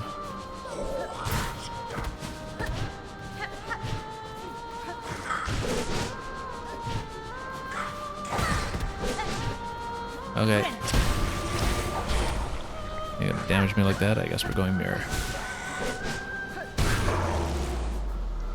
Last time. Phase 2. There we go. Scarsinger at Carmelita.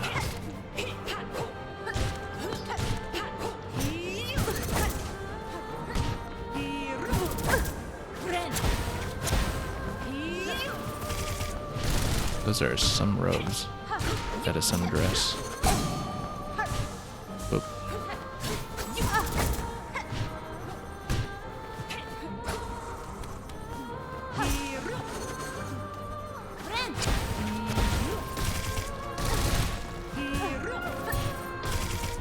As usual for this game, we'll just try to do as much as we can as an aerial fight, but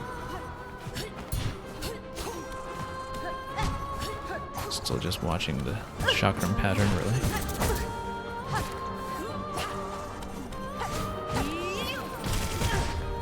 Yeah, the landing is pretty damaging. We need to watch out for it in general. We should be pretty close to some silk soon if I can get in close. Too close. Have I tried this before? Is this my first time? This is my first time. This was my first time today seeing any of the fights on the art collection phase of the main quest. So yeah, this was my first attempt.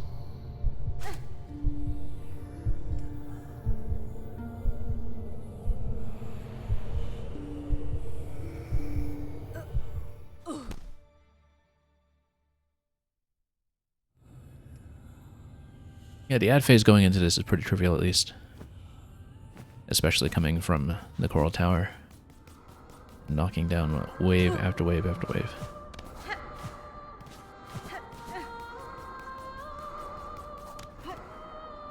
The boss herself, though, will need to work on.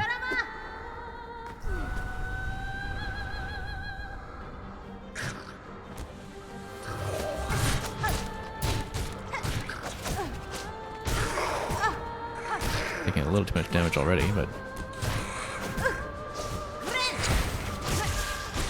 Oops. Only got part of that down. That's a risk we take.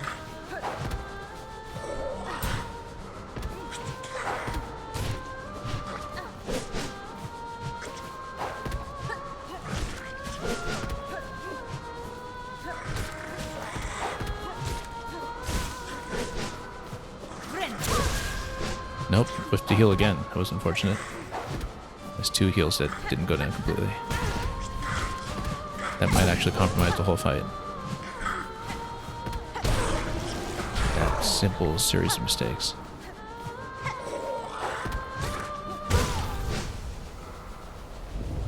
Yeah, whiffed 2 heals in a row that time. We can't really do that.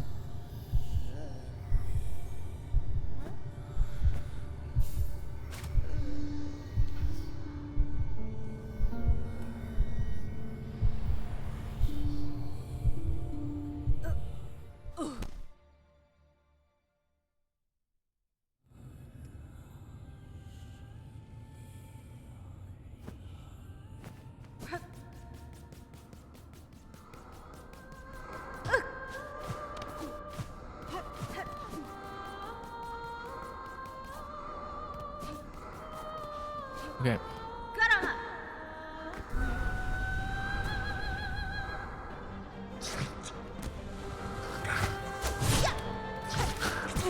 Well, that didn't work at all.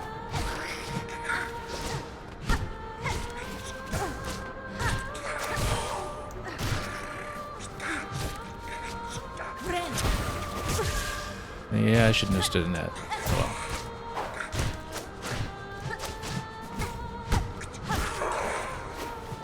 I need to stop so eagerly using the claw mirror as an attack. It's more that, you know, we should still try to stand in safe places for heals. And if someone attacks into us, well, it's their problem. But there we go. You see, just like that. We actually did manage to catch them pretty well.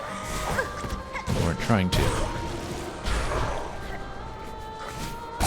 Oh, saved by the dice. That's why we keep the dice. Okay, not too bad a state. In here. Oop. So yeah, on the landing, as she kind of spikes ahead of her, we need to watch out. Oop. Misread that completely.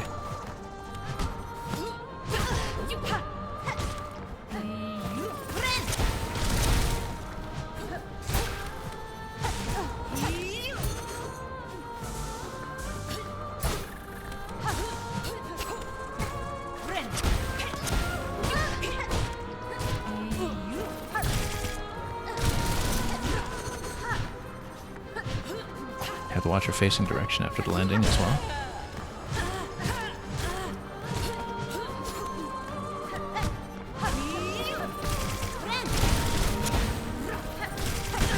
Oops.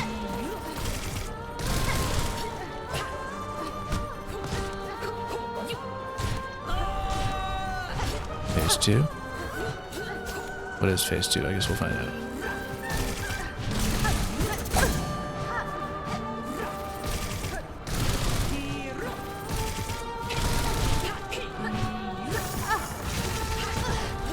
Big spikes.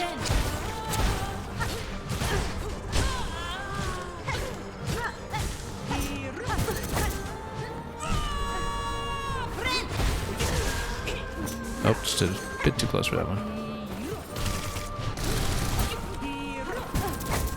Otherwise I could have done well. Okay, dash attack like that. Watch out. Got a bit caught there.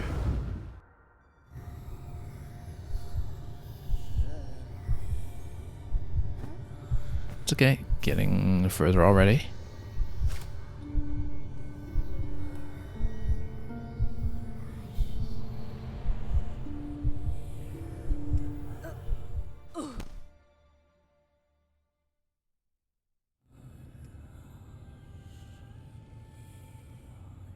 We'll definitely be thinking about how to change up some of the tools. But again, we'll just hold on to them for the time being until we understand the dodging patterns first.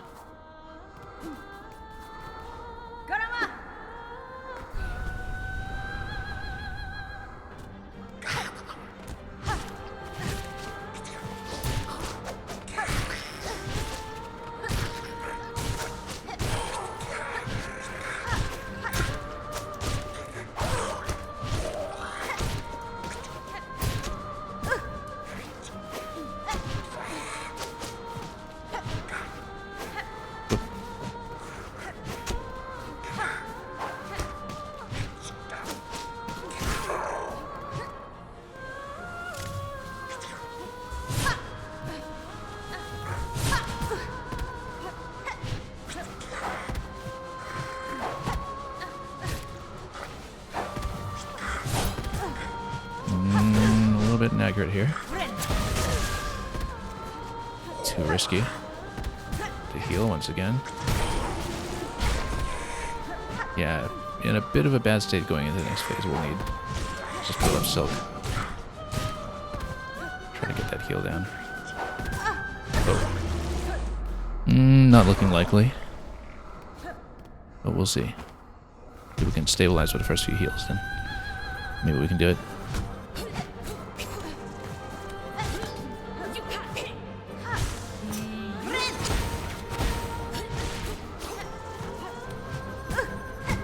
Standing too close often.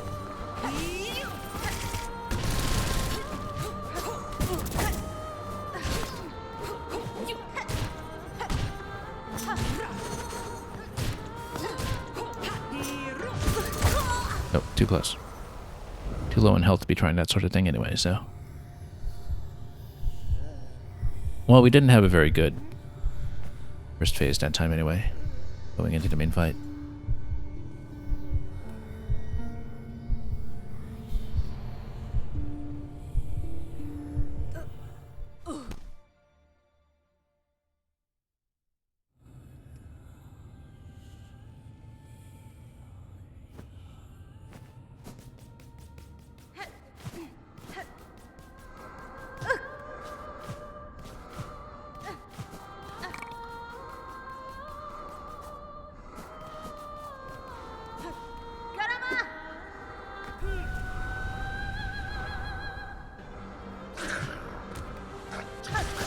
Oh, spending too long on a charge.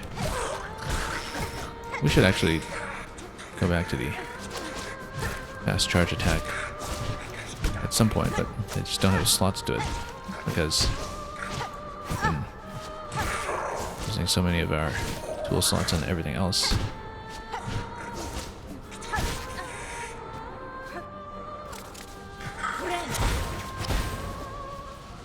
Okay, didn't get hit that time at least.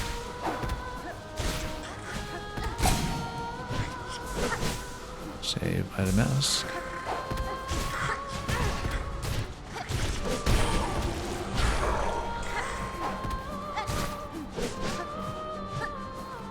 I mean, we are at full Silk, so.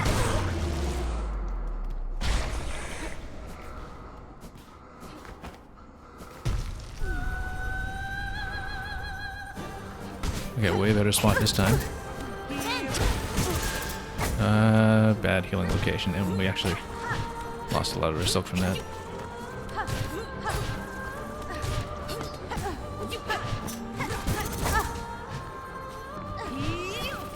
Nope. Standing quite poorly all over this time. Oop.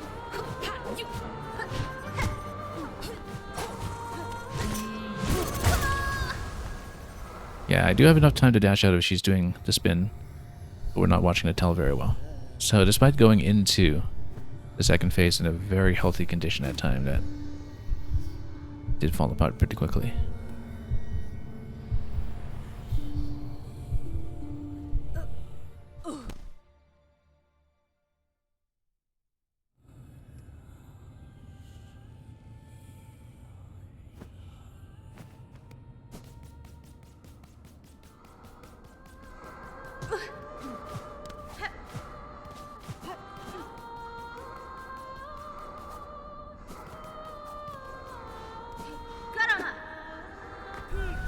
Okay, here's to a clean phase one.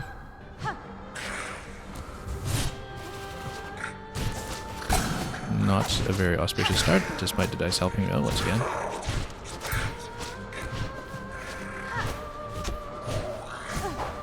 Oop.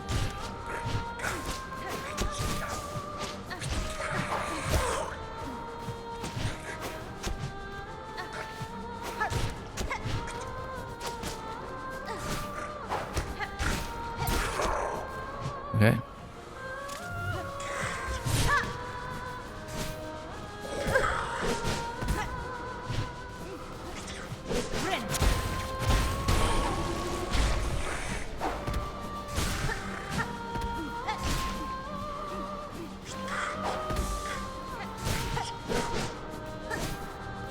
Just fly low enough that the upcut attack we time it while it does work.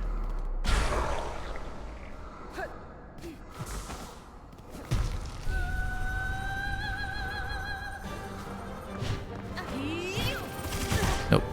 Just trying to jump over and we just missed.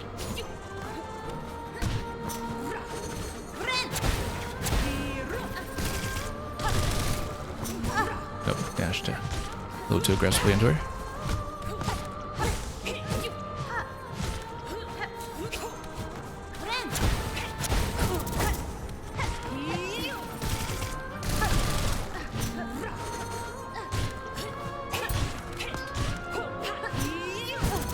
No. It's possible to parry some of that with good timing, but we don't have good timing, so...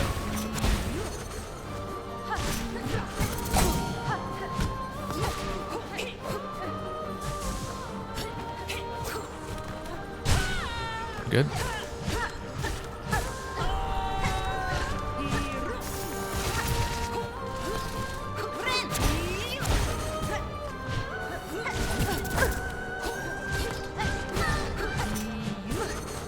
Standing a bit too close, maybe. Nope. Just trying to jump out of that to heal, but we landed a little bit too late to get a jump going. We could have stabilized out of that one, I think.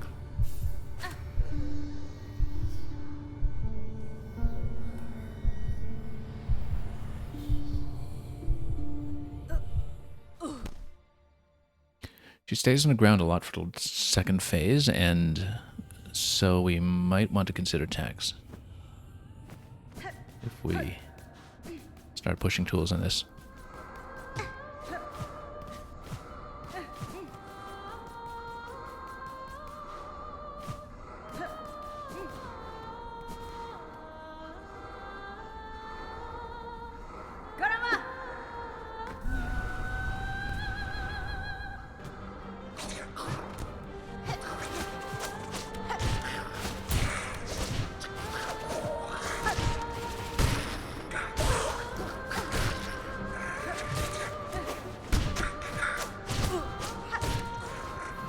Can be doing better here.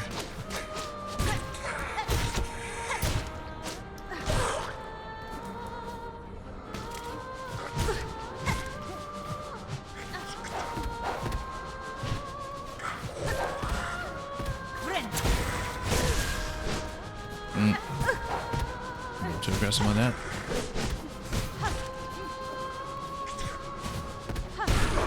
There we go.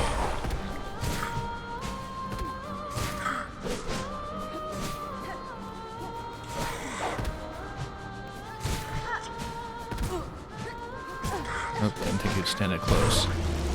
Not great, pretty low. But if we can get enough silk for the first heal, then we'll take it.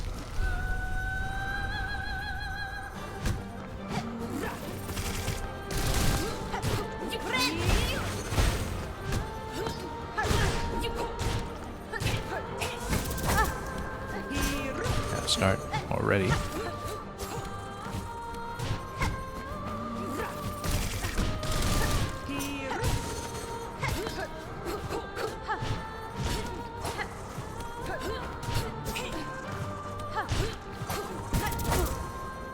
Not great. Straight into me.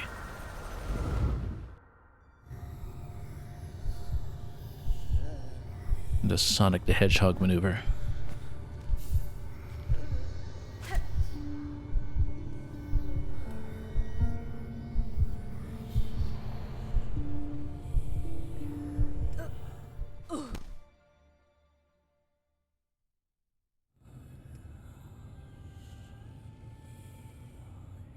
This one does kind of feel like fighting Sonic the Hedgehog, doesn't it? You got the forward spin, you've got the dash in the next phase after that. So what happens when we play in this section? Absolutely nothing. Oh, there we go. Stalk proud, roam far. Let's wait for a bit more refresh to see if we can hear more. Just curious for the singer.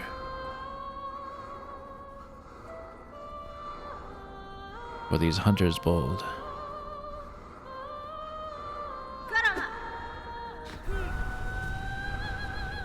Well, like a good bard class, I suppose. She's encouraging everybody else to do the hunting, hence why this is the hunter's heart. Giving everybody a second batch of movement points like you get in Fire Emblem.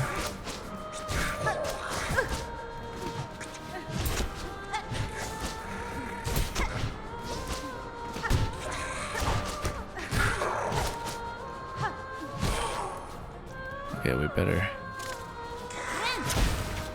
pop this quickly before they start swiping.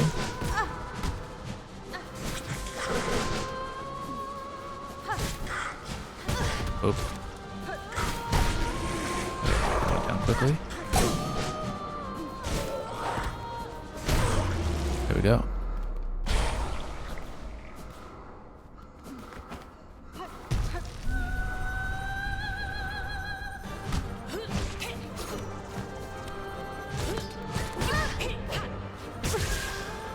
Nope, missed my heal. Yeah, that fell apart really quickly. Really can't afford to whip the heals. Red Knight kind of rude playing a different song while she's singing. Ah, they blend well. I mean, if it works for Sherma, it works for everybody else.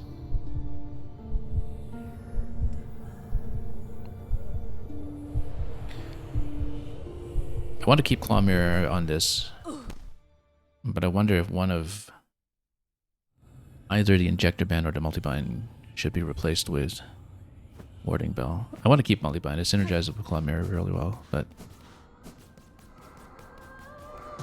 we haven't been very good about the heal timings in any phase of this so far, so let's do what we can.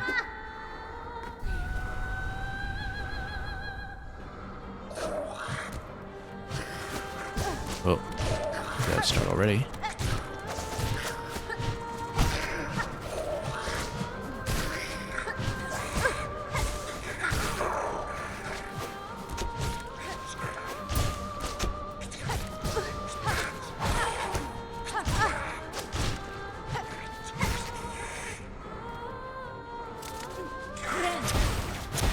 Okay.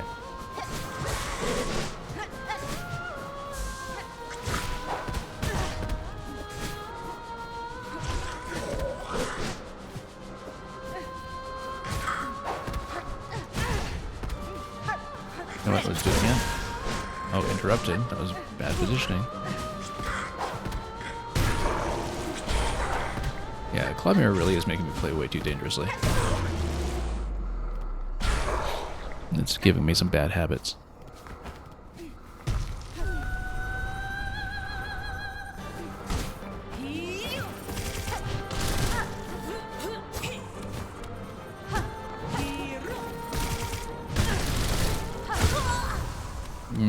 That ended easily. And not for me. Okay. A bit of a rough going into the main phase anyway that time, so let's fix things up. We've regressed a little bit in the most recent attempts, but we just need to stabilize and get a nice deep run again.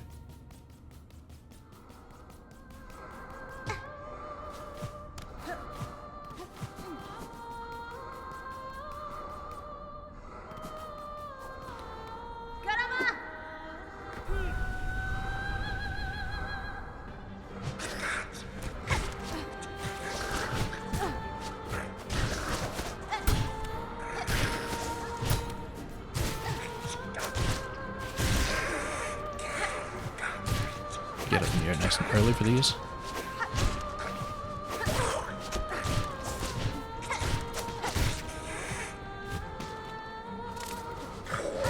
And just stay nice and high. I think is a better way to do this. If we can. Yeah, we can actually take it down really quickly this way. we better bind up now.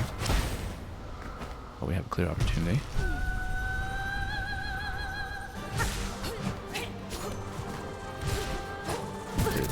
Do a little bit hit and run here. To dodge that spin attack. And that swipe attack.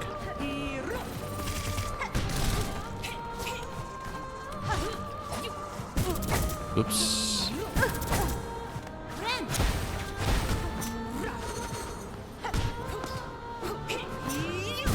Nope, couldn't get in.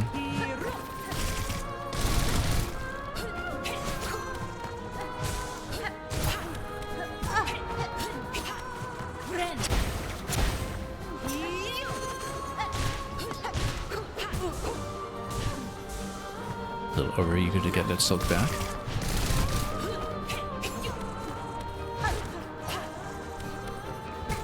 Nope. Ugh. Not going well at all. A little too impatiently all around.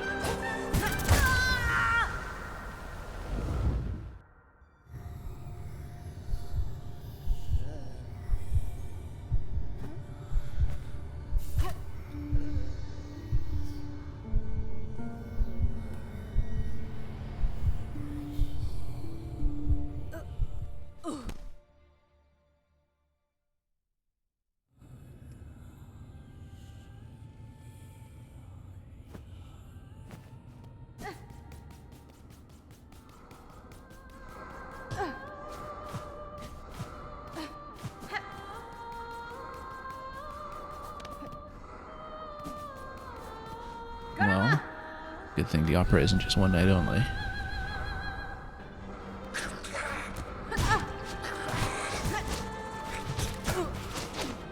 Bad start here. I don't know why we fell apart so quickly.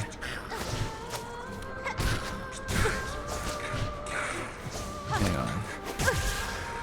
And we even missed a heal. Yeah, this is such a bad start. That was an absolute disaster. Okay. Let's play properly this time.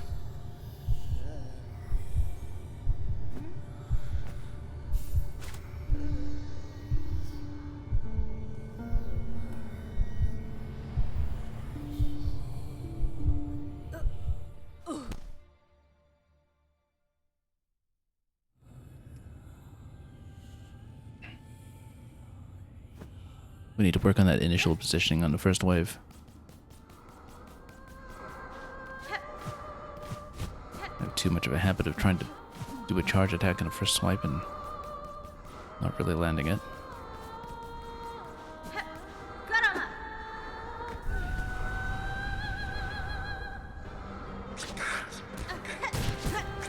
Yeah, this one jumps at the outset. That's what's catching me off guard.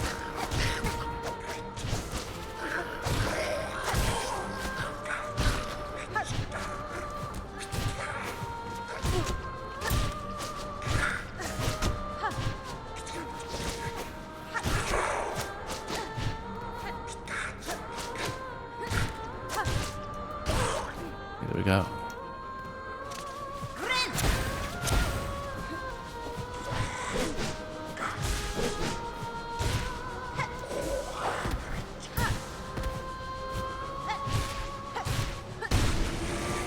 Down, and then the other one we can just kind of take patiently and try to uppercut him.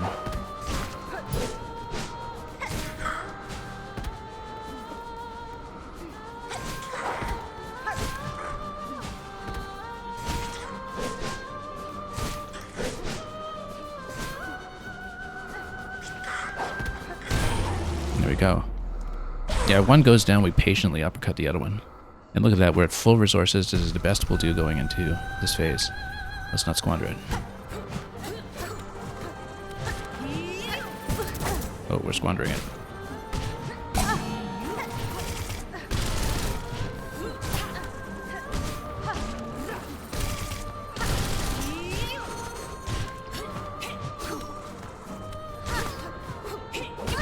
Ooh, didn't think the third swipe would reach that far.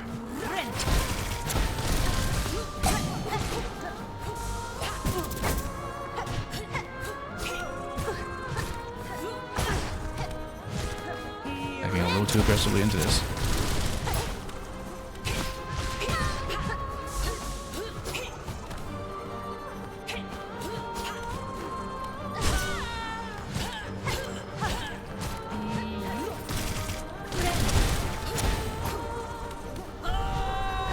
Okay, phase 2. Haven't seen this in a while.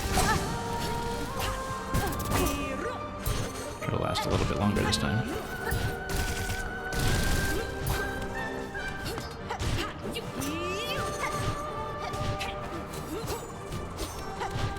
Yeah, double throw from the top.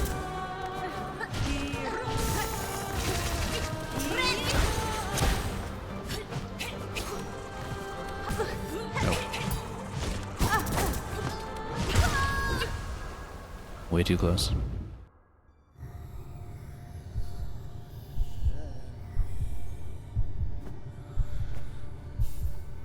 Yeah, she defends herself very well. In terms of having a very long melee counterattack range on many of those patterns.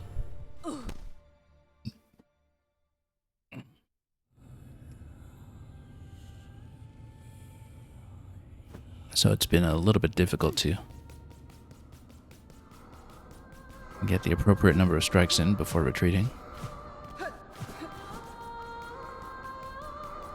And I find that I'm also dashing a little too close to her often and just kind of gliding directly. That's something to work on as well.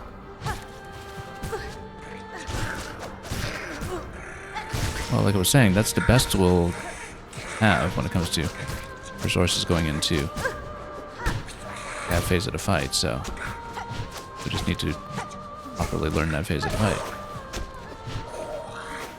Because we won't be in a better situation coming out of phase 1 here.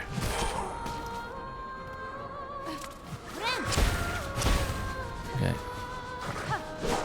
Would have been nice to hit them both, but doing that, we'll just take one out quickly and then patiently uppercut the other one.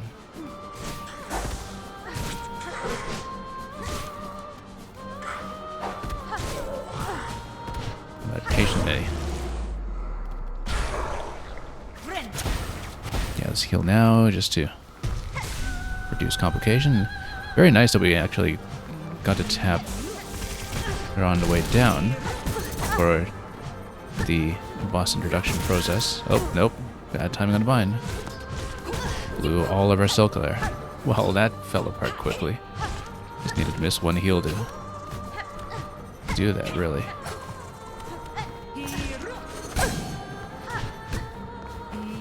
I think I have another chance, but not for long.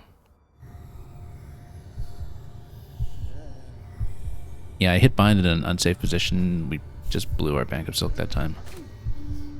Wasn't that good.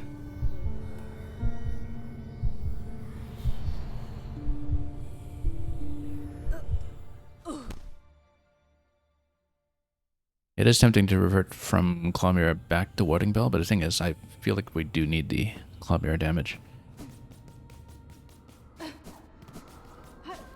I've been a bit reliant on it for a current pattern in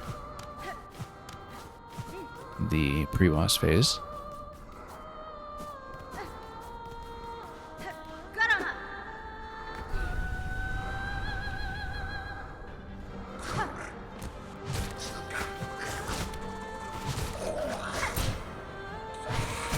Oh, timing's a little bit off.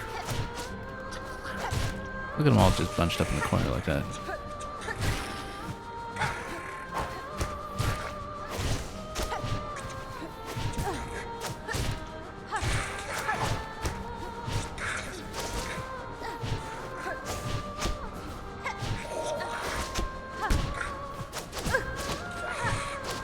Come on. Oh, I've been whiffing so much on this one.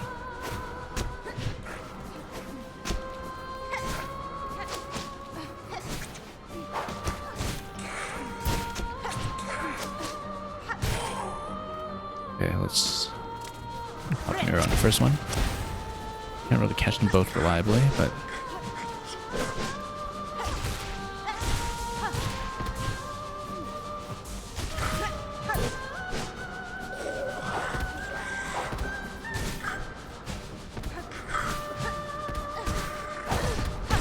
we go. Took entirely too long to put that together, but okay. Let's just have some patience.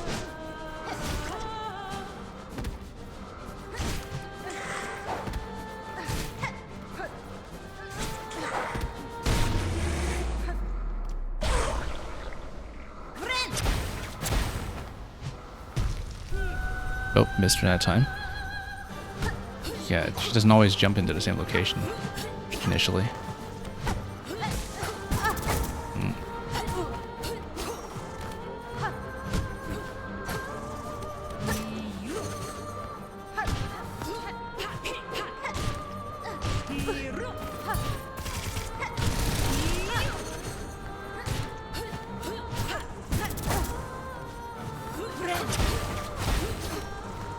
Oh, got caught.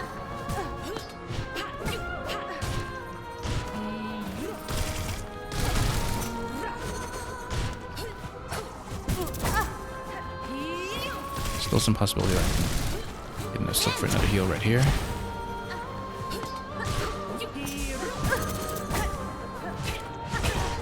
Yeah, attacking into it much too often. But it's not really safe to do so.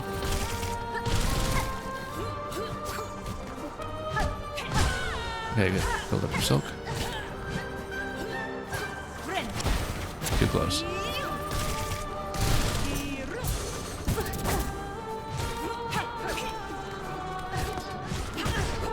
There is a particular timing to parry that attack. I think that's how you're supposed to do it.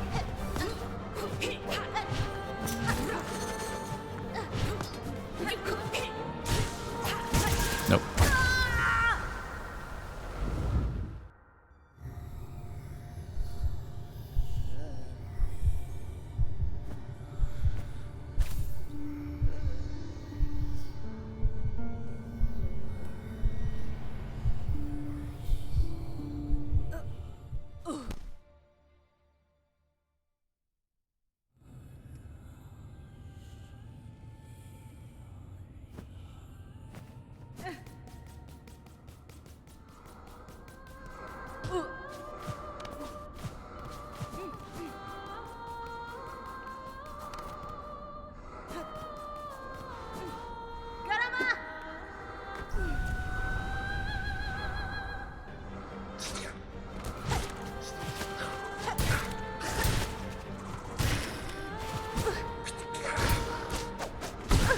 Still a lot of sloppiness in this phase sometimes.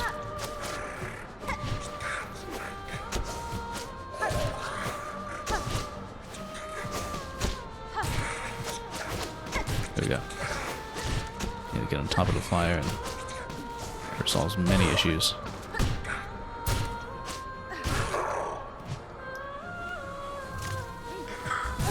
Oh, stood too close and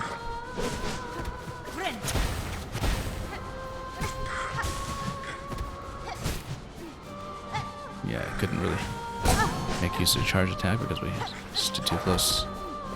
All of that. It's almost better when you synchronize. And then at least you can hit them in a cluster, theoretically.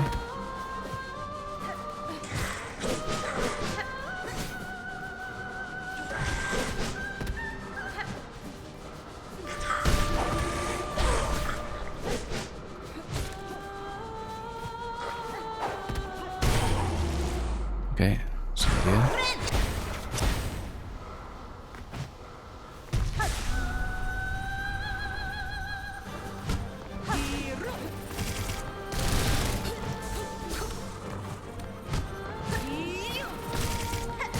Okay, let's just stay sharp with some dodging here. Nope, very accurate. Throws all around for her.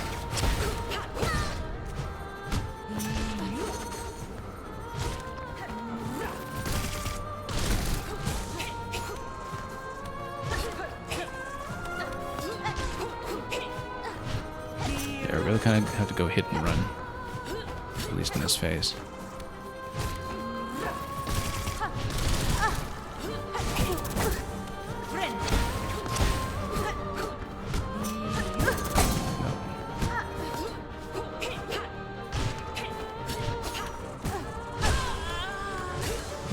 the silk.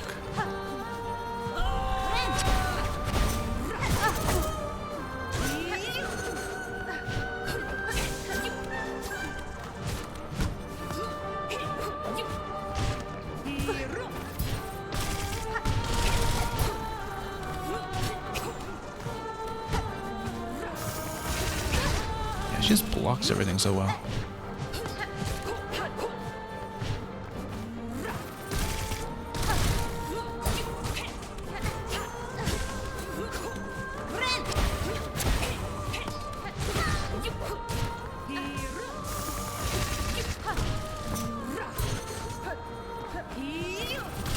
Have to watch really carefully, see where the animation frames are, where she can actually be hit.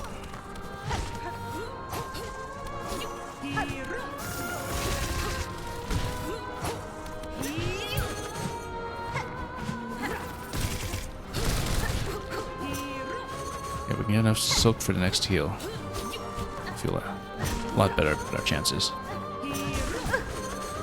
Well, we did, but whether we can do anything past that is, of course, not very certain. We did get a good run of silk there from a good heal that time, though.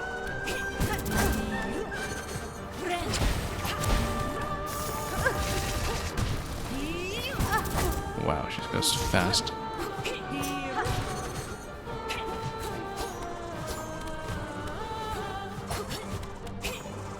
Yeah, double throw.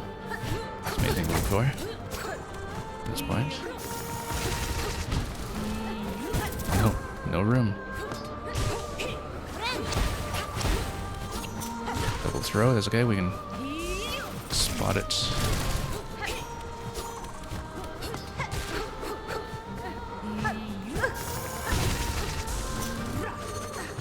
We can get enough silk going. That'll still be doable. This is getting way too tight though.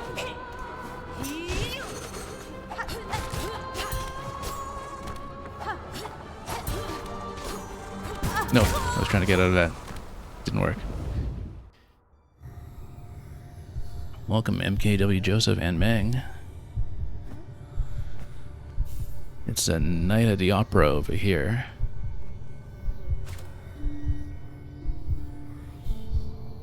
Well, that's about the furthest we've gotten on this fight so far, which was why I was thinking, okay, we'll just try to push with a curve claw at the end there.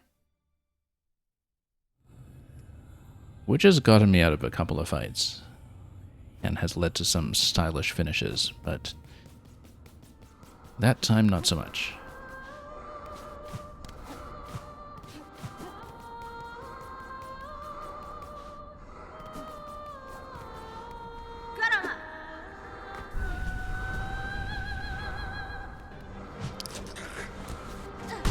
A lot farther than usual.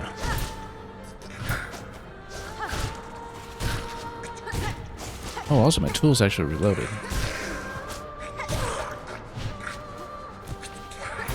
I don't know if I actually expended shards, because it's not a bench save point, it's one of the ones where you enter the, not dream fight exactly, but portal fight. Come on, I hit a thing here.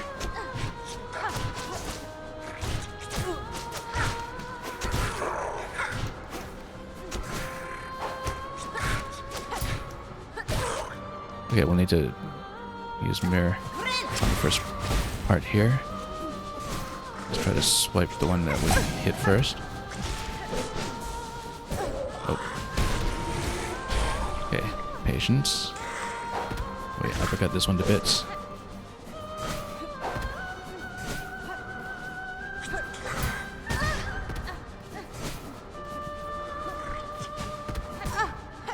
Not working well at all. At least we have enough for the heal.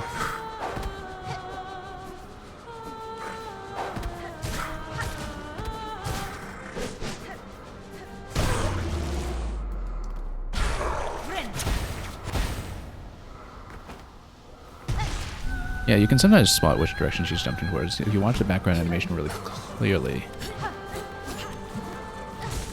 then it's possible to predict which way to swipe as she comes in, just for that initial little burst of silk from having to bind right beforehand.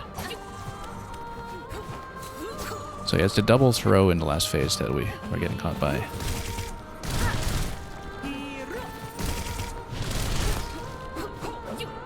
Yeah, always just one hit and then get out, I think. Better to be safe.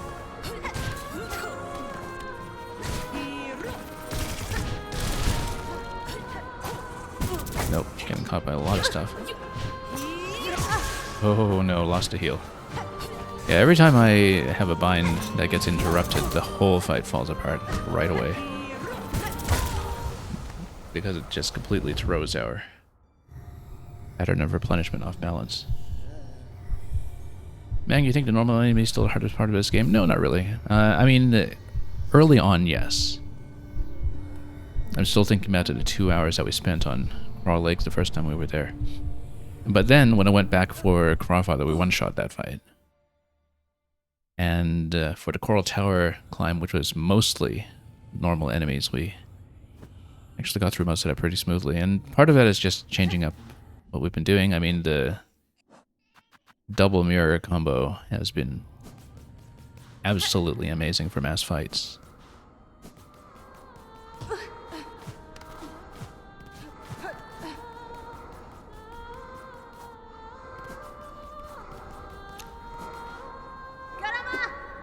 I'm still a little bit sloppy in the first phase over here, but I'm never too concerned about it. Even if we're taking a lot of damage like this, normally we can stabilize by the end, so because we're getting so much silk back on it.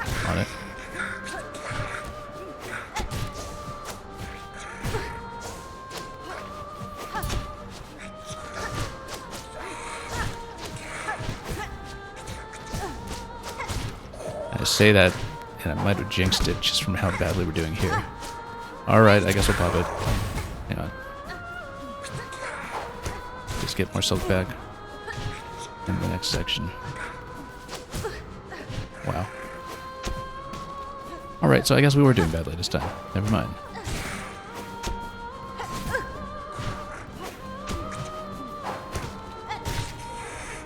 Okay, need some of that silk. Okay, hit them both. That's good. And then we just bust them down really quickly, except I don't have that much silk to work with for the next heal. See what I'm saying about the double claw mirror? If you land that on a big enemy cluster, it just go down like nothing. Oh, no, bad timing. Got Sonic the Hedgehog right into my healing attempt. You see, Meng, you're someone who would totally appreciate how this is totally a Sonic fight, right? Like,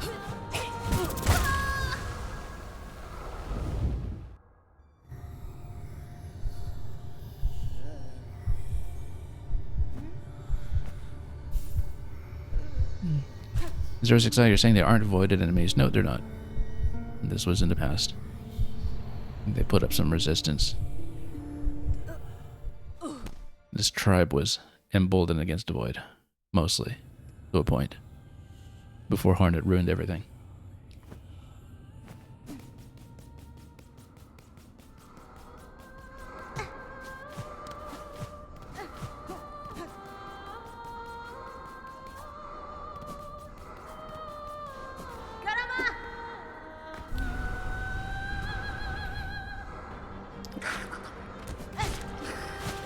Okay, let's try to have a cleaner pre-boss phase this time.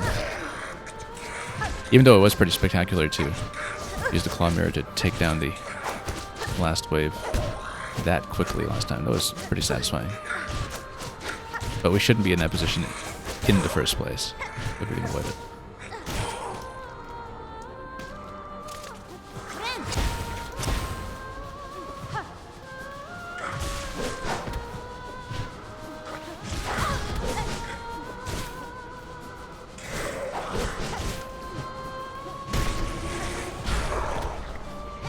Okay, slowly uppercut this one.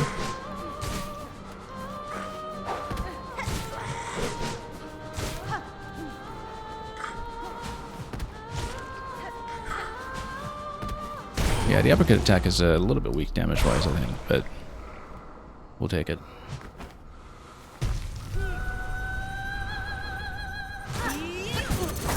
Oh, forgot to back out of that. We only really ever have room for one swipe if we're playing safely.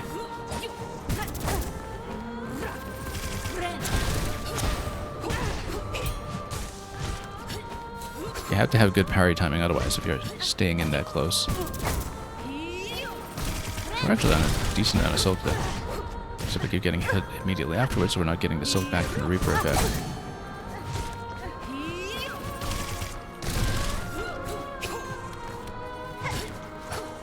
No. He's getting caught by that all the time.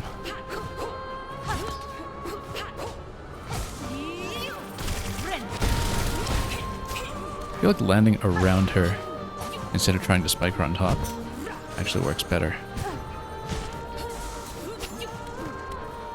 I like trying to hit from the ground. Yeah, it actually works quite a bit better. Because she blocks part of the time when on the ground. Okay, already doing the double toss.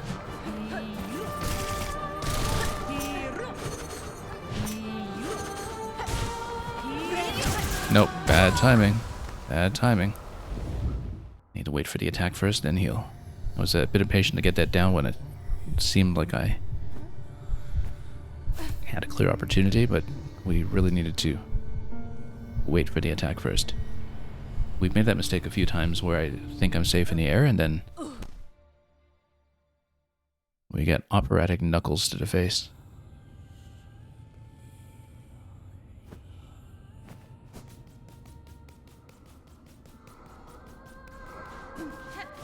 La Traviata and Knuckles.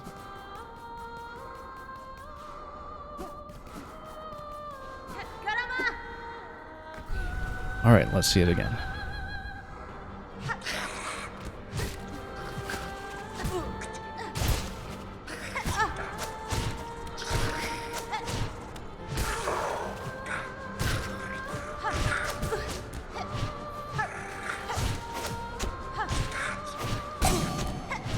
Oh.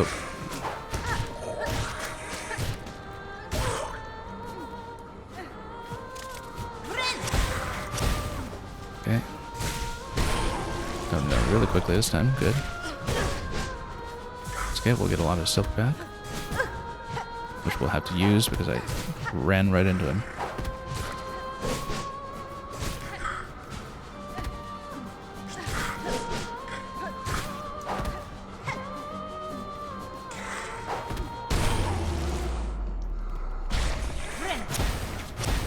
Which way is she jumping?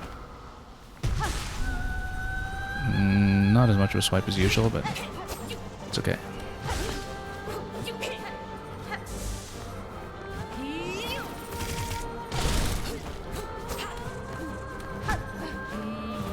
Yeah, we just need better landings in general.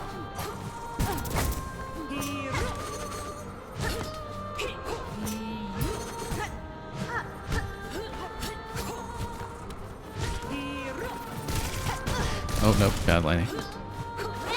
For full silk, though. Not for long.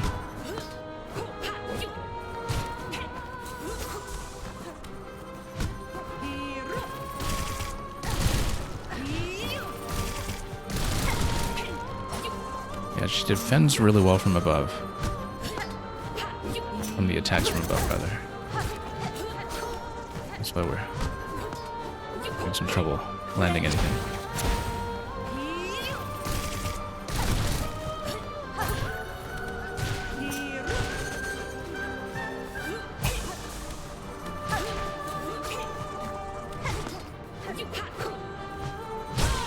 There we go.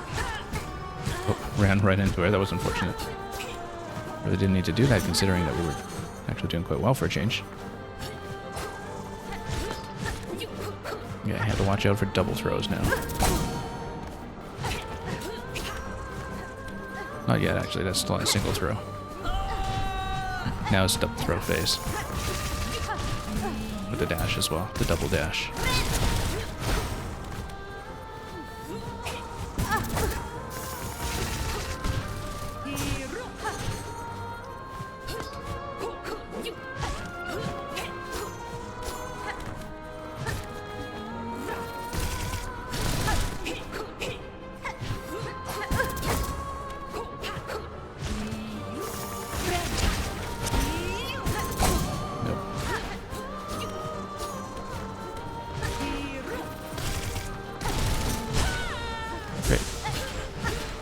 almost close enough to become some silk, but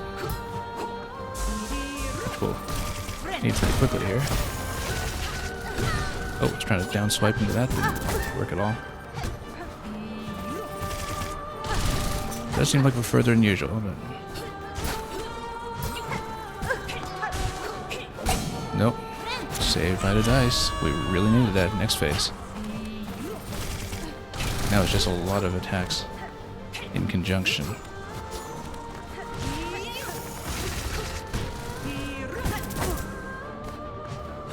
Yeah, just a shorter margin of time between attacks now. That's the issue.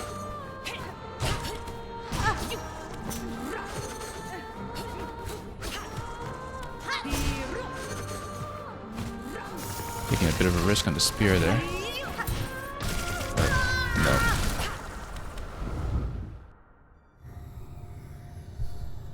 I keep thinking I can swipe the spikes. I think I can, but it's something that would require a bit more anticipation if we're going to land it accurately. Shouldn't rely on that, because we tend to underestimate how tall they come up.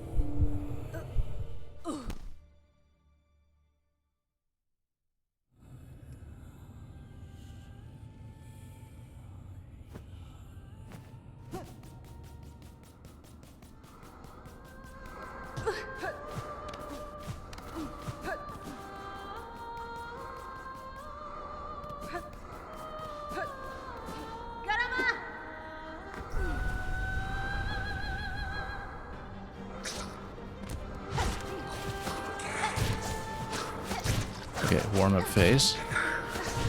As we're optimistically thinking about it.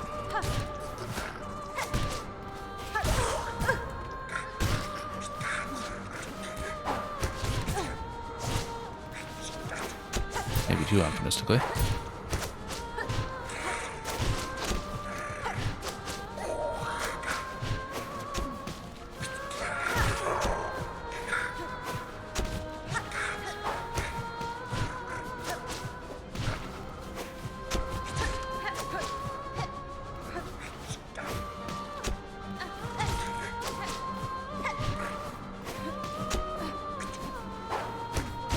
Okay, there we go. Nope, stood too close again. Every time I try to charge in like that.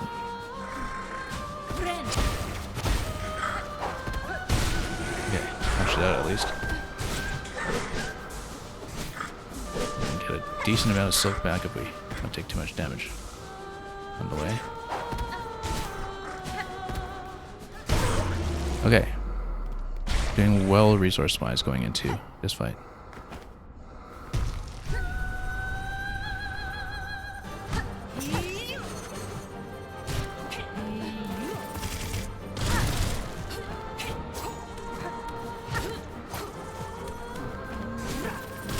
Oh, no.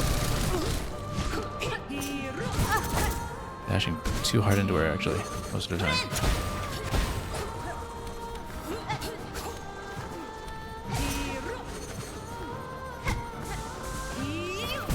No.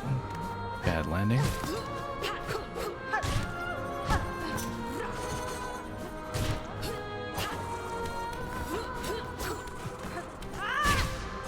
That was actually an accidental press. Didn't mean to harpoon her there.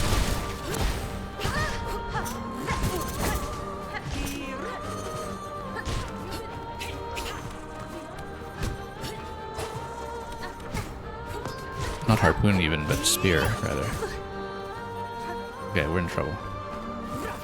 Considering we went into this with full health too, we shouldn't be in this much trouble.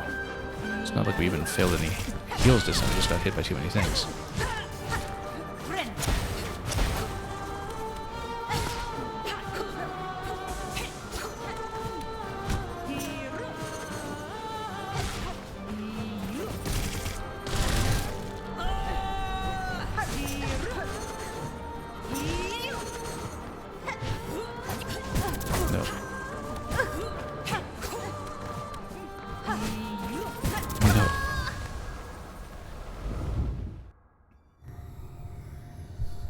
Positioning needs a lot of work.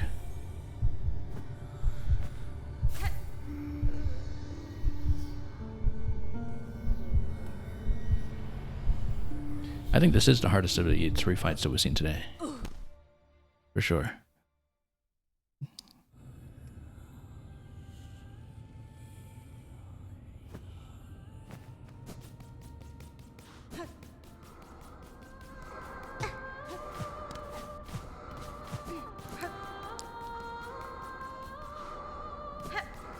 But we just need to get the dodging pattern under control. It is possible to get it under control. Yeah, 06, I saved the hardest for last, apparently. Oh, I don't know. I mean, you know, I guess they do have a bit of a left to right order on the quest log, which is always a bit of a suggestion sometimes. Depending on the game, of course.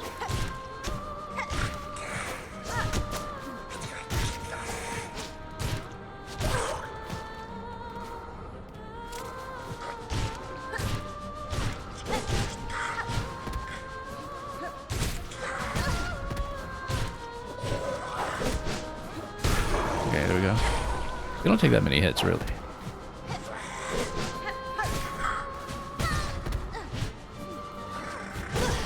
Okay, that's bad.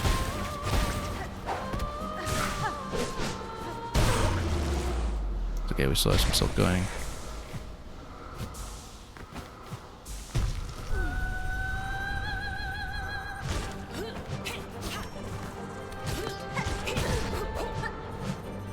Yeah. Ideally, we figure out the parry timing for that. We can read the cue for the attack when she does the melee counter. Or even the spin counter. Like there's a brief audio cue.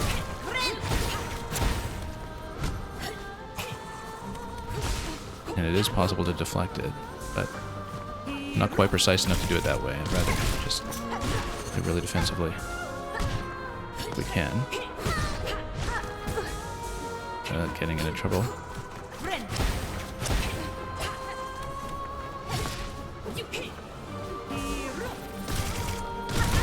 Oh. Shouldn't land towards the spikes like that when she does do the spikes.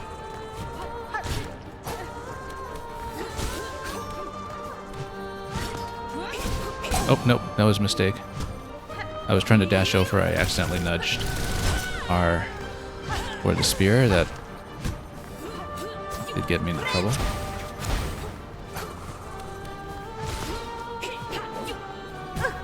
Stood too close.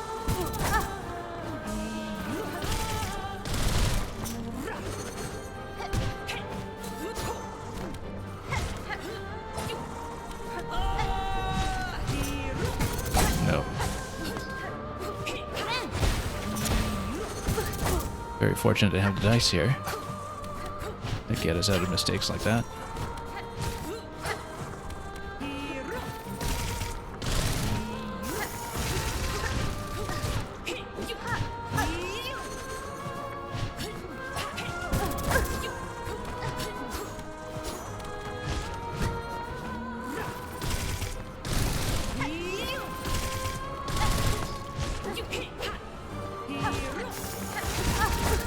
Nope, didn't jump out of that quickly enough. I saw it coming, but...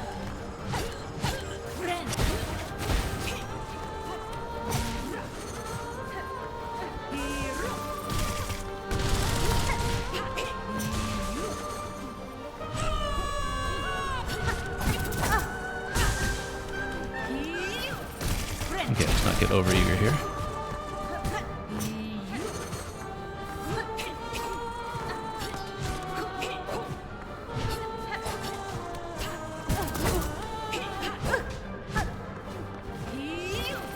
Haven't really been able to hit her since his phase.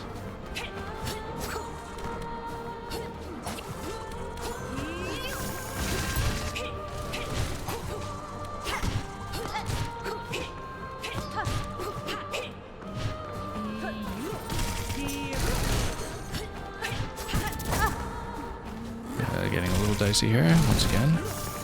Nope, couldn't jump out fast enough.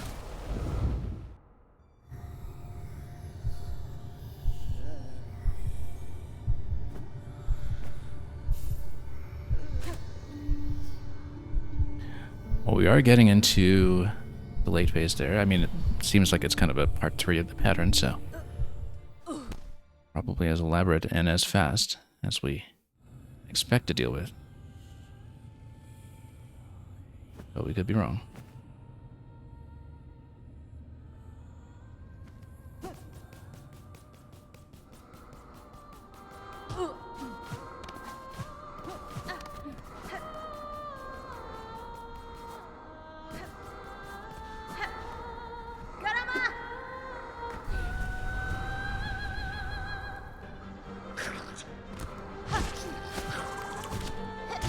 Throwing ring might be something we want to consider here as well if we do a big tools change.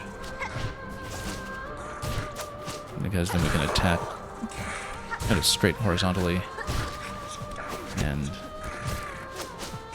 might be a little easier to do than the curve claw, which is going to be a bit limited by range.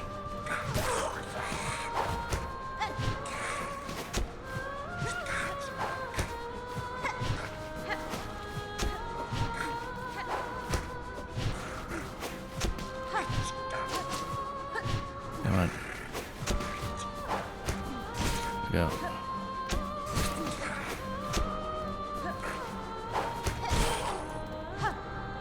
Okay, let's actually try to get a charge attack down for once without blowing ourselves up.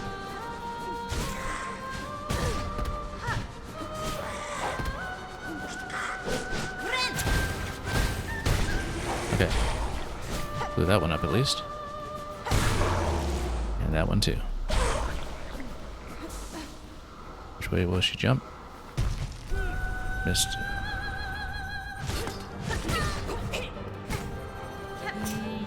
Too late for the Reaper effect anyway. Oh, nope.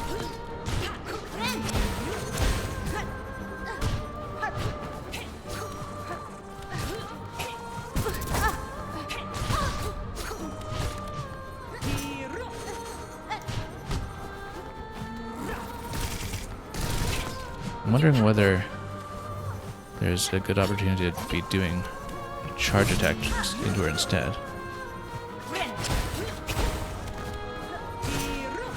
Because of just the rhythm of the fight. It would prevent you from going for attacks from the top down, though. That would be for attacks from side only.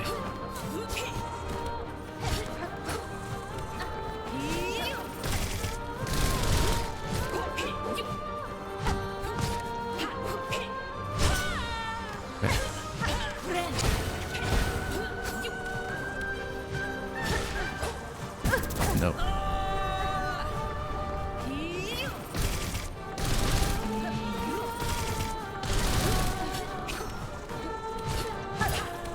Getting a little too risky there.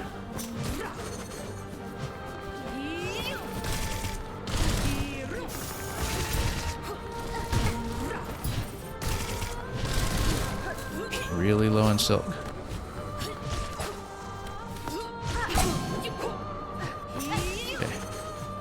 Dice to the rescue. Nope. Bad landing that time, just had no time to get out.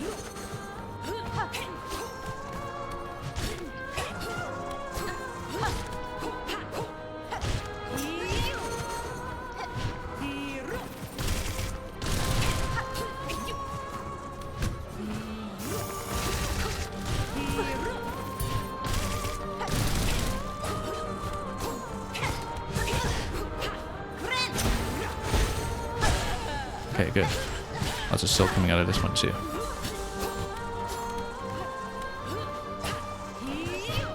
No, again, just took too long to land on the ground. We out of it had a tag when we needed to.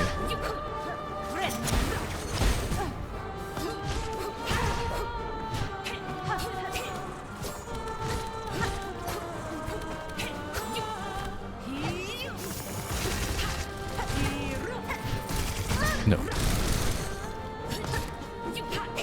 we survive long enough to get some silk? Let's find out. The answer is no.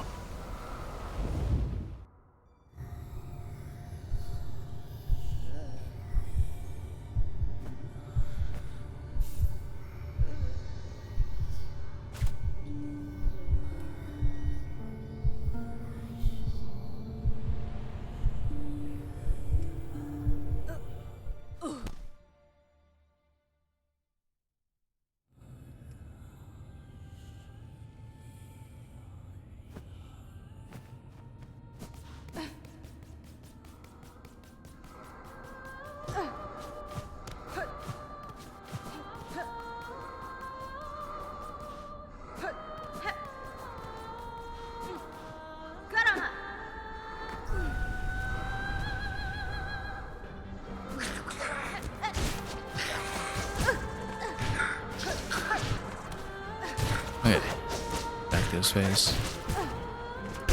A bit sloppy this time, but again, as long as we get through with sufficient resources. And no matter how well or how poorly we do here, everything kind of depends on the dodging in the main phase anyway, so. This is going a little worse than usual, though. Quite a lot worse than usual, in fact. Running into everything.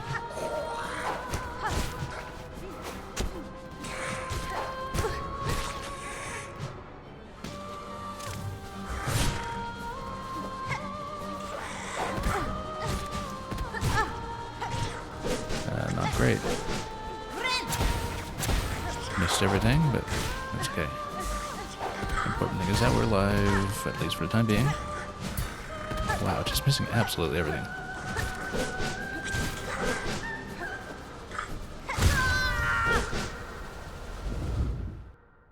Okay, that went badly.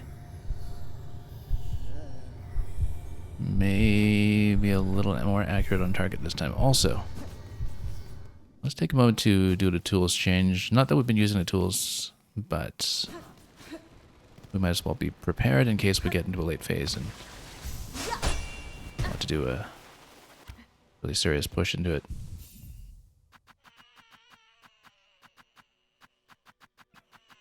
I think we'd keep everything that we have on blue and yellow. We don't really need the compass, in which case color brace might not be a bad idea. There. Maybe even a knockback protection. I don't know, we'll think about it. The red tools are what we want to do a bit of reconfiguration for, though. Throwing rings over here.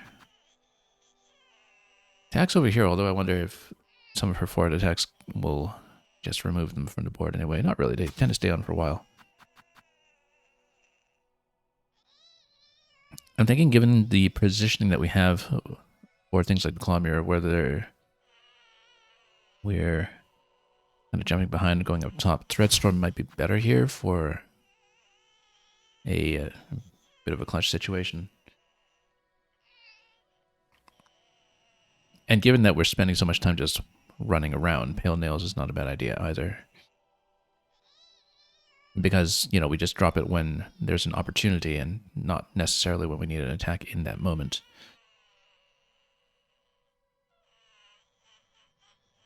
But for the most part, we're serving Silk for heals, so it's not like that selection's going to make a big difference at the moment, but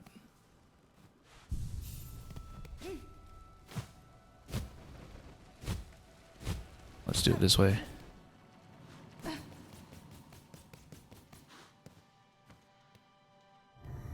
If push comes to shove, we may wind up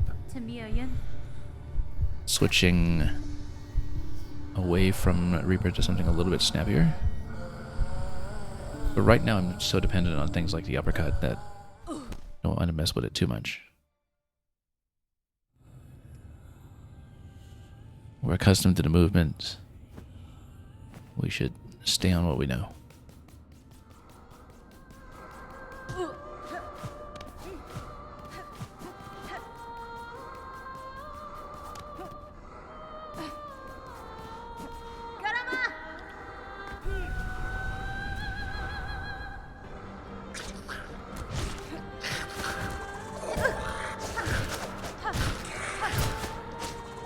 Particularly because we need the silk replenishment often.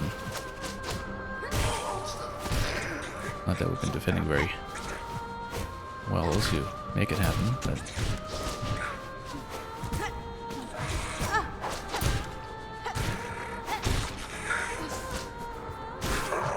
okay, we'll need to go mirror into this one.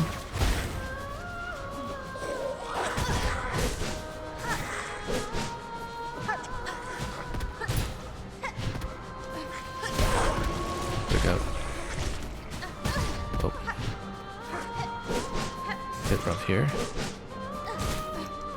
We're trying to snap down and heal as late as we can.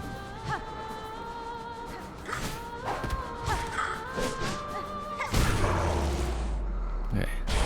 Hold it now.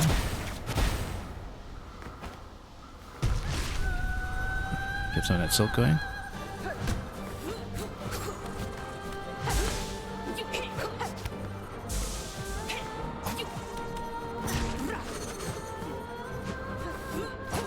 Yeah, more precise landings from the air make a big difference here.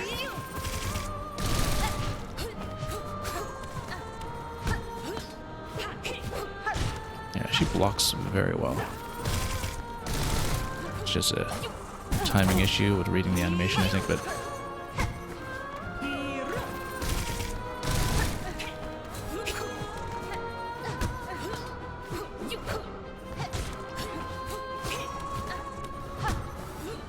yeah, because if the discs are up front, she blocks.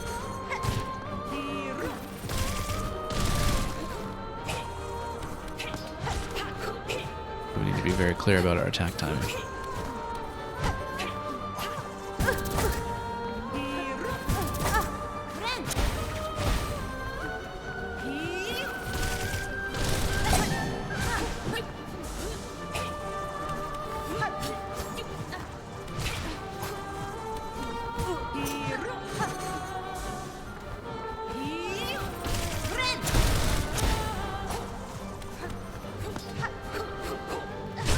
There we go.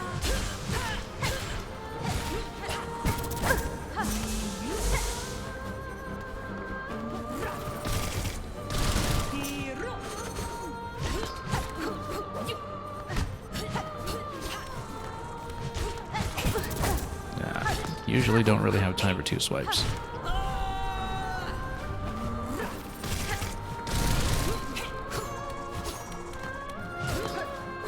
Waiting for a heal opportunity.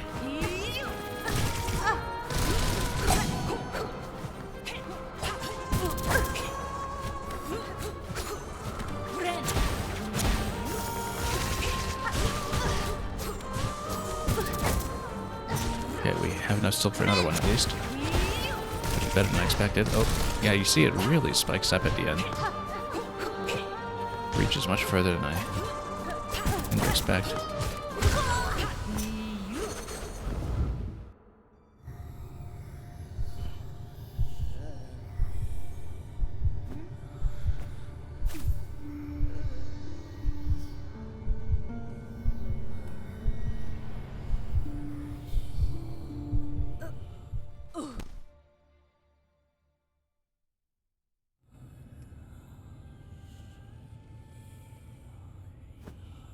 I don't think it's any particular tactical change that we need to make at the moment. It's more just dodging accurately and landing accurately.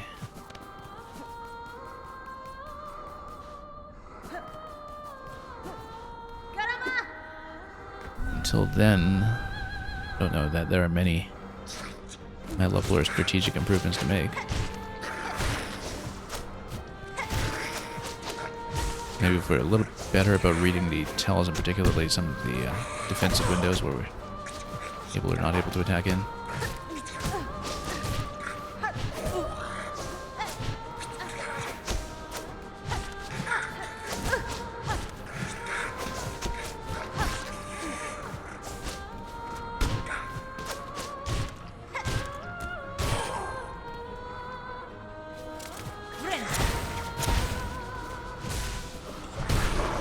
Okay, got it down quickly. Yeah, if you double tap with the mirror and then you tap it twice with the attack, it just goes down right away, so.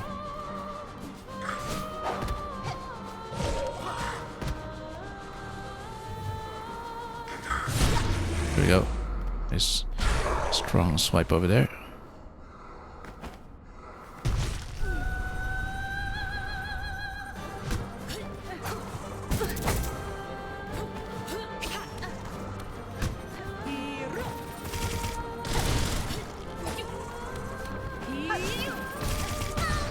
No, it really peeked right under me that time.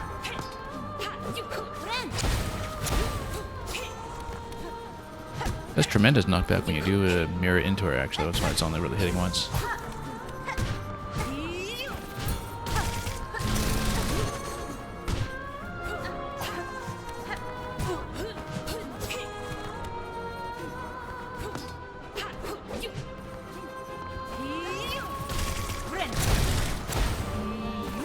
Nope.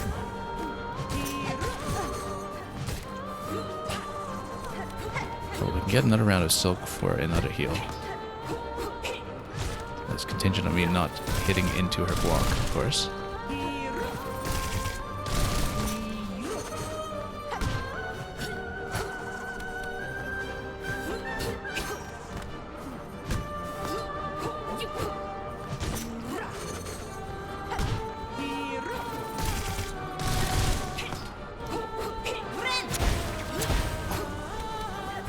Yeah, it knocks her back quite a ways when you do that.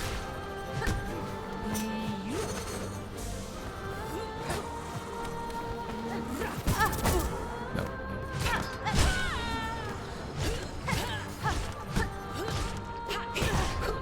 Oh, didn't back up fast enough.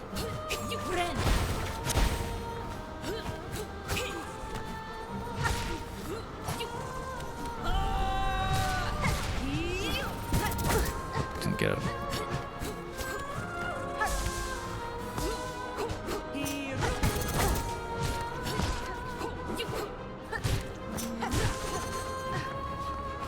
Yeah, the Silk comes quickly in this fight at least. That's one saving grace of it.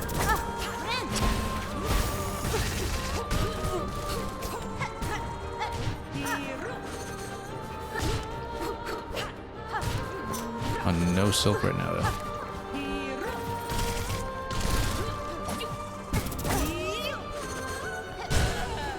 Okay, let's build up. That was a very close shave.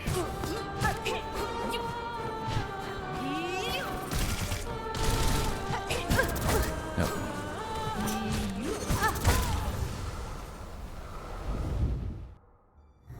Yeah, I'm finding it very difficult to approach.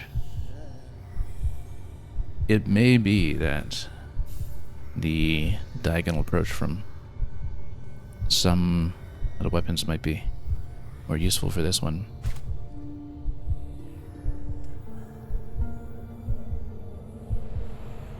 Because then you can at least close in from a distance.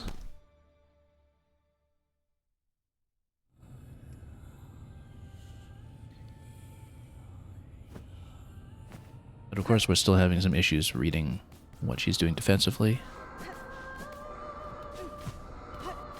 The animation does show her holding her projectiles a certain way.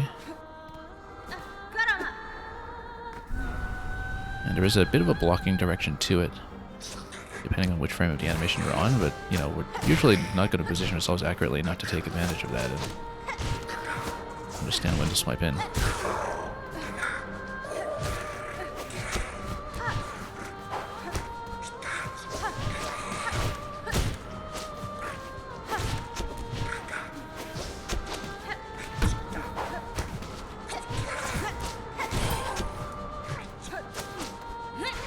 Oops.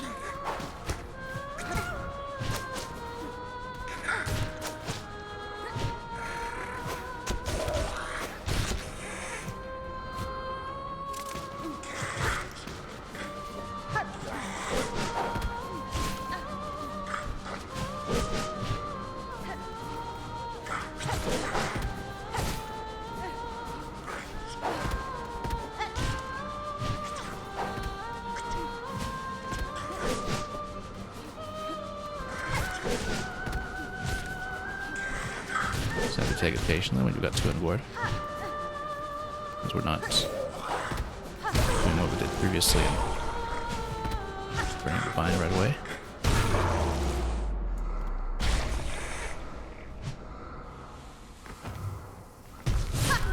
Yeah, you can kind of do a bit of initial push into it before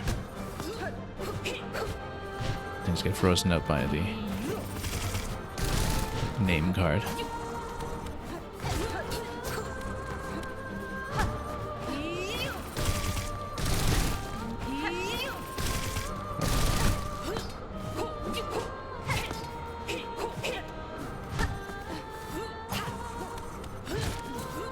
Maybe we should be harpooning into her, actually.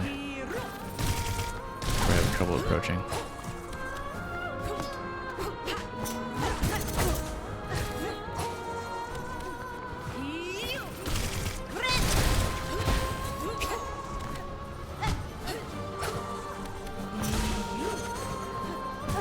Nope. Landed right on top.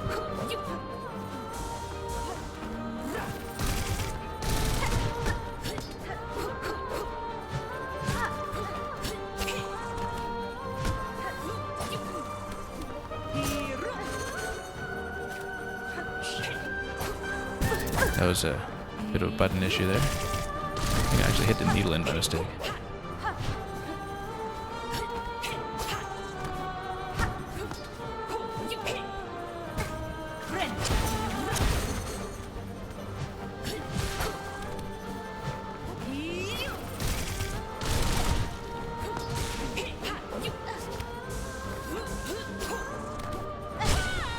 Okay, good.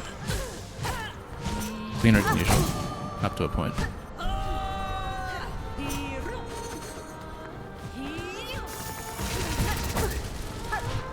So I said up to a point.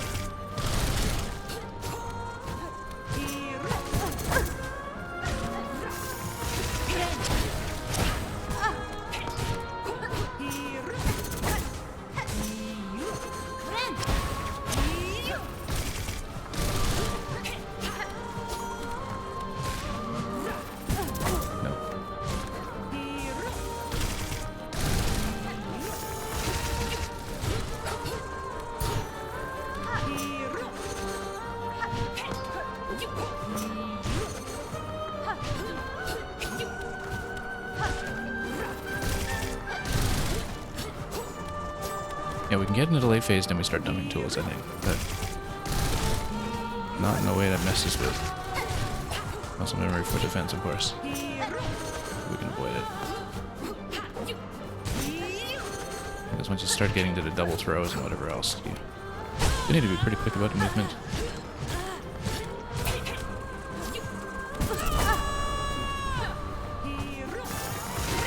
Like right here. I think that a raid will acknowledge that in just a moment. A little bit busy at the moment, but we'll reach you all properly in just a moment. So we're a little further along here.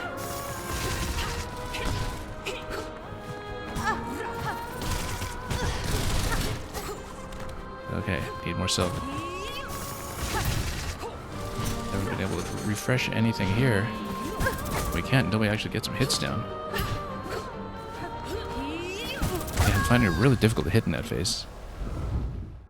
Next Punisher, welcome.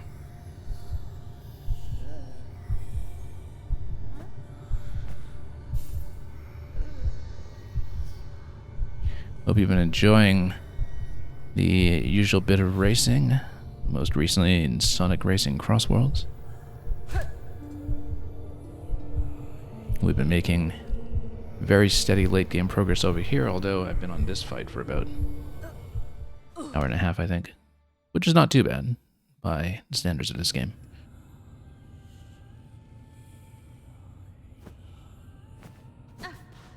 But yeah, we were doing pretty well until the last phase there, and then once things got a little bit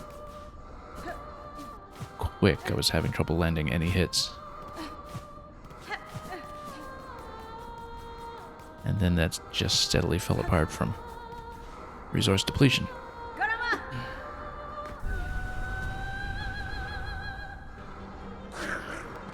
But just get back into it.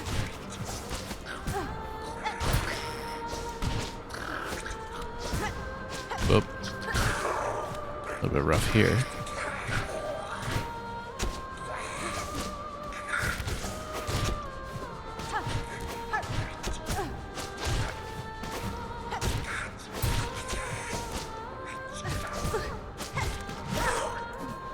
Okay, we'll need to bind with these ones here.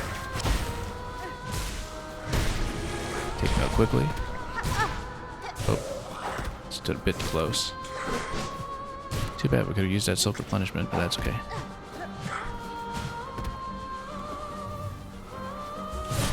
Oh, totally whiffed that. Does mean we'll need to use this bind immediately.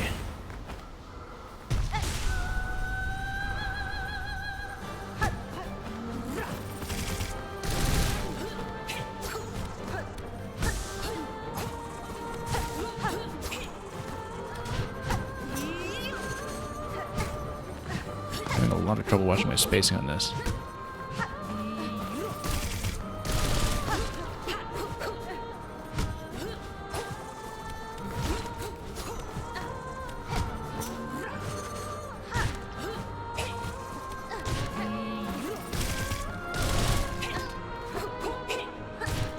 Okay, at least we're hitting in consistently enough to get Silk back. Which we'll need in a moment. Push her out a little bit with that.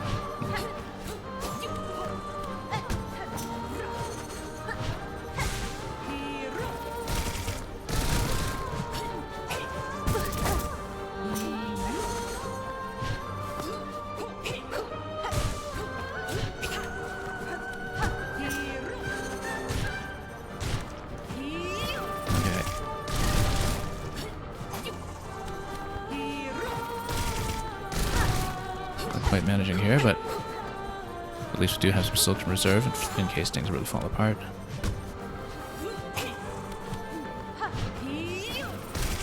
I think when we get to phase transition, we actually hit the bind right away, and then we'll need to actually.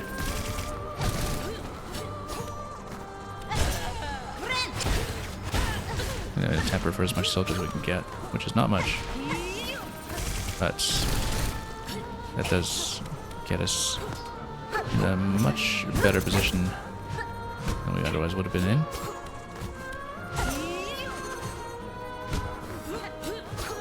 We do have enough for a heal, as long as we don't have too many accidental spears or grapples. Phase 2. Watch out for the dash attack at this point.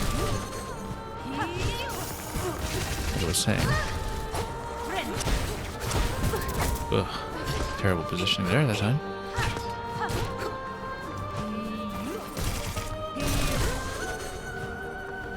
But we do have enough for the next heal, which we will need immediately. Good cluster of Silk back here, saved by the dice.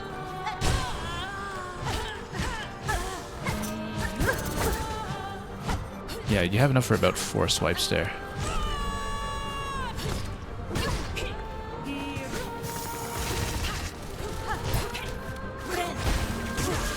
Oh, got hit. Didn't expect to jump there. That was very critical, in fact, because had we landed at heal, things would have stabilized nicely going into that phase. As it is, however, perhaps not.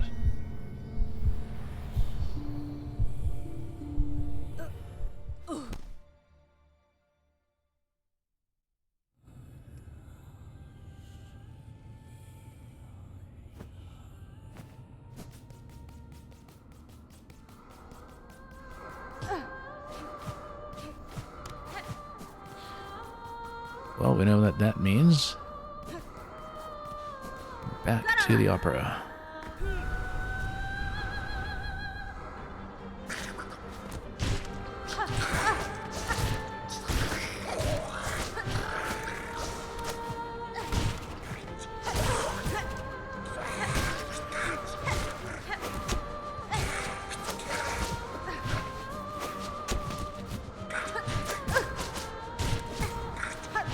Okay.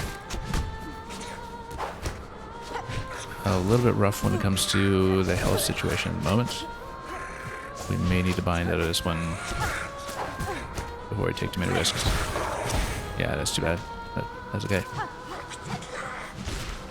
was hoping to save it for this phase, but can't always be choosy about this kind of thing.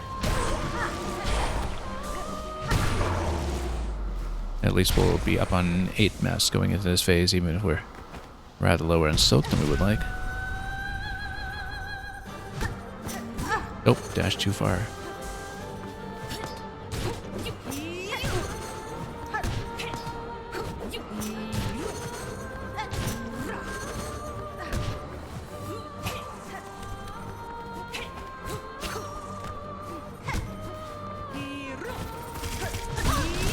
Oh, unfortunate.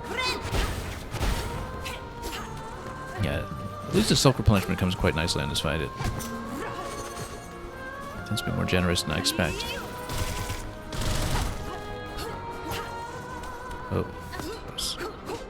Rather too close for comfort.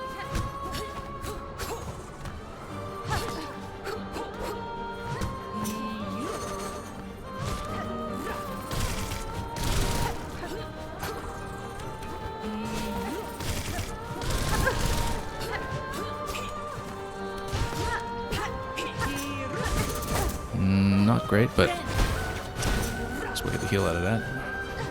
Let's try to get some silk out of that too if we can, but bad landing. Yikes.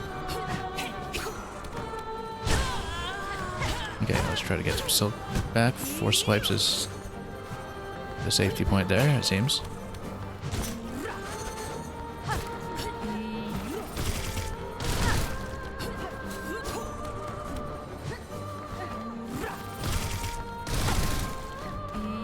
She shields really quite well.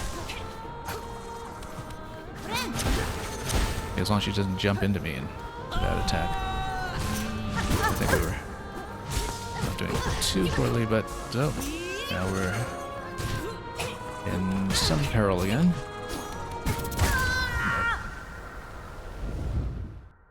Was about a tap away from another heal that time. But we didn't quite make it over the line.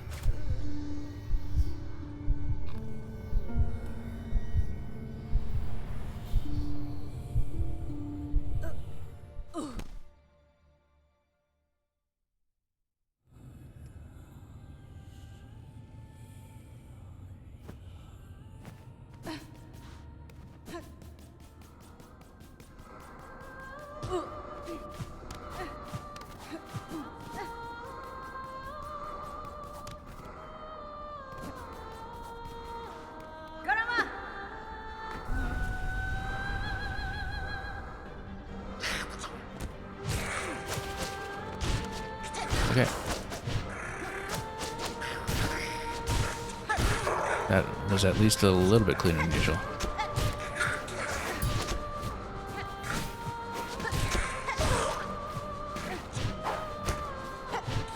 Yeah, not a terrible start this time at least. Not yet.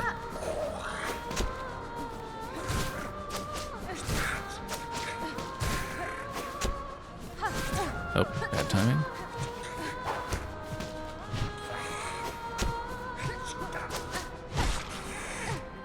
But we're okay.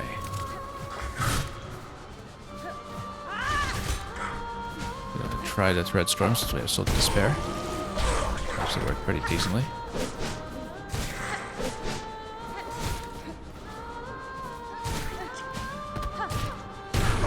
There we go, nice and clean.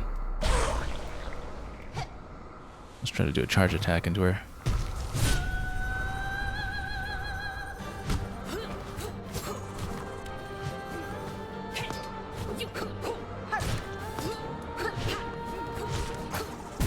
No. Well, you heal already.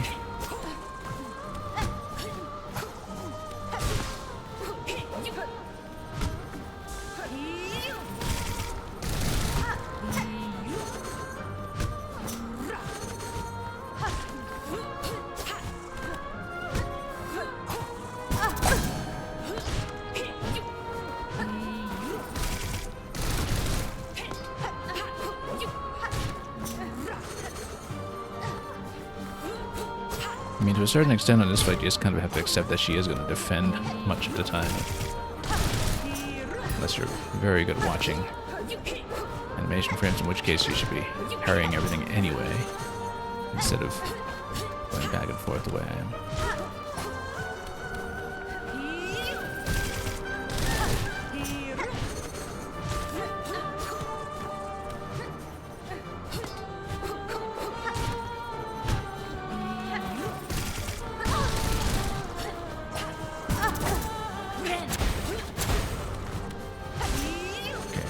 Let's try to get some silk out of that. Not much, unfortunately. Okay, we can get another heal. Except we'll get hit right away and get no silk off of that either. This is getting a little bit dicey. Yeah, again, I can get any more swipes into that.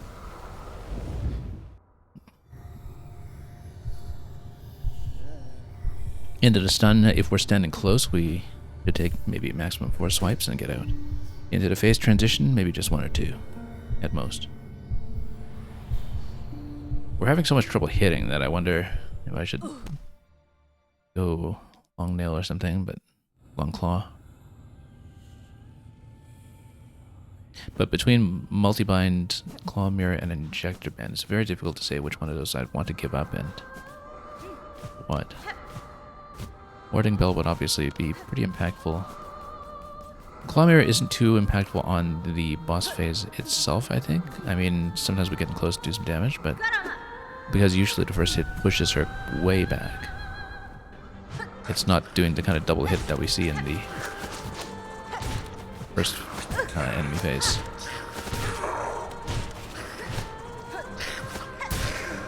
So possibly if we're optimizing, we just try to play even more cleanly here. And then go with something like Warding Bell instead for that. Because survivability is clearly a bigger concern there right now. Oh, just terrible positioning all around.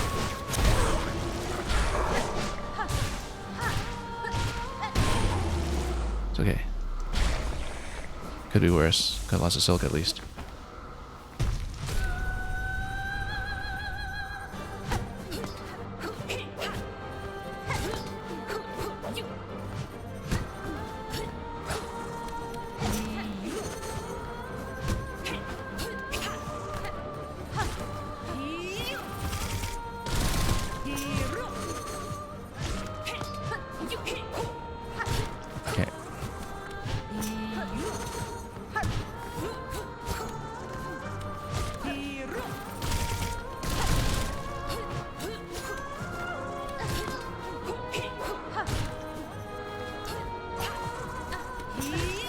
Dodging has actually been doing, I was about to say, better than usual this time. Could obviously be better. We are in full silk in case we have a good opportunity to drop a heal, like right now. Unfortunately, didn't get the silk back from the Reaper effect since we took damage. Ooh.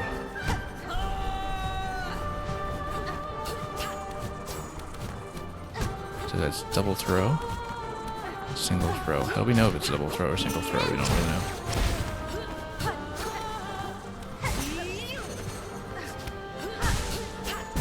Ooh, bad position for getting caught.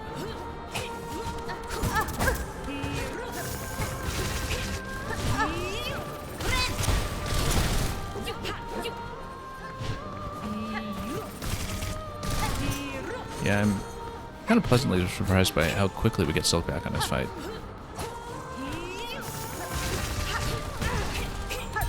Maybe we're not whiffing as many hits as I think I am, but...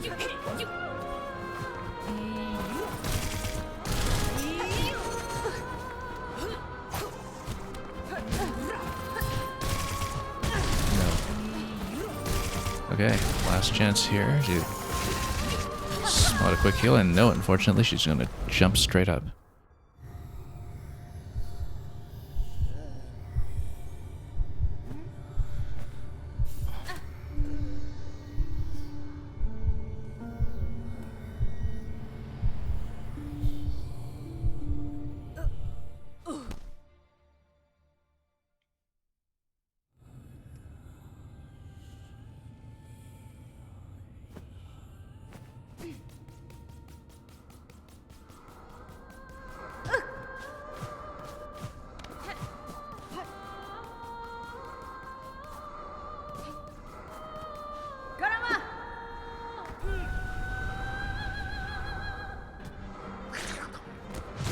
Okay, let's try to be a bit tidy about this bit. Over here at this phase.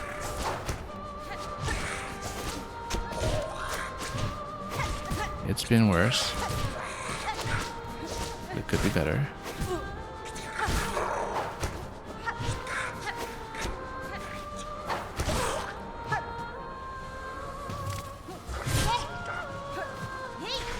Oh, Fred Storm totally whiffed.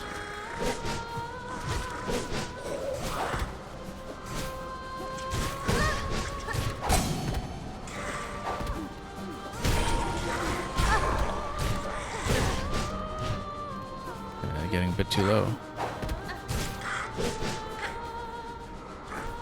Do we really want to risk this, or do we want to kill him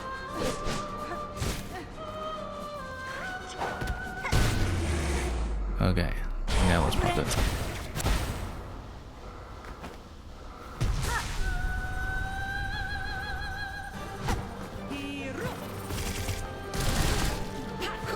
Just try to get a lot of the silk back. There we go. Just stabilize it somewhat, and we'll just continue to push into the healing effect. Just try to get a decent intake of silk so long as we dodge well, which is not happening. Wow, look at those throws. It's getting caught in everything now. Yeah, sometimes the dodging goes well, sometimes you have attempts like this one.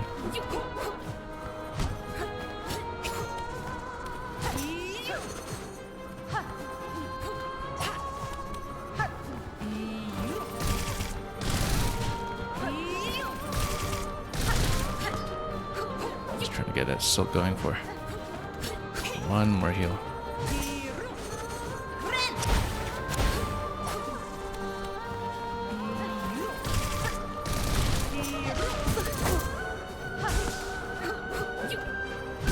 Yep.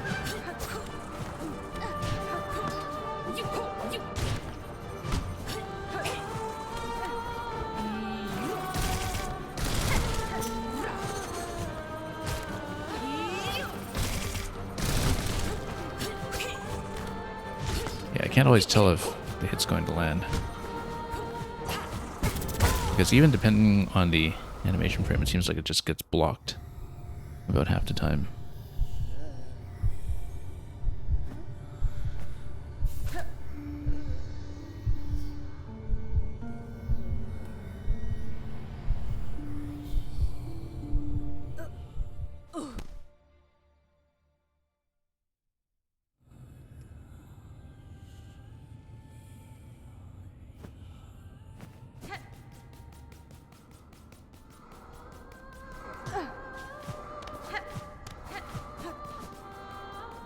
Well, we've only been into the last and most intense phase. We think it's last.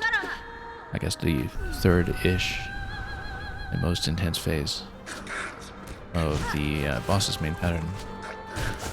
Just a handful of times, and it's usually when we start having trouble hitting her at all, which gets into trouble in terms of staying in a decent equilibrium when it comes to damage.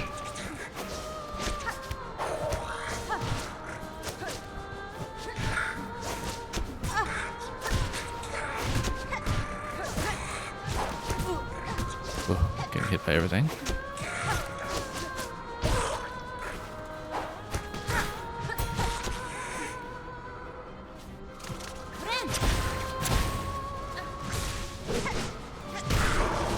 Oh, got hit by the one on the right. Let's do that. I think we were reasonably stable up to that point.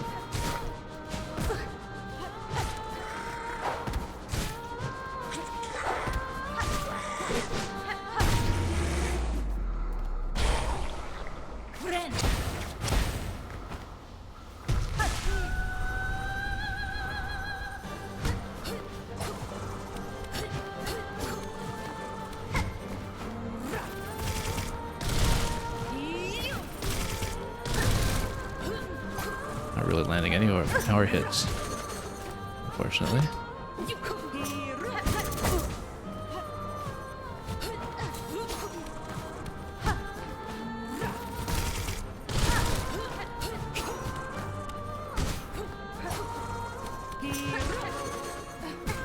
Nope, just barreling into her too aggressively.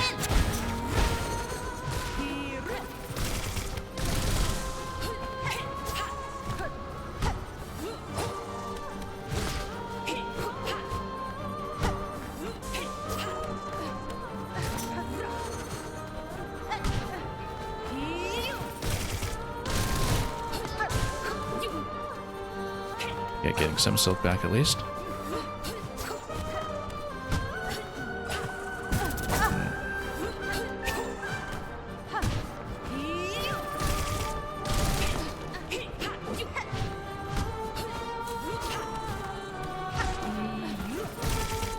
No, that was just a bad float.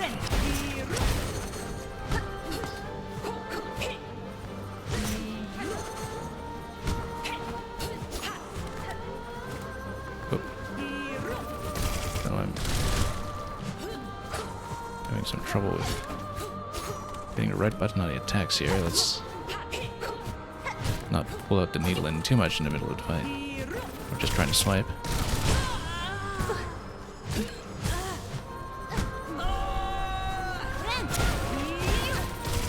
Oh, got hit right away, unfortunately.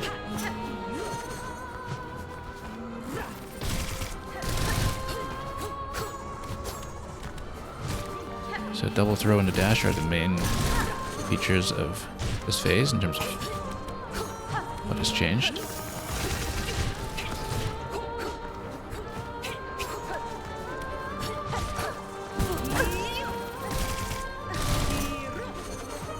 But the main thing is that we still need to just hit her accurately enough to get silk.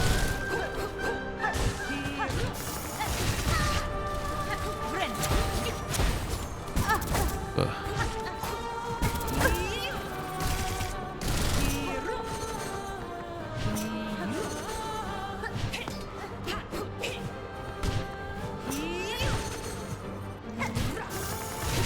No. Saved by the dice, luckily, because there was no other way that was going to go well.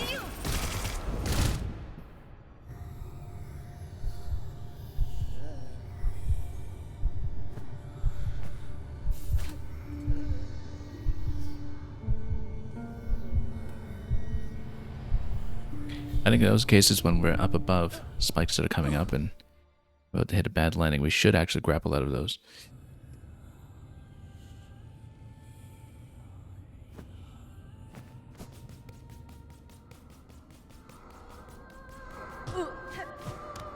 That kind of emergency harpoon can be a little difficult to work into our pattern when we're not accustomed to using it that way too much. Just for a quick horizontal escape.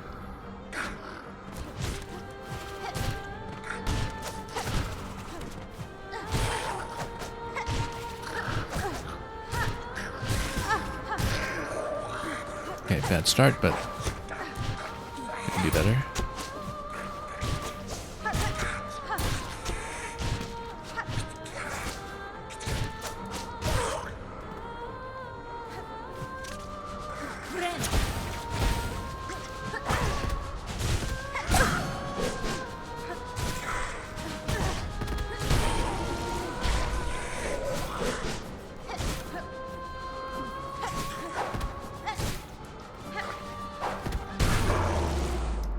Okay, next phase.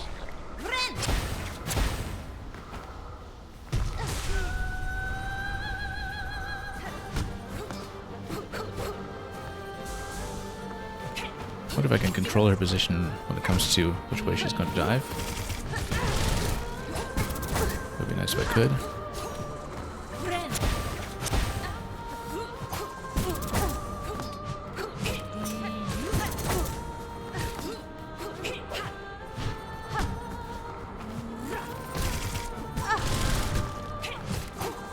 No, getting caught by everything.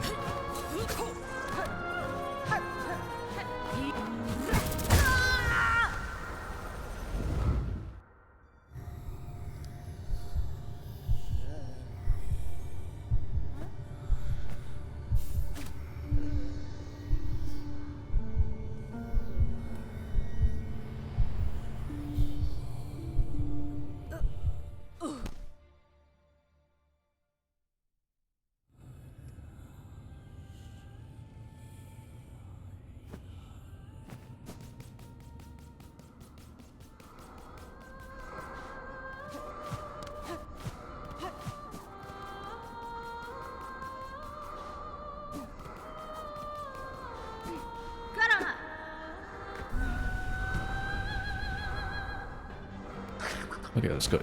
Let's go again.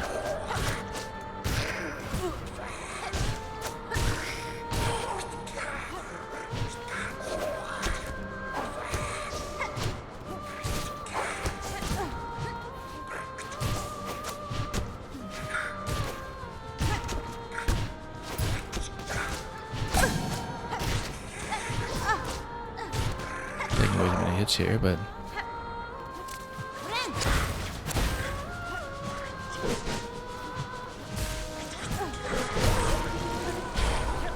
okay.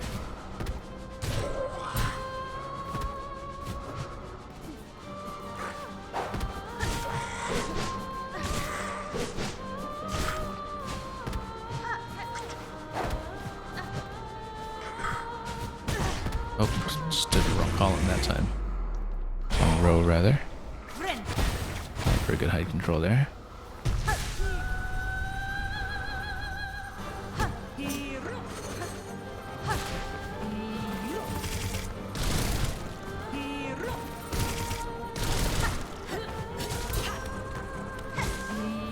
We should actually be grappling into her a lot more, I think, when we're trying to close distance.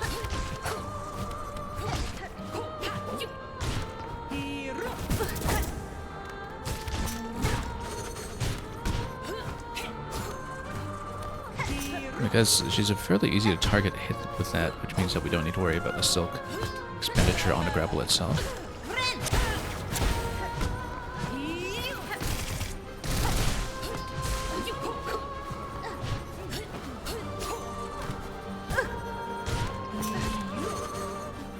The nice thing about running Claw Mirror is that when the enemy is vulnerable, and knocked down, I don't feel bad about doing a healer rather than an attack, because you do get a bit of damage output out of that and get in position to get silk replenished, so...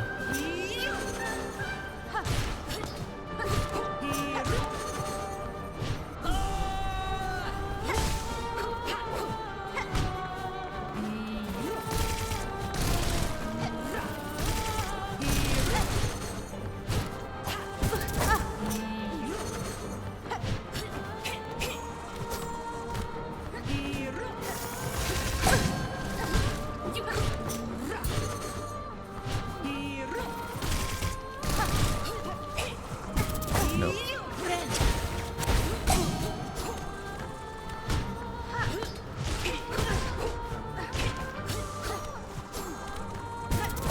Getting caught by everything once again. We'll build up some silk going into this bit.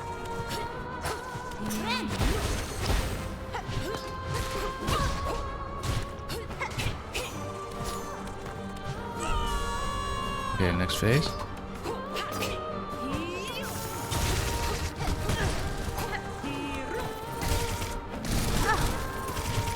Really like to not take so much damage. Nope. Yeah, the thing is, she chains all the attacks together so quickly in that phase. It's just one after the other, and I'm not seeing an attack window, which is why I dropped tax down there. I mean, you can do that. So notice that on this fight, you can just dump tools as much as you want. You don't need to worry about conserving them. And so I think if we get to that phase, that's what we do. We dump tools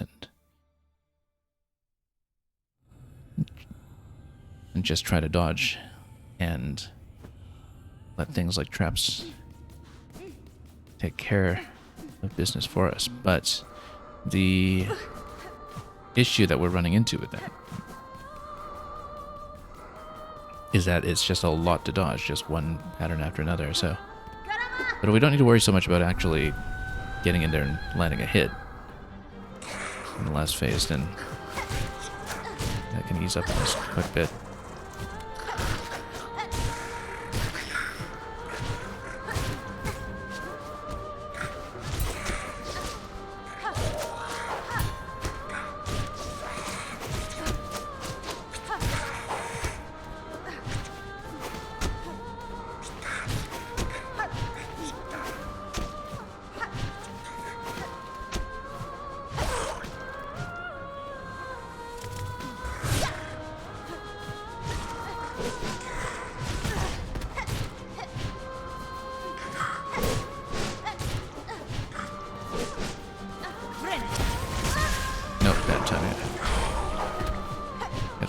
attack first, and then you try it. So a bit wasted, unfortunately. In what was otherwise looking to be a decent position.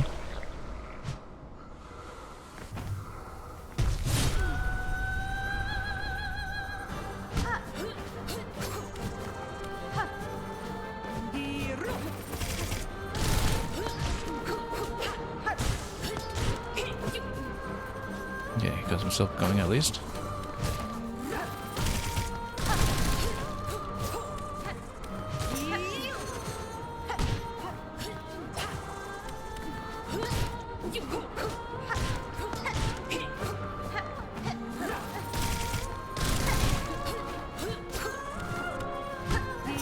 Better than usual defensively, at least thus far.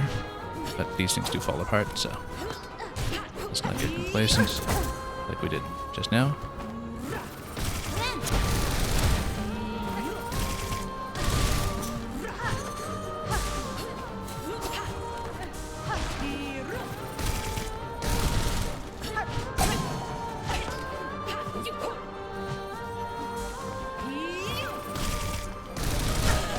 Okay. Nope, no, that's too many hits. Even 4 is a bit much. We might have to go 3. Stay safe.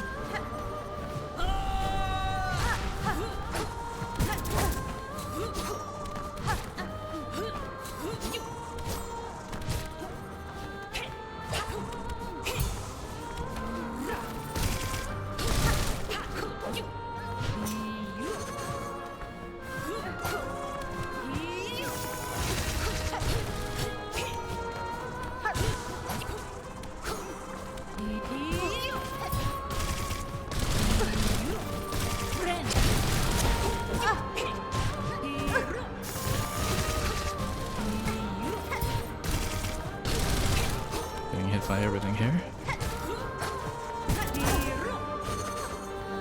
We really need that silk.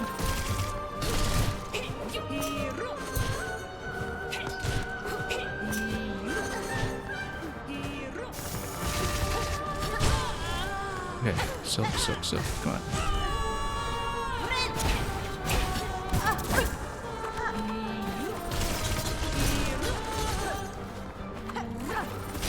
Let's go attacks here. Maybe. And just let that do everything. Until we get some opportunity to tap for silk.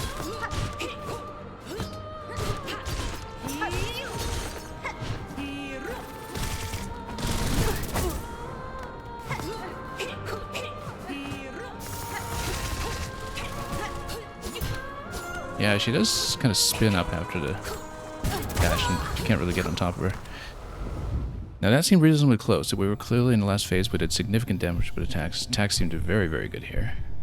I was trying to look for an opportunity to land and do throwing rings as well, but we just didn't at any point have a safe landing.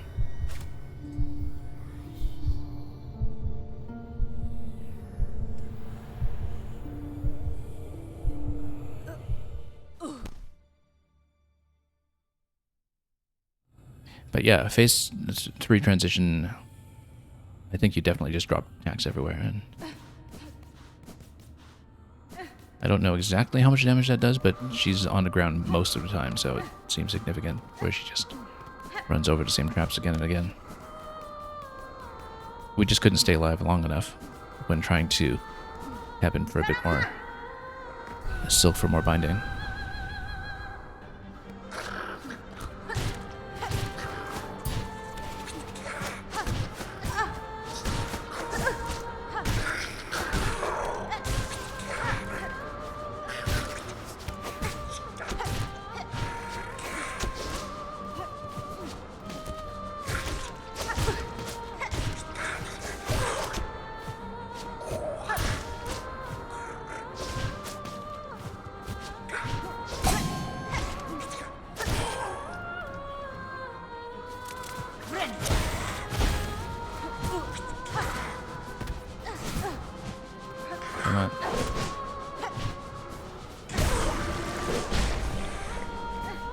want that one, but just could not get in a position to give it a clean swipe.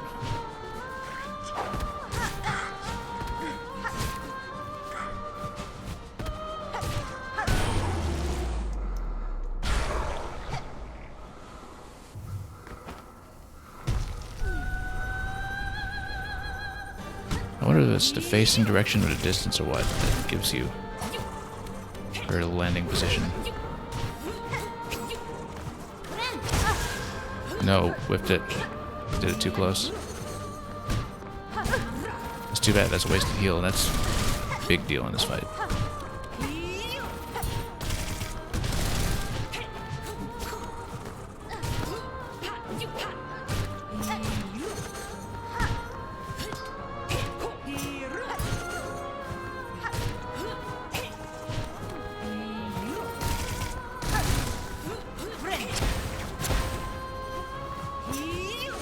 Nope, too close. Yeah, man, you think it's based on position? I was trying to manipulate it based on position. I don't know exactly when the timing is read, though. I guess when she jumps out of the background, then the direction probably has been picked.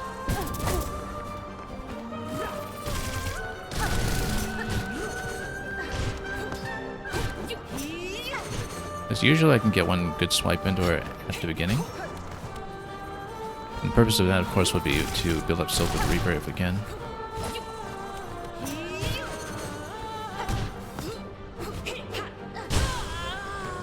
Okay. Oh, just too close there. And that was ultimately not that effective then.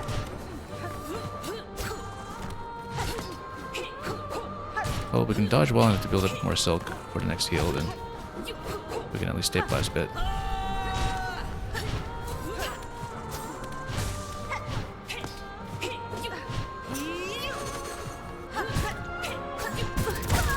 No.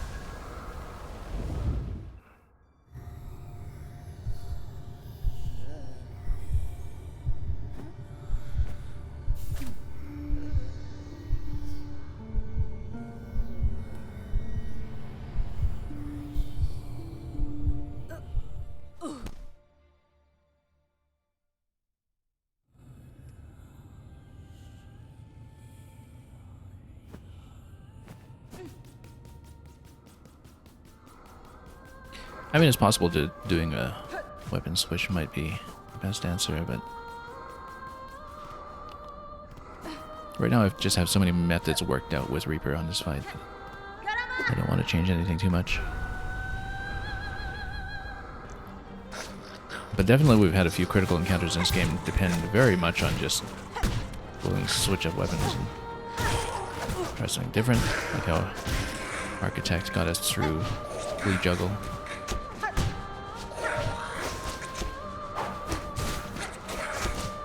We had some critical fights with Wonder and Beast as well. Very situational ones, but we're clearly the right tool for the job.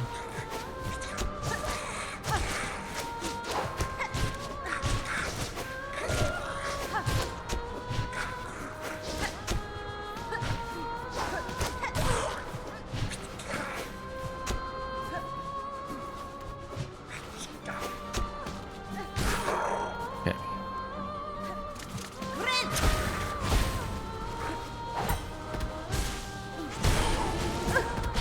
Keep getting hit by this first one on this side. We'll try to burn down its neighbor. Yeah, that's not great.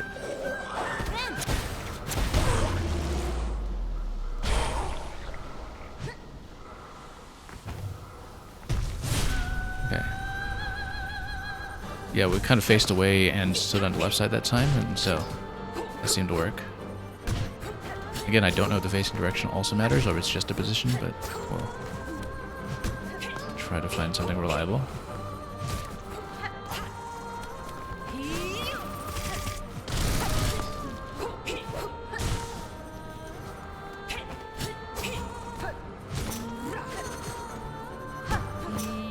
Yeah, the phase 1 pattern is relatively slow, so most of the time we're able to do it all right, except wow, it went so far up.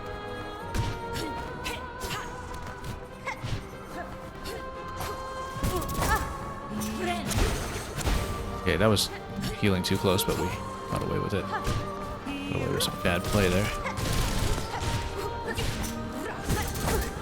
Oh, tried to sink down too quickly to collect the silk.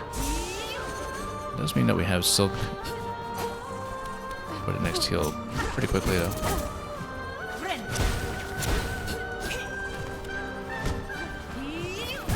Nope.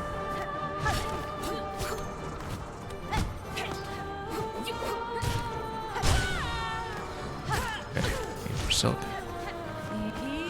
Yeah, 3 hits was all we could fit there.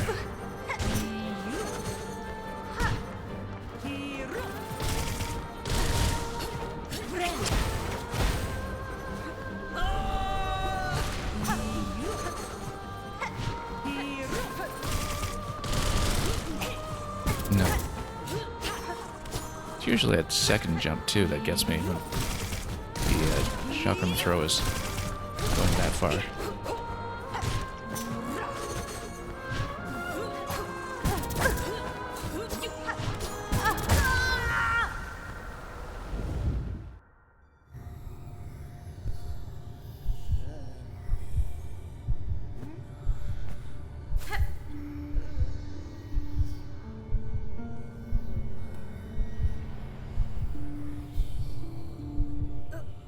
On about the 2-hour mark with this fight, it makes it one of the harder ones so far, one of the memorably harder ones, although not quite at the top of the pile. We're clearly getting to the last phase, just not always. I mean, I don't know if it's the last phase, but it feels like it, that given the pacing of a lot of the bosses in this game, feels like a third active pattern. So we're getting to the third phase, let's say, the intensive one. The dodging really becomes quite critical.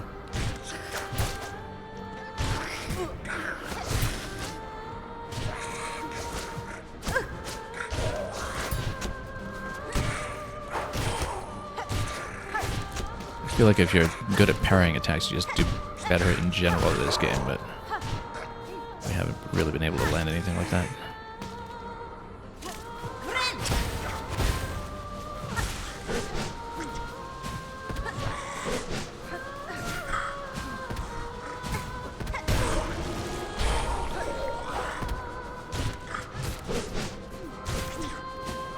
Nope, thought I could jump out of there quickly enough, and that was not the case.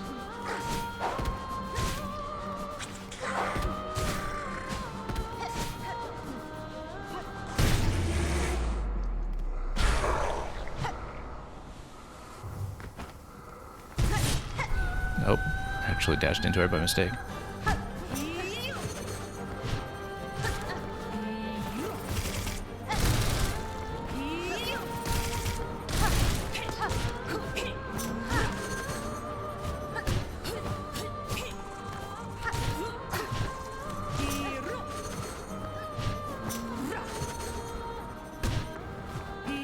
No.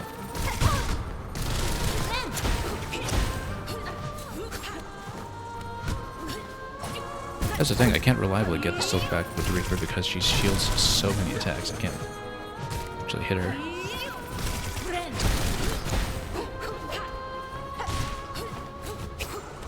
No. Trying to land towards the silk there, and that just got me right in the path of the projectile's curve.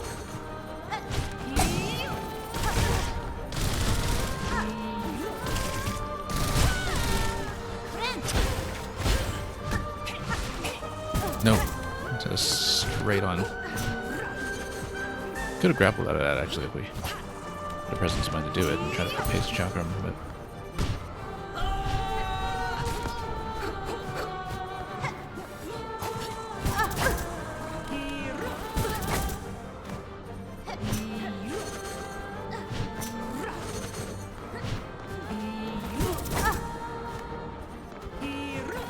no, I had no space to go there.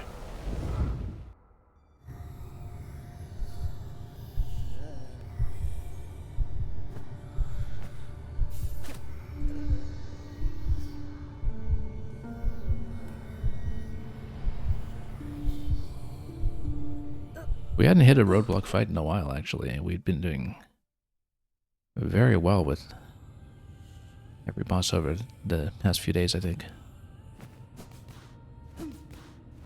Really, in Act 3 so far, the task that took the longest was Flea Juggle.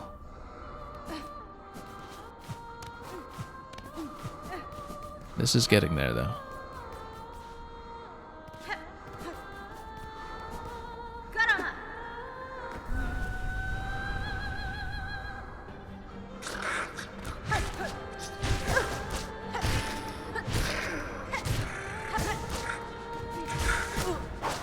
I think we got a little bit complacent after seeing fights like Father that were actually so surprisingly easy.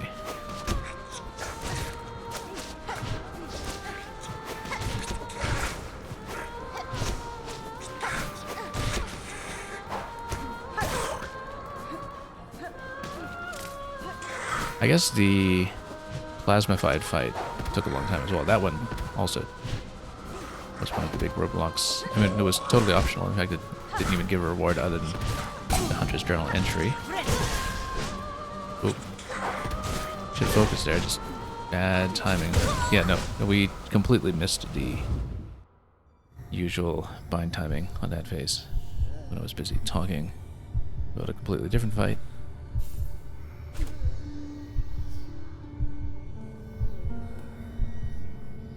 But yeah, the Plasmium damage check fight, where we needed to use Wanderer plus Bard Bracelet, that was also something that took a while to whittle down. But in terms of Act 3, that Flea Juggle and this fight have been the major checks.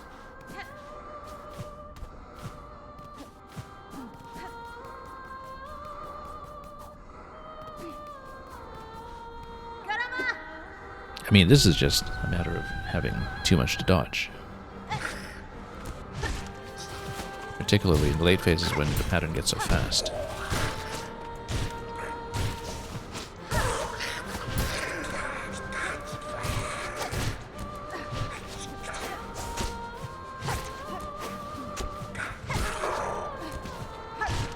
Okay.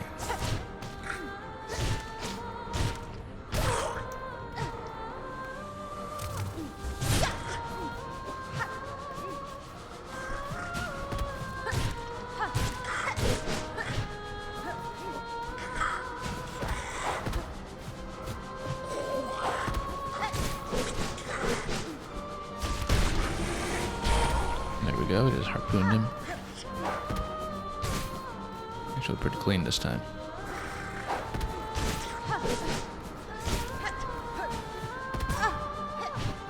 Yeah, misjudged the height there.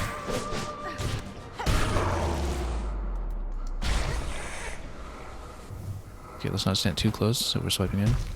Okay, that time we actually failed to manipulate her position, so maybe it's just completely random.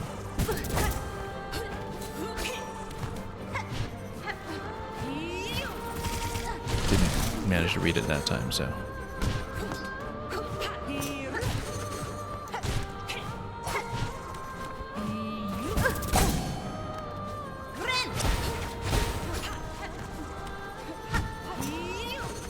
It'd be nice if I could hit her for some silk, but nope. Oh.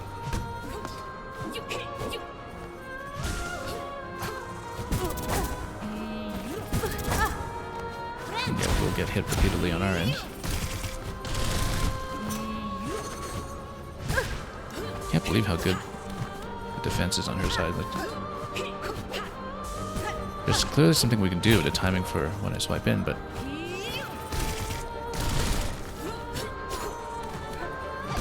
it's difficult to see. Descriptive is welcome. What time is it, you're asking? It's opera time. What do you think it is?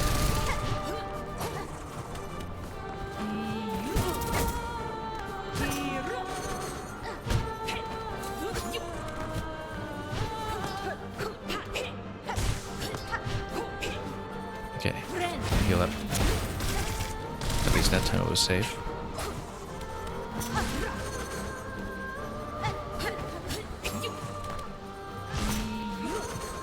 Let's get in here and just grab some silk. Oop, too close. Ugh. Not even at the second phase yet.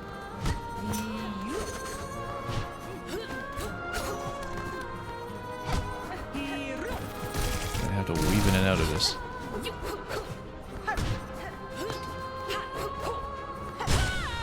Okay, after some silk. Enough.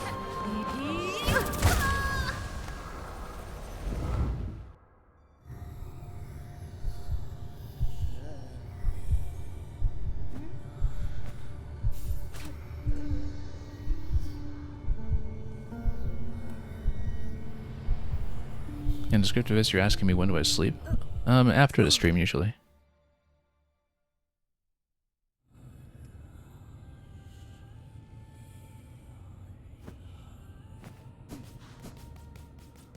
There are usually 1 or 2 days in a week when I'm able to run quite long. The exact day of the week has changed with time.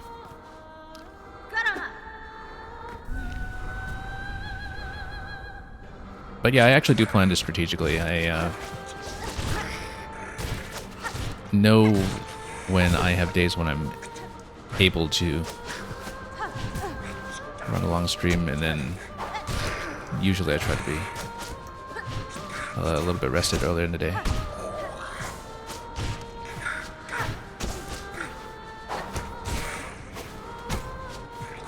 One of the things that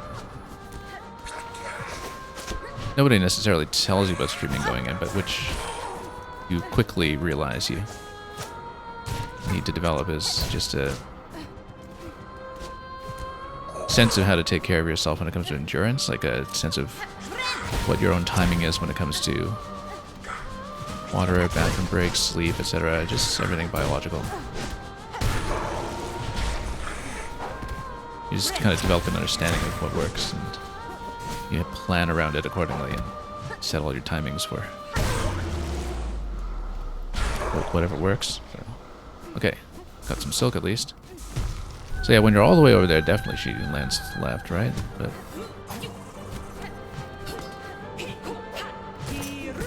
oop.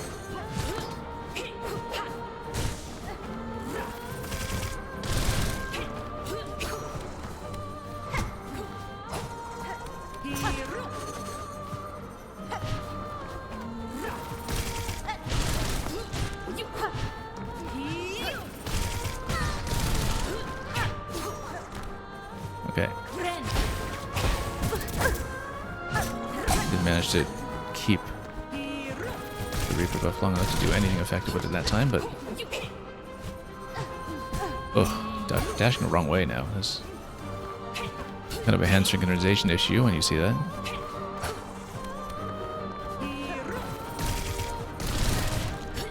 Just a little bit off rhythm. Whoops.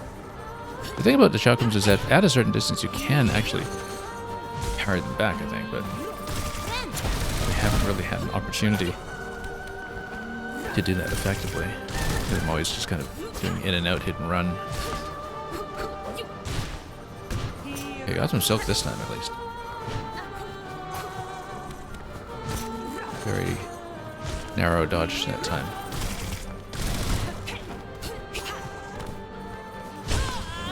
Okay, good. 3 swipes, yeah.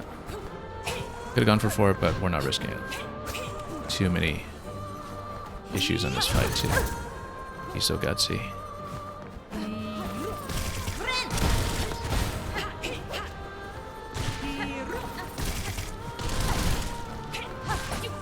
Oh, nope. That was a very straight shot there. But we're falling apart now.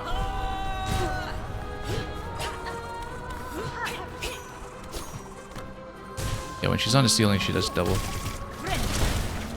throw. Still going in too close.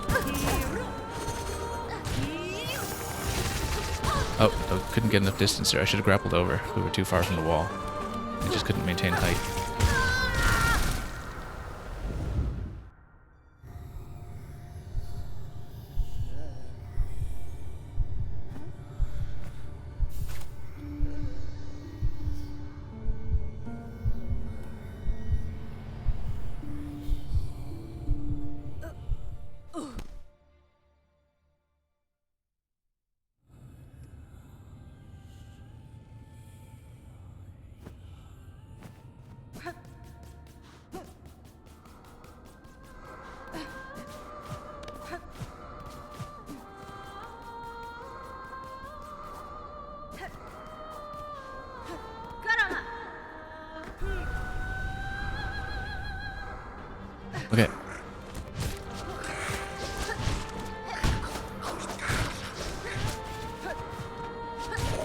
we haven't really been able to get even past even the first, or the boss pattern that consistently. First or second part, because we're able to really push into the third phase, and we can really start dumping our tools all over the place and using them effectively.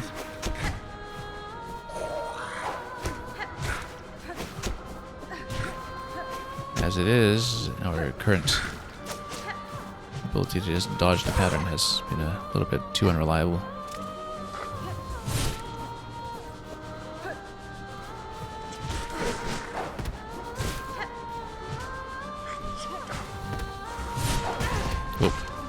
That's the thing, is that the charge attack just is vulnerable for too long after you do it.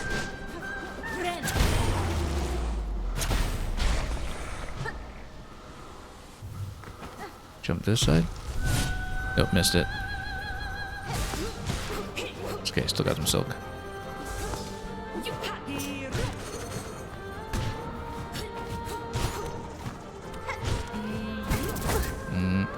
Not great. We do have enough for the next heal, which is important.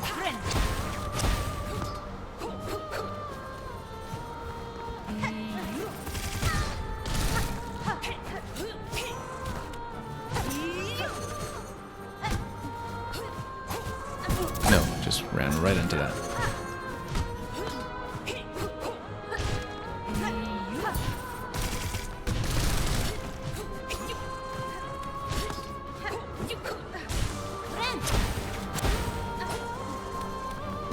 Nope, ran too far into her. Yeah, our dashing distance has sometimes not been very accurate.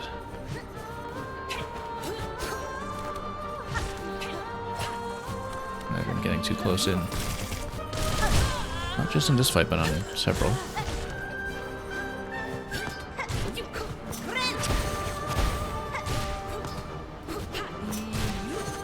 Okay, nice amount of silk this time. If we can get it.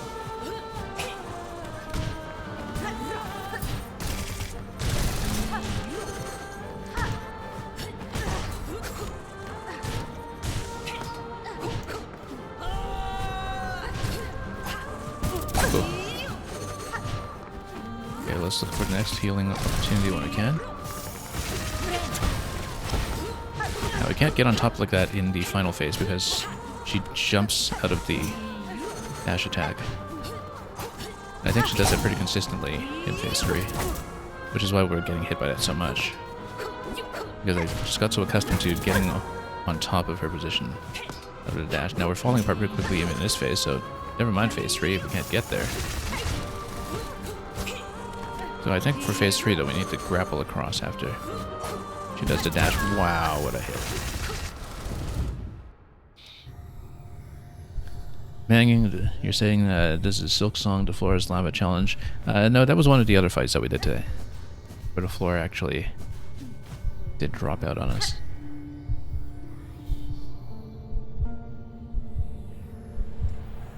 Mang, I don't know if you're also in the 100 club at this point in a game. I know a number of other people watching have reached that.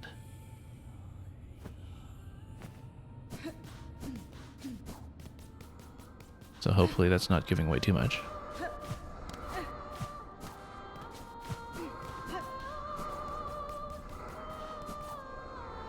You thought the Elegy of the Deep, the Needle song we played just now, sounded like Sherman's song, really?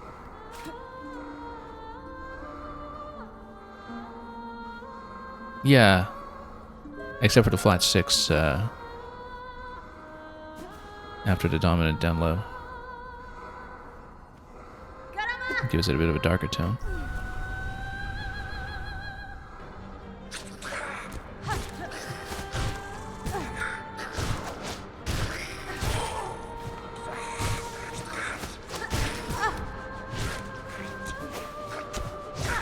Yeah, it does. Good catch, actually.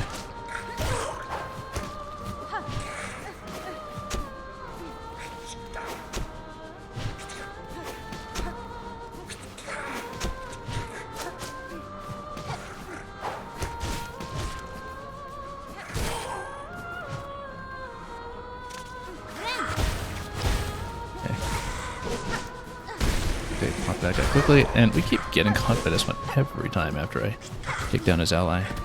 I keep thinking I'll get into a safe position, and we never do.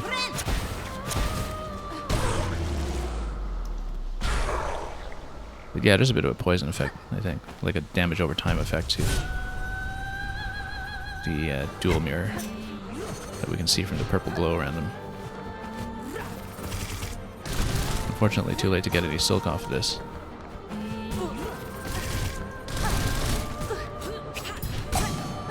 Standing way too close.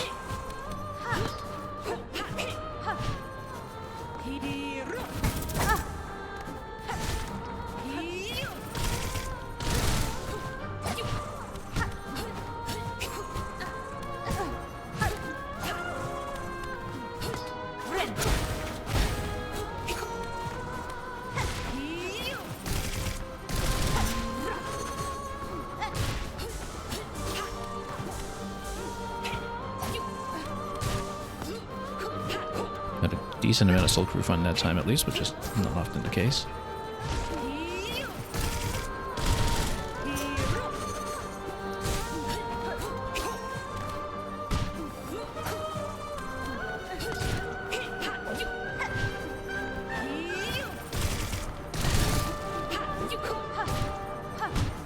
Doing better than usual defensively this time.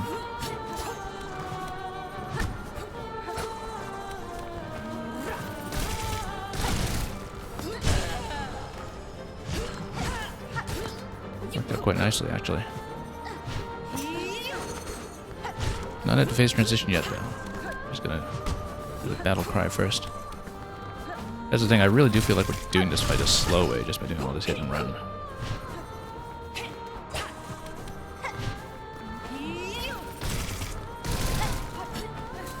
I mean, that's been true of many fights in the game, which is why we usually have most bosses go about 4 or 5 minutes at least. Okay, need to wait for the opportunity. We'll want to heal soon. Maybe when we can efficiently get all 4 masks in, or at least have a good opportunity to safely get the silk refund out of it.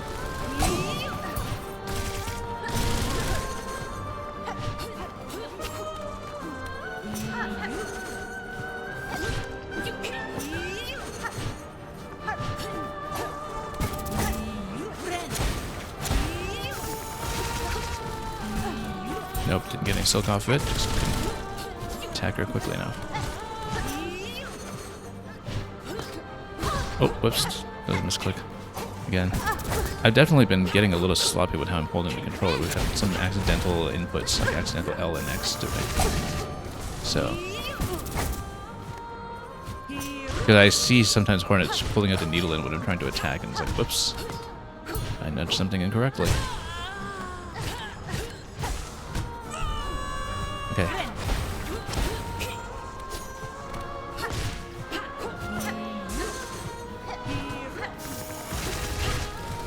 Yeah, she jumps pretty quickly out of it. Not right away, but quickly enough that I can't really stay on top for more than one swipe. And yeah, better to get around. I'm trying to find an opportunity to start dropping attacks. But I need silk for the heal.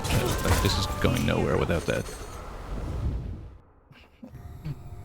And in that phase, the main problem is that I can't safely approach. And if I can't safely approach, I can't get a heal. I mean, ideally, we just have a higher health pool going into that phase, and then I find a spot where I can just start dumping tools. But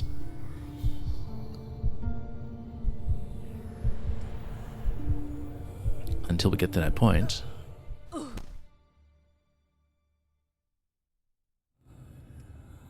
we've got to make do with dodging everything. So yeah, there does seem to be a particular sequence to how she starts to chain the attacks together. Sideways dash does seem to be consistently followed by the roll jump.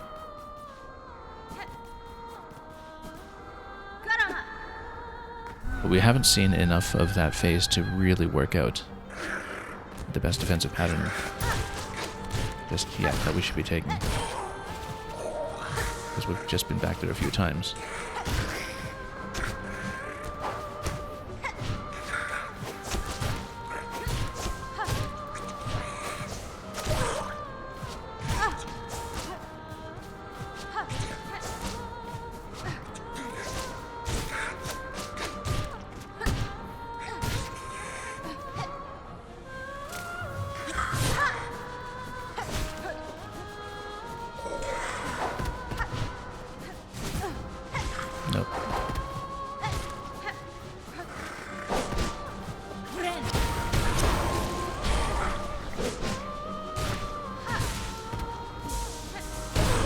good amount of silk though. And so we're doing well in terms of resources. Oh, dashed too close. I took a mask off just by going too far.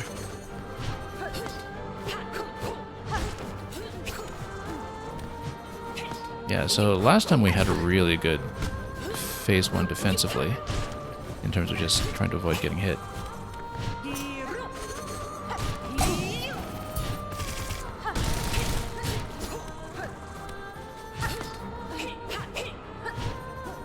But again, this fight falls apart really quickly if things start to get a little out of position.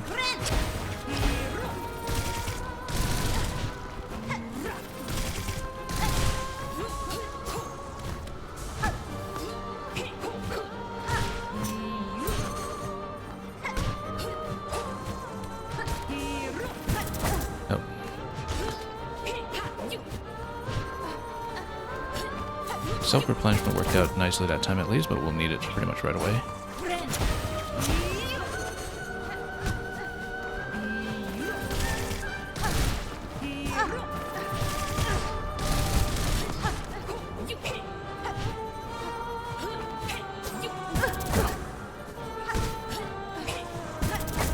Getting hit by everything all of a sudden, and now things are not looking so good.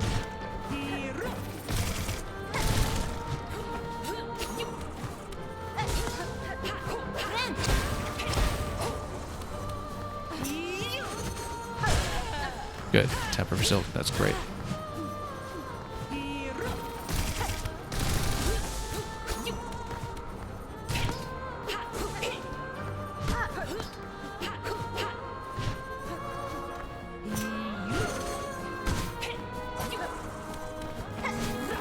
No. But interesting that if she hits you on the way down, then you don't see spikes. That's not a reason to get hit, but it is worth noting. Nope, too low. I was trying to sustain just enough to grapple over and try to go for some of that silk, but it didn't work out. But at least we got some silk, because then we can at least heal out of that quickly.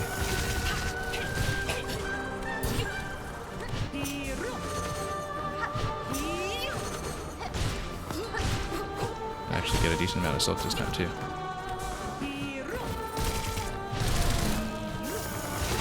No.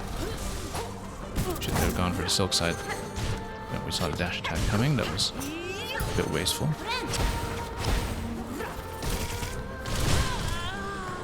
Good timing on the stun, because then we can get tons of silk back. Only to get trapped and have to use it all again.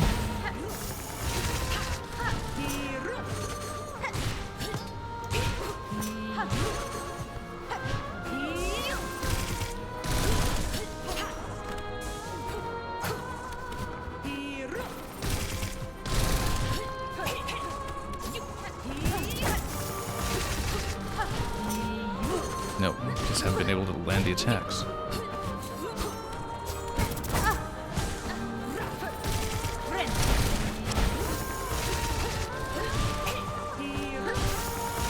Nope.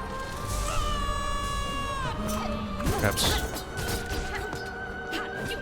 we can. But I need to hit her. I can't do this without heals.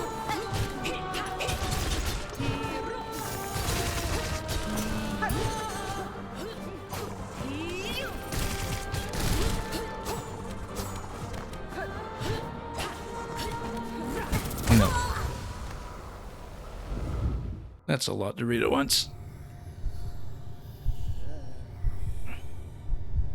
Yeah, it's just chaining one attack after another without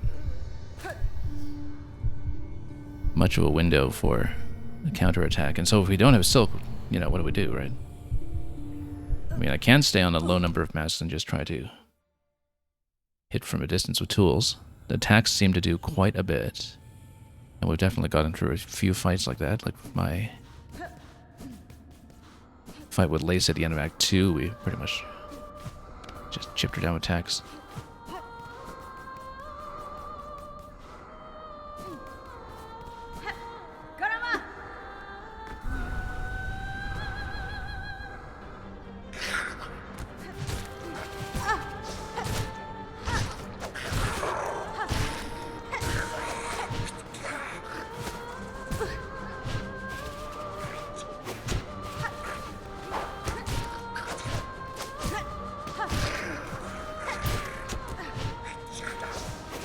bit sloppy all around this time, but at least we know how to come back from it.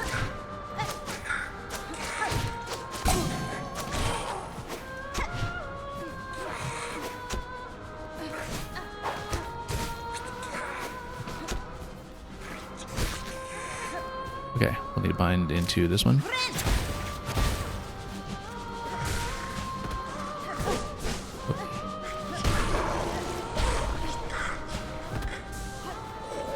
As usual, too bad we had to take a hit on this second one here, but...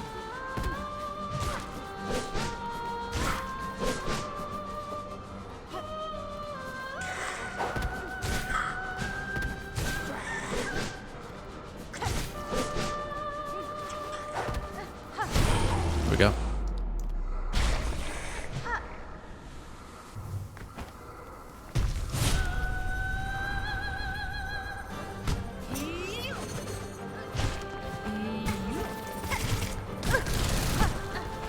How many hits already?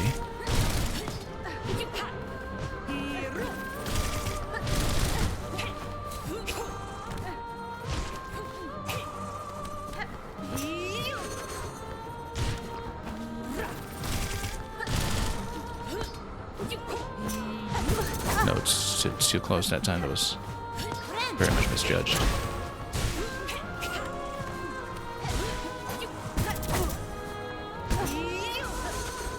That could have worked out, but...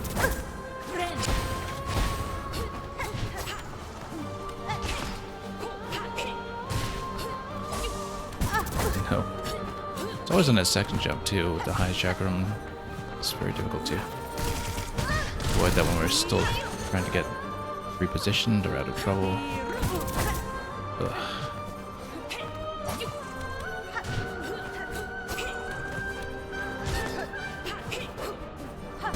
Need to hit her for a bit of silk here. Don't need very much.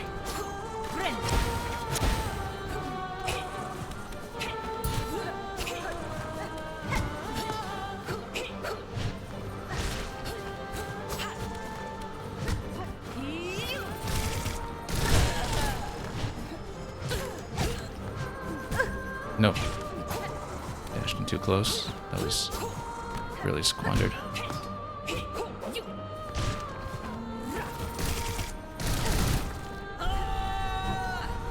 Okay, watch out for phase transition here.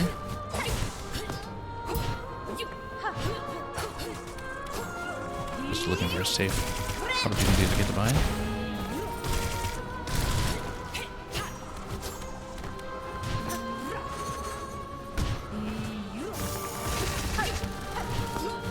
Ooh, that was too close. Not really accustomed to harpooning out of that, so we didn't really have a plan.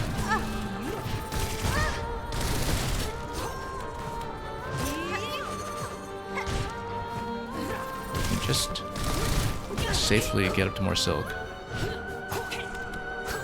No. Yeah, when you see the chakram coming like that, I think you just need to drop quickly or something. But even so, you know, if you're in the air, you're not really going to be able to get out of that very well. Maybe unless you swipe it for power or something, but...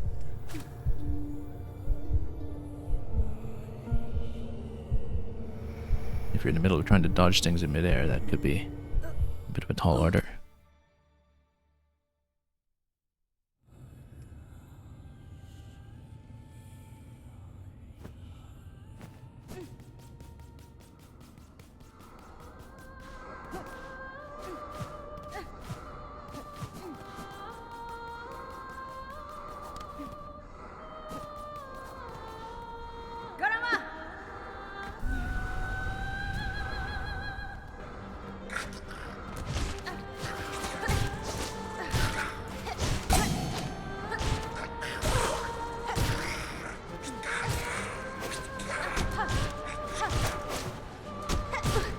Okay.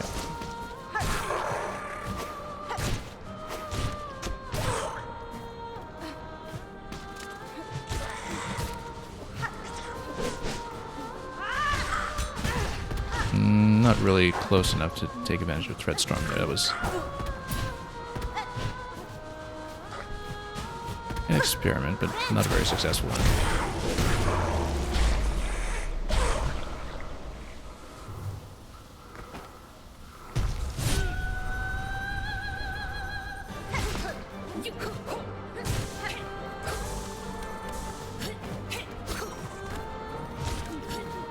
We can just dodge the chakrams better when we're at a distance. Problem's that it's... Yeah, maybe we should be using Harpoon to close in. I just don't really have the pattern worked out for that yet. Where we defend from a distance and then close in properly for a hit. Just not real well practiced with it, and so I don't want to take too many risks with changing things up unnecessarily. When we are able to get through, this is just taking some time to chip away. The longer you take, the more dodges you have to do, right? The more risk there is.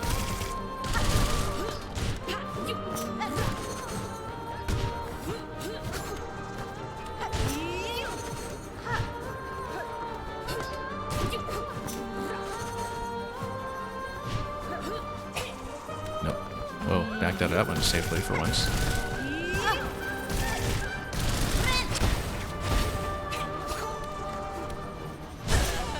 Good, because then we can get some silk off of this timing. Oh.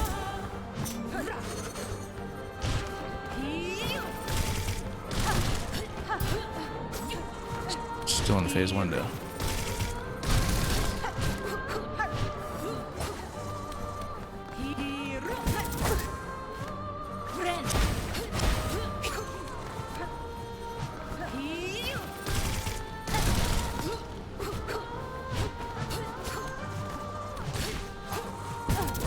Got a little bit of silk at least.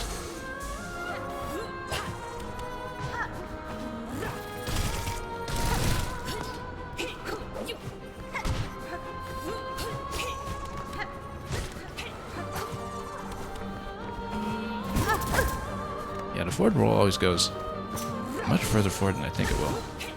It's kind of like the beast attack, essentially. For all intents and purposes, it is the beast attack.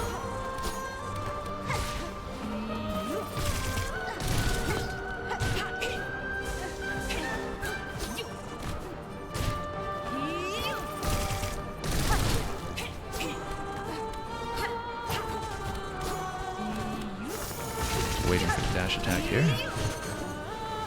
That's the window of opportunity.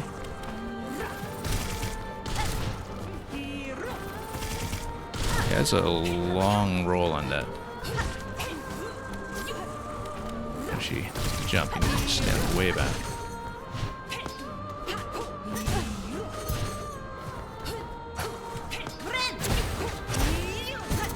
Oh, no opportunity to hit.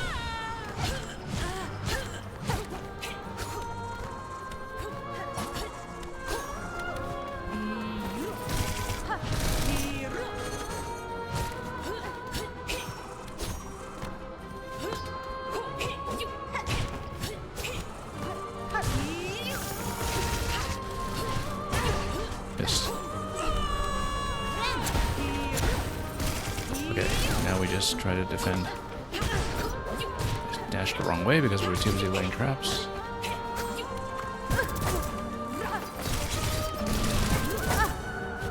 She just goes absolutely wild here. Nope, getting caught by everything. Just... Yep. Straight down from full health. Straight down from full health, and just couldn't work our way around it.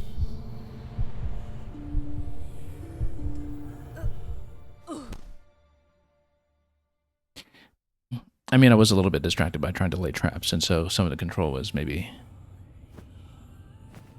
thrown off slightly because of that, but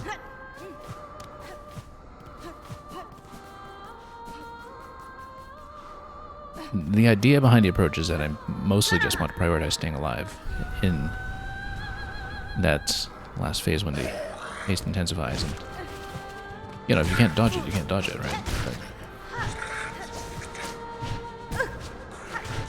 If we can just not worry about the attack so much because we've got traps doing it from distance, then as long as we can find a safe window of opportunity to get them all down on the ground without falling completely out of the rhythm of the fight defensively, then we might be able to get something going here.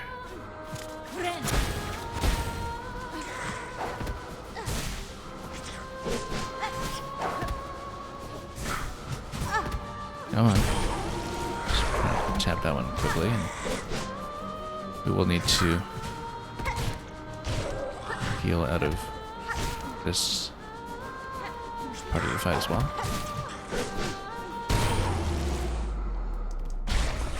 We'll do it now. And missed it. That's okay. Better than going too close and taking damage.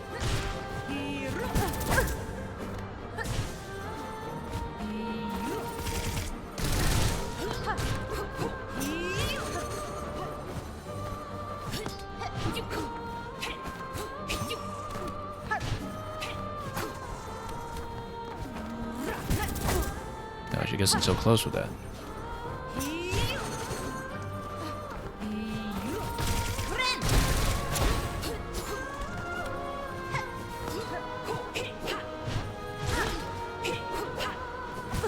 Nope, just too close. Dash too close, rather. Squandered a good bit of advantage there.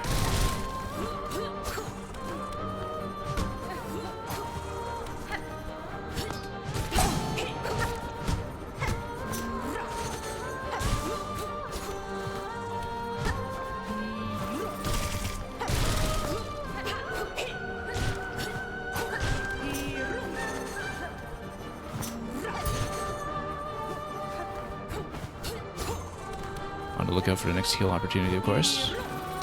We might wait until the format's down, but really depends on what we feel comfortable doing. For example, if you did this, then you can get some silk back, except it's going to stand way too close, and then that didn't hold out for very long.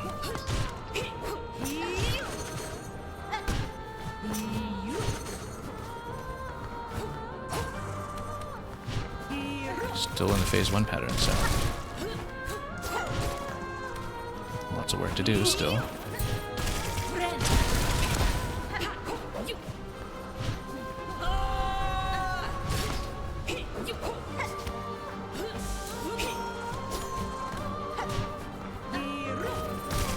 No. Dropped too soon out of that, and now it's just falling apart.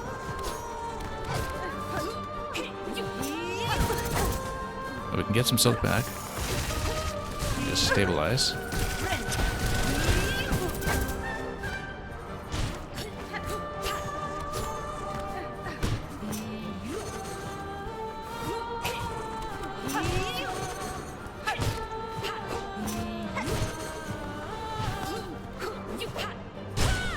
Okay. Got some silk.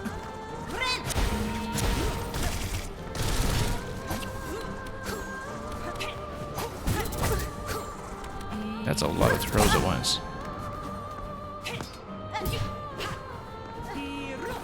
4 in a row, that's kind of unusual. Probably 2 in a row followed by 2 in a row, like in terms of how the pattern was dealt. But no, nowhere to go.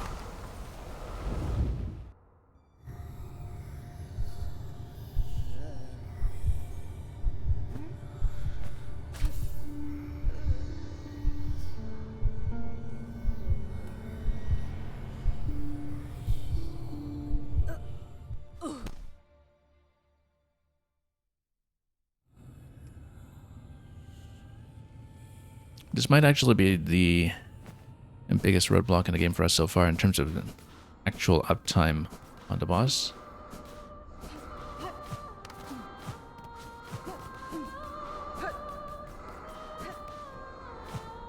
For comparison, something like Last Judge was about a 3-hour roadblock, but that was significantly extended by the run back on that. And the issues that we have with that initially.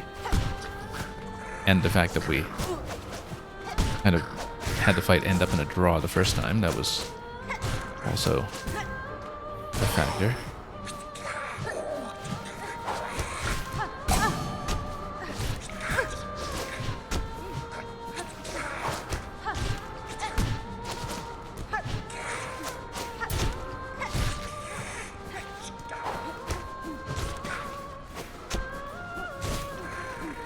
It's funny because it doesn't really necessarily seem like it's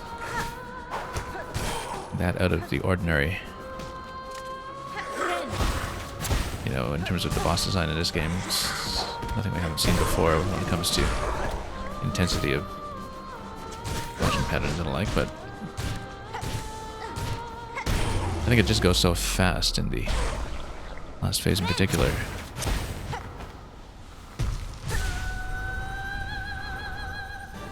And of course, some of the projectile patterns are difficult to read just because they're curved. You know, whereas something like the King on fight earlier today, you have these really straight lines all over the place that are comparatively easy to get around. But with something like the Chakram attack, you have to have a really good understanding of what the curve will be. Same with the roll jump boss here. You know, you have to have a really good estimate of where that's going to go.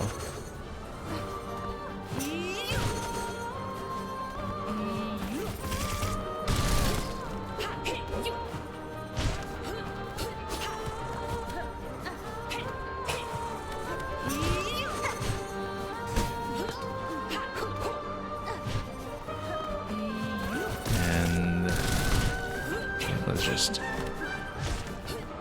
get around. Whoop, nope.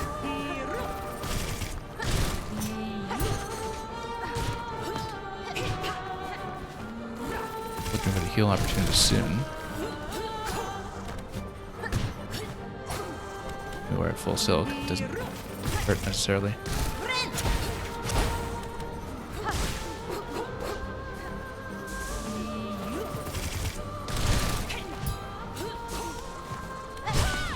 There we go. Still getting a good bit of silk off her too.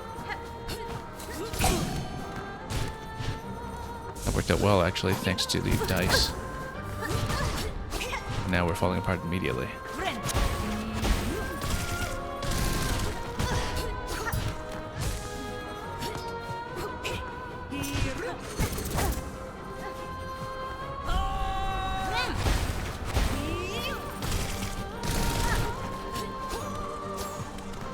This is the phase 2 part of the pattern. So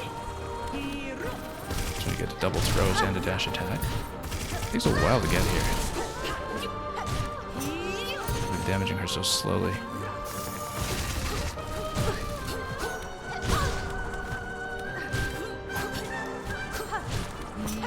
Fundamentally, I need silk for heals. Nothing gets done without that.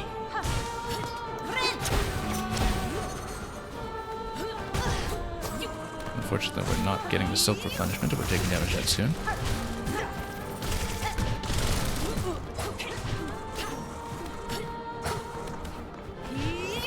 Nope. Getting jumped everywhere.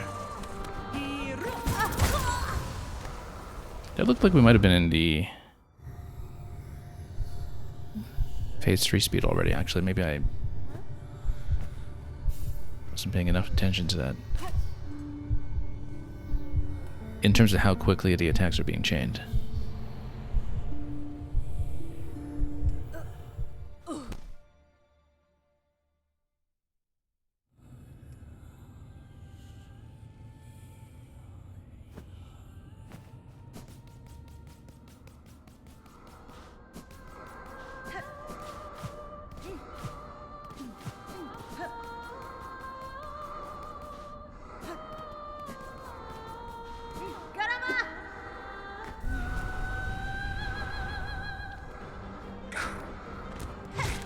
I mean, in some respects, there have been improvements.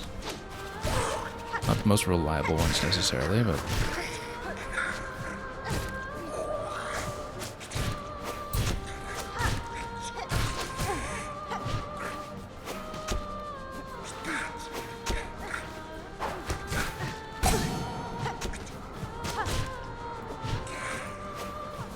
we can just get through this cleanly, and then we'll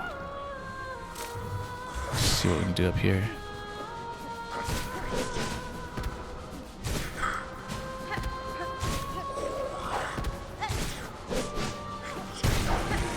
Good. I was trying to focus that one down deliberately, and that worked out.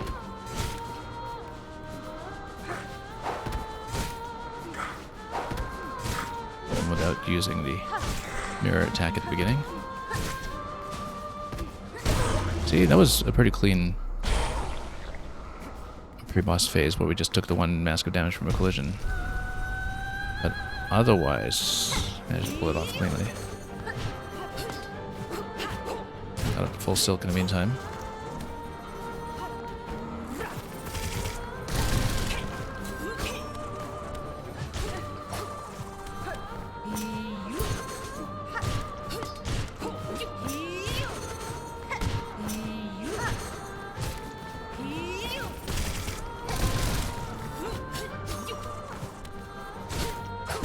No, got caught.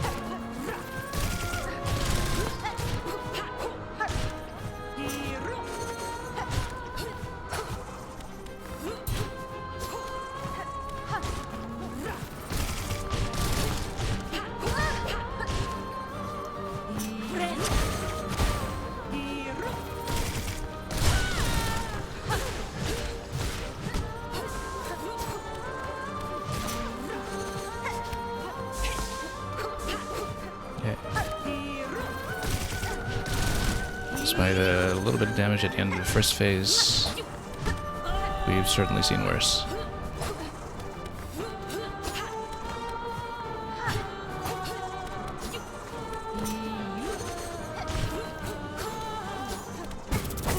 He had a double throw there, it's catching me out.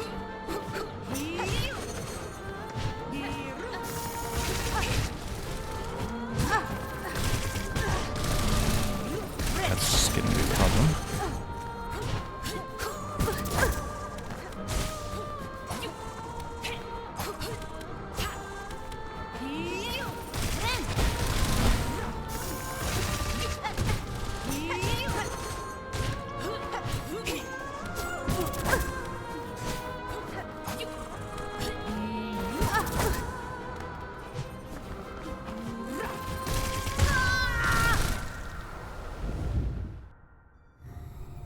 Well, we were all right up to a point, but then there came a moment when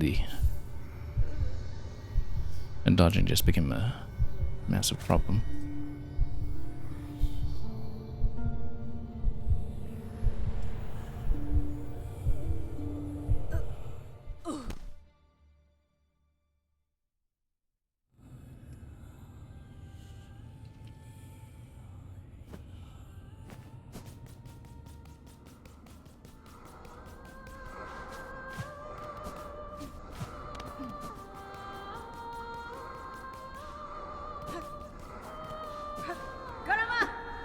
I think this fight is starting to get to the length of actual unabridged operas.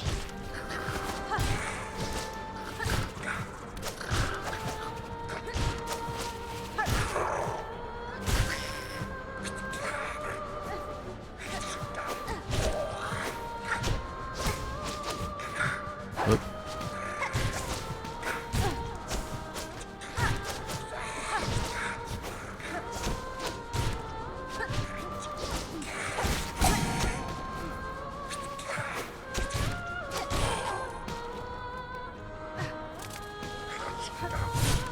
Okay. Nope.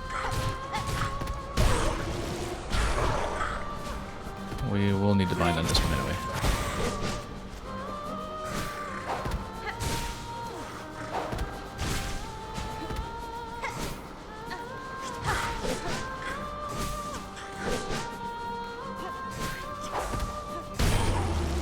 Let's see if we can pick up some silk.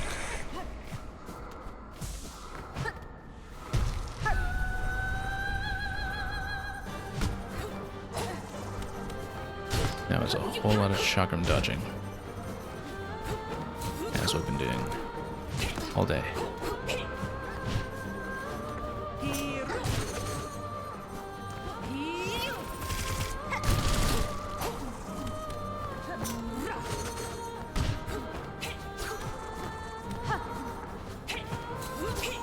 Yeah, I think a great deal of the difficulty of this fight is mostly coming from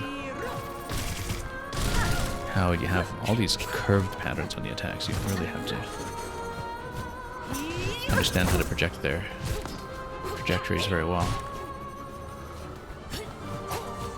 And also from the fact that she shields so well defensively, and which means that you're sort of expecting to have some reliable silk intake and some damage output, you're not necessarily getting it.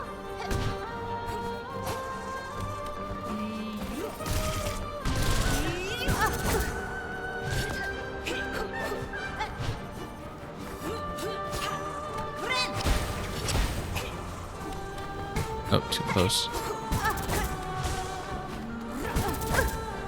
Well, we'll have to just use the next one immediately.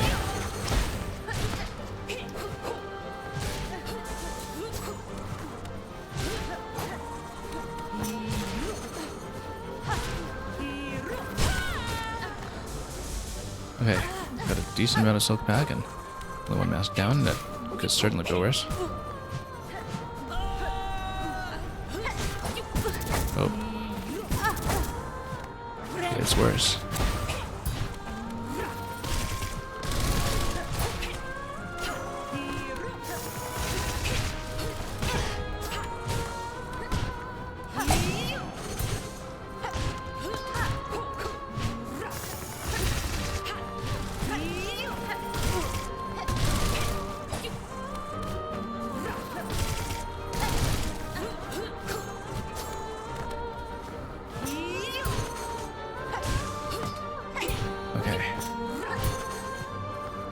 Wait for a jump attack or something first, I think, and then we heal.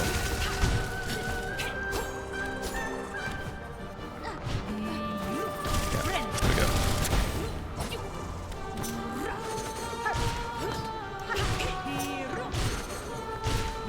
Lots of silk off that, that's nice. Much better than usual. Of course. Already quite a ways down by health again, but...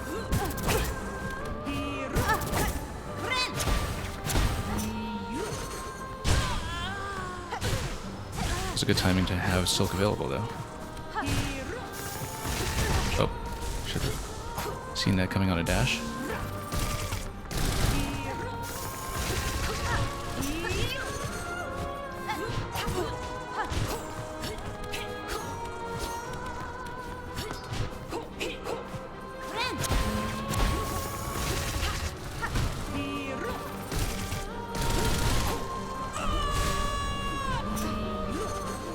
Okay, going to look for a trap opportunity as soon as we can.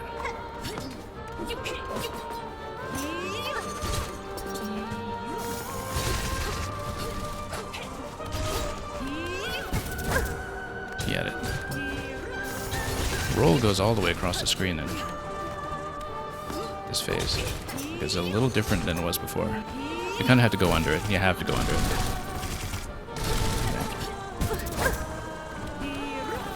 Okay.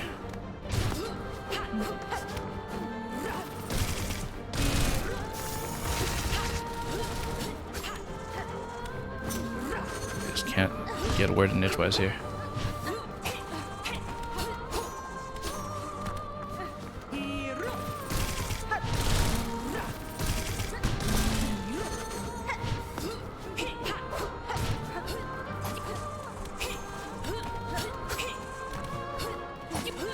Nope.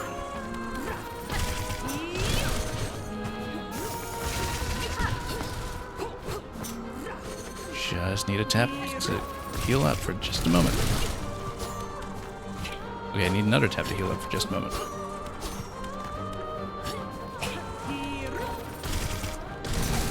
Okay. Okay, surviving a bit longer here. Had to survive exceptionally long on that single mask just now.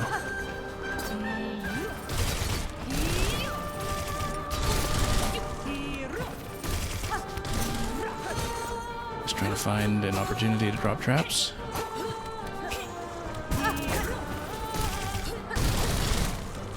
Just unable to attack.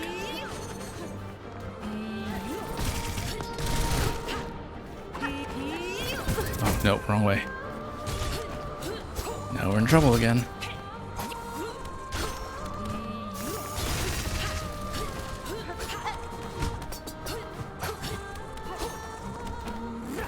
Nope, that's it. We lasted quite a while. There was just nowhere to stop and hit an attack button because we were just constantly on the move. And would have been nice to close in and pick up a little bit more silk.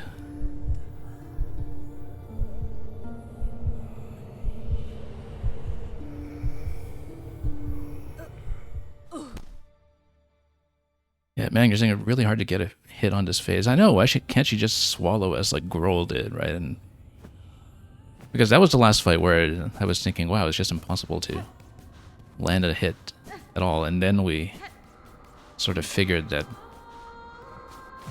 we'll just play the fight from inside his mouth instead, and that worked out. Well, unfortunately, this doesn't give us quite the same window.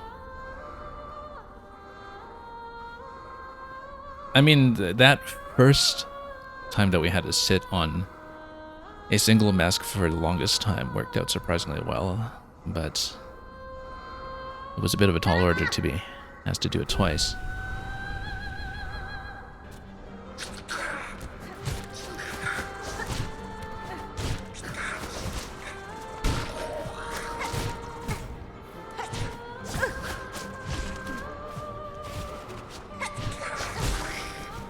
Okay, there we go.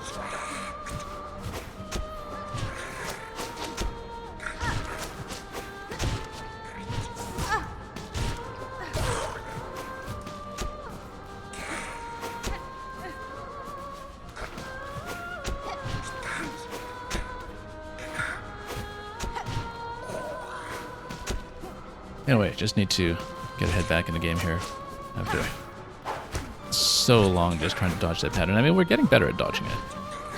It's just that if you're dodging all the time, you know, eventually you just get chipped down by mistakes and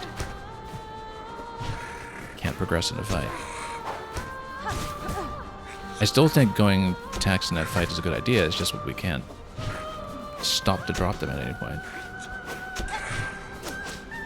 because they get expended.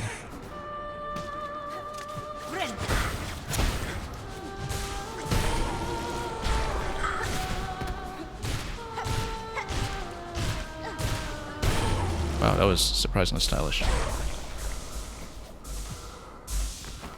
Got full silk out of it, too.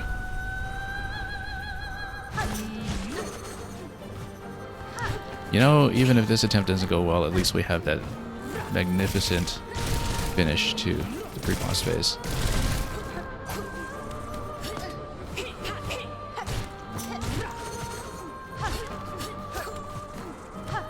That was almost too good. Like it's telling me that the boss attempt itself is maybe going to be a disappointment afterwards.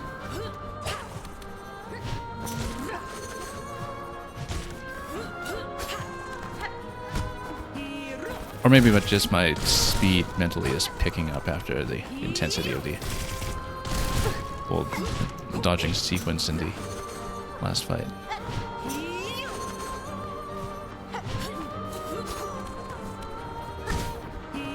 Seriously, that was just a perfect ending to the previous phase. We shouldn't dwell on it too much because I'll start making mistakes here.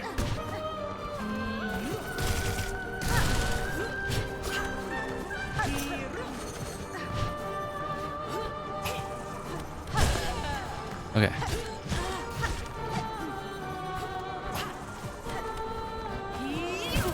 No. I was definitely underestimating how long the roll goes in the last phase. Whoops, so standing too close.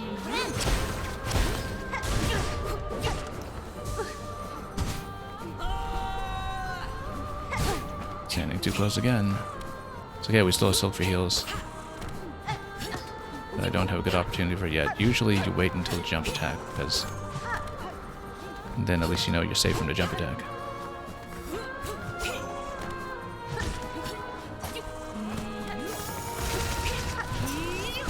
Nope, missed. Just trying to land on top of her and just didn't go.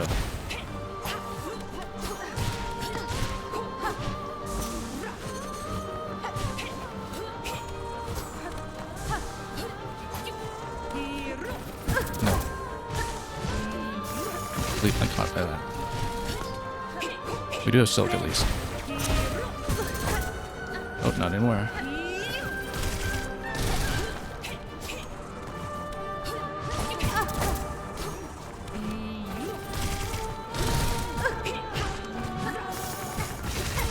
Yeah, no, this is not going. Too bad. After that magnificent first segment, could have gone better. We're definitely, I think, seemingly taking much too long with the first phase of the main boss pattern, because I feel like the hit and run that I'm doing is much too slow for what is designed, but at the same time, you know, that's how we've been getting through the game, and we're not playing precisely enough to really be much more aggressive.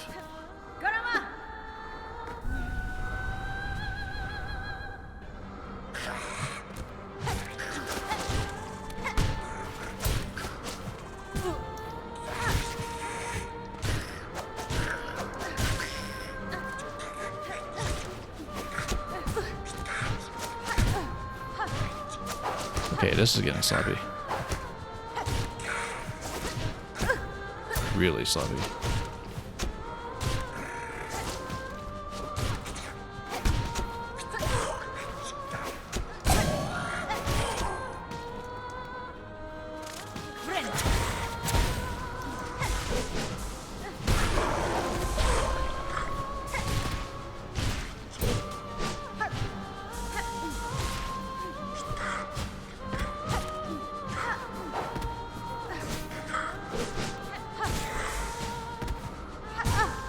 Oh, not quite perfect. Almost done.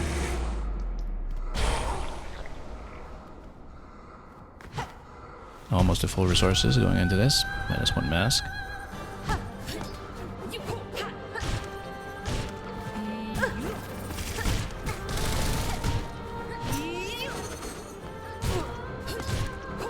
Getting too impatient with this, I think. At least we landed some good hits there.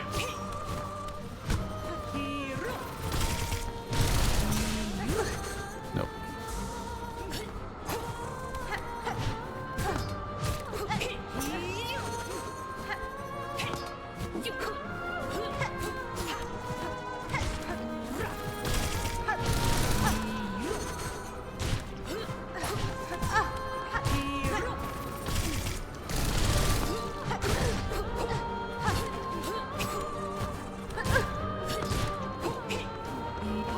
Much too low in health. No, I was trying to look for the heal opportunity there. We were at full silk, so it was just a matter of waiting for the moment, and we couldn't get it. I should have healed much earlier there, actually, when we were being chipped down. It's just that we didn't quite have the right spacing for it yet.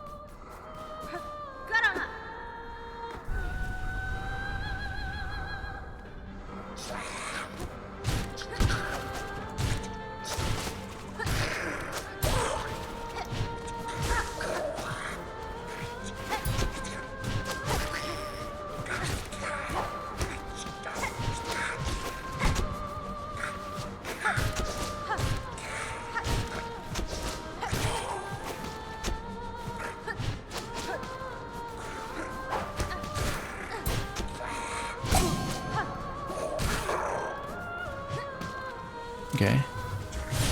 I mean, the dice will certainly make it look perfect so far. Up to a point. Oh. This part, not so perfect. Didn't hit anything there.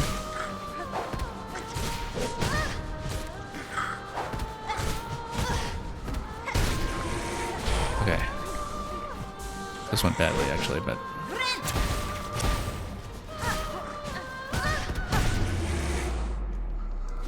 Yeah, that was actually not great at all. Very rough start.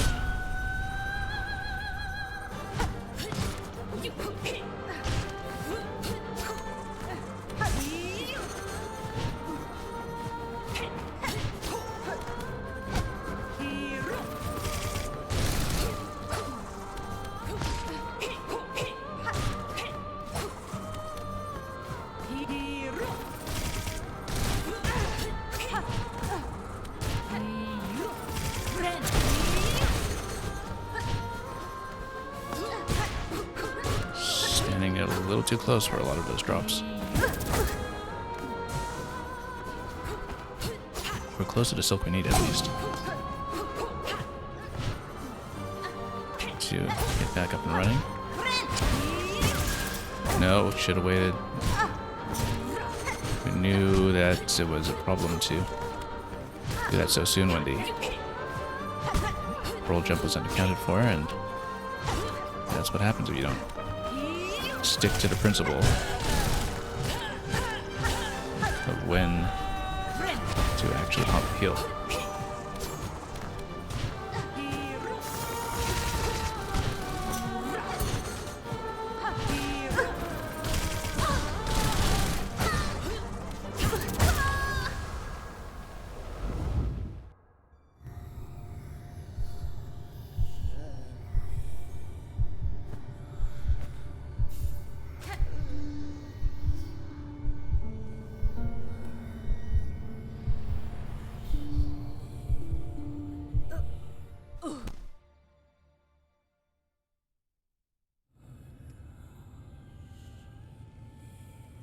We haven't really changed up anything lately with the approach or with the setup that we have. I'm not necessarily thinking that we should, because it's clearly just a fight that is currently blocked by being able to successfully dodge things, and that is pretty much the only thing we can work on. That was rough. Very rough.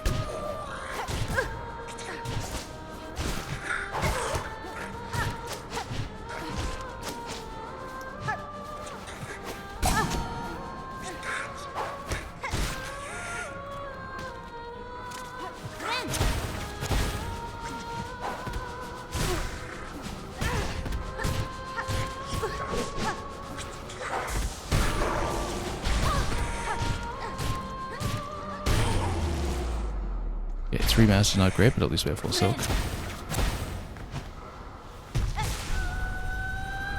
We'll try to get some of that silk back if we can.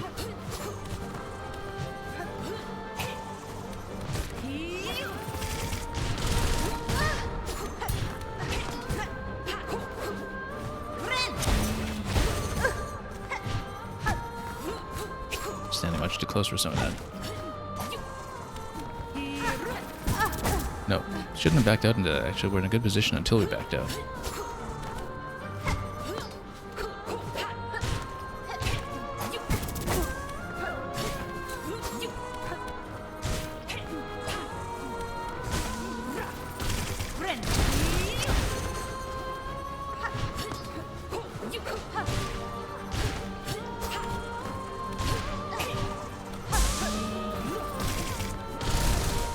Okay. Stabilized quite nicely there, except we're a little ways down again. Wait for the jump attack before we try to heal.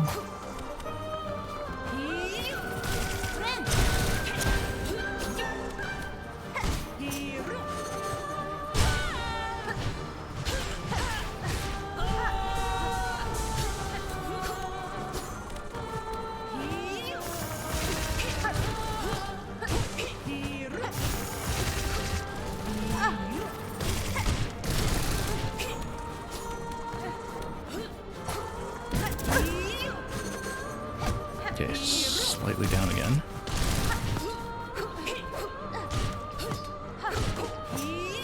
And the objective is just to bank resources going into the last phase of the fight.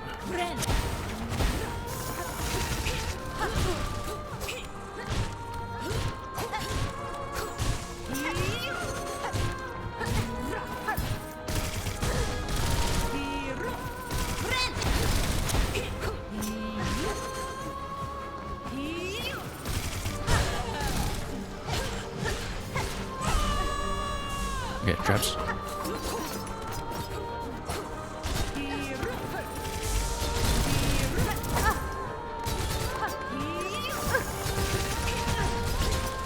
Let's heal up.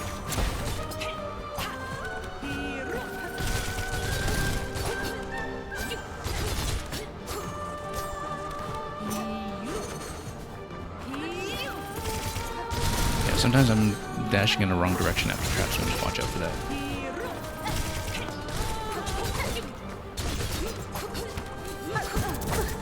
Oh, standing too close, too risky.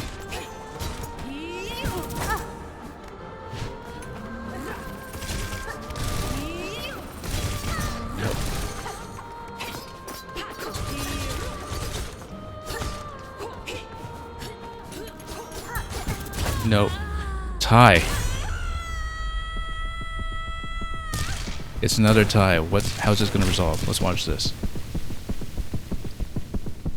I went for the throwing ring right at the end. The fight was logged, by the way. The fight was logged. Possibly we die and we go back in. Well, how would we go back in if... Oh no, I think what's going to happen is that it's going to exit the dream. We're going to die, we're going to respawn at the bench, then we come out and probably pick up the loot from the outside, because you always do pick up the loot at the outside after this interaction. But yeah, we spammed a throwing ring at the end, thinking, okay, this is a close fight, I have to do it, and I got whacked by the chakram at exactly the same time. So, Mang, I think it is GG because it was logged in the corner in the Hunter's Journal, and that's, I think, the sign that we got through, because with the last judge specifically, that was not the case. We didn't get to tick on a Hunter's Journal or the achievement until we fought the second time, so I think it is GG, because now we have the scene. Anyway, how we hunted, how we sang. My children, I saw you glorious. And yeah, we got the achievement, Diva.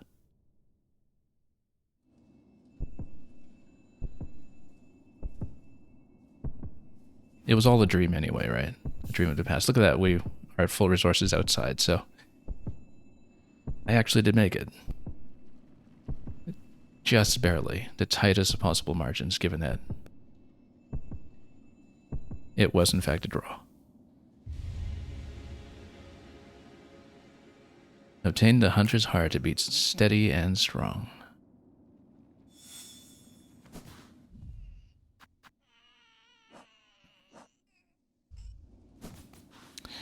Okay, so Rune Heart's all acquired. That is obviously the last thing we're going to be working on today. This graceful ruler once possessed skill to rival my own. At her youthful peak, her voice united all Scar in her service. And yeah, now there's no interaction left because we appear to have taken her out in the past or something. Because the other ones we took out were sort of in either statue form or encrusted, and this one was just kind of at the end of the line. So now we understand why this was blocked, because it's in the past that you go through, kind of like with the Coral Tower.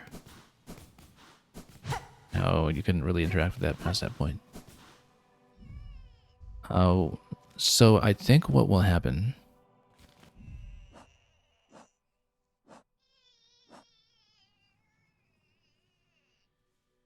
is that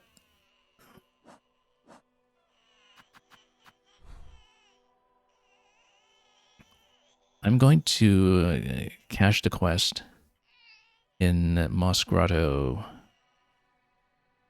I'm thinking, should I do it now or do it at the beginning of the next stream? Let's, because it could open up some potential next phase here that may or may not take some time, but we'll see. I'm obviously not going to be picking some kind of additional fight today. We've been on for far too long, and that took quite a bit of work. Hardest fight in the game for me, actually, in that we were on it for close to 3.5 hours. In total, the whole Bile-Water sequence up to Growl the Great, which we did over 3 sessions, basically, took longer in terms of the total time working on that particular task, but in terms of a single boss fight, and particularly a single sitting, this was absolutely the biggest thing we've accomplished so far, and we were, you know, basically almost one throwing ring away from getting it. So let's visit the snails, let's see their scene, and then we'll see what kind of objective we're given, and then that'll be our cliffhanger for the day.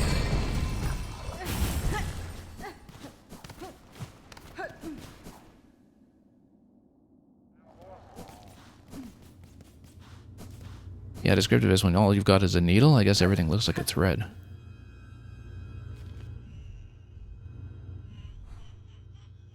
Okay, let's go.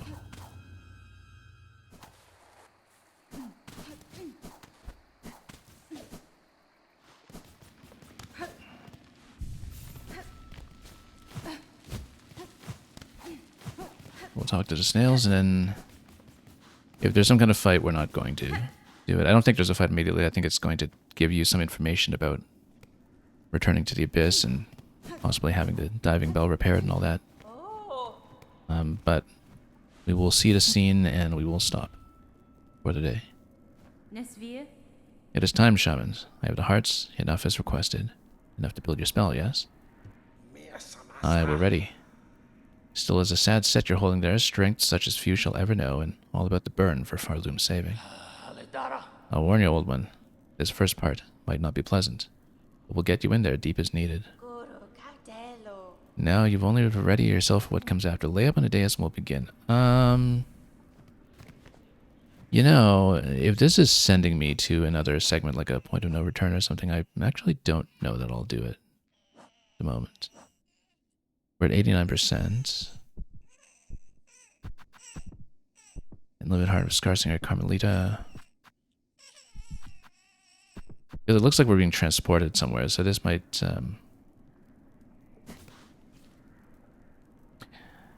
be something to consider. Well, you know what? We'll sit. We'll try to hit the next save point effectively, and because if it's dropping me into some unknown part of the Abyss or something, then yeah, our spells are woven, our parts prepared. Whenever you're ready, lay up on a dais and we'll begin. Best you don't dawdle now. Farloom's time is short, and those hearts won't go on beating forever. Let's do it. And we'll see. If it's the beginning of some kind of lengthy sequence, we're just going to tap out.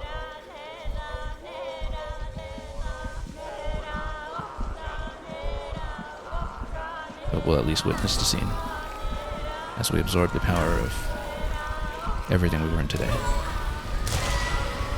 Minus Mr. Mushroom.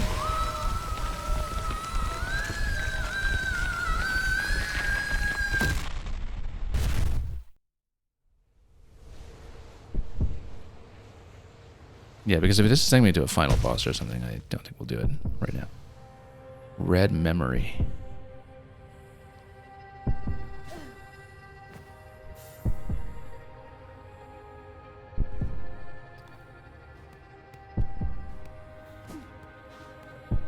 Whoop.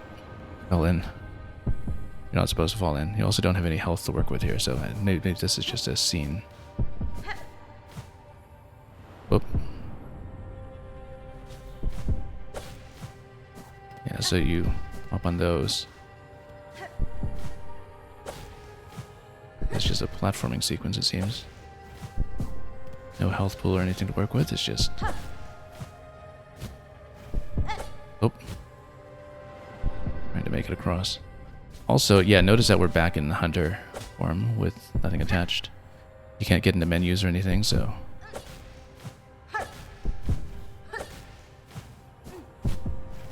we need to get back into this snappy hunter diagonal. I actually kind of like the snappiest of it after playing that long swipe from Reaper for so long. It says enter over there, I guess we have to.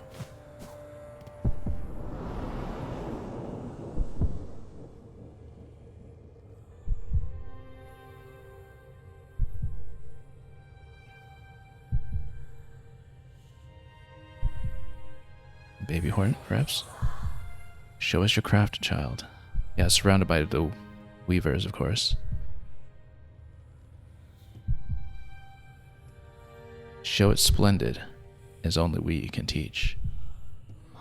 Prove yourself, more weaver than worm.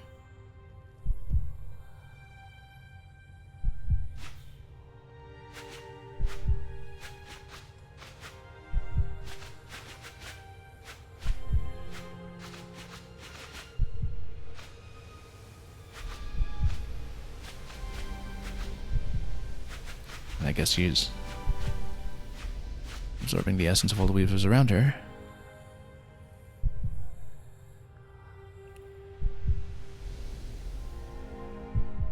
And that, as you see, is Hornet. So, now do we exit somehow? I guess we have to go back.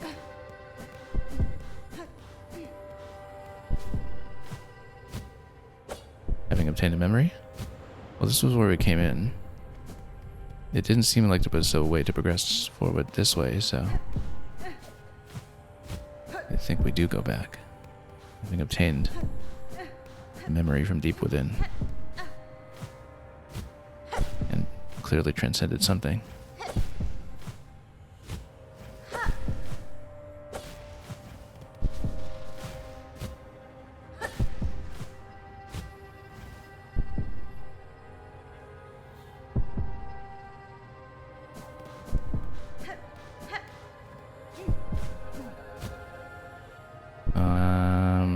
Oh, I guess nowhere but down, so.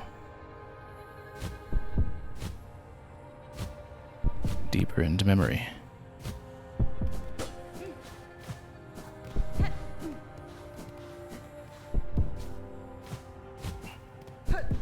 You can tell that they got such a kick out of this beautiful webwork filter that we had. Oh, look at that. There's a stag station. So, yeah, this is Hellenist. Rather, it's a lift up to the stag station. Do we get to tap that at all? I guess... Oh, yes, that's right. This is the spider area, her mother's area from the first game.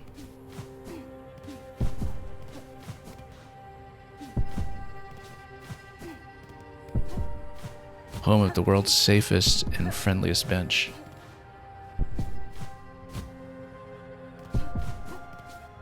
Scan around a little bit, but yeah, this is going to be funny if you actually get to sit on that bench. But I guess this is just a memory of Hornet's mother, I believe. Ignore them, daughter, their whispers. Greater, grander, weaver, guardian, queen. Those are their desires, not your own. Certainly not mine. Only if you resist them, you might see it, another hope beyond. But recall these words in time so far, will you even remember me, child? Could you? A mother before the mask, before I lay forever in duty. Because, of course, she becomes one of the dreamers in the first game who is one of the 3 parts of the seal.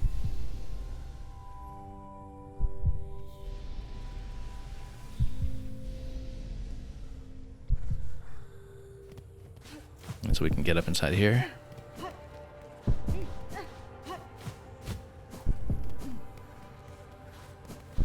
And look at all these Spider mask here. Let's head down. Whoops. Don't want to take fall damage in your own dream, your own memory.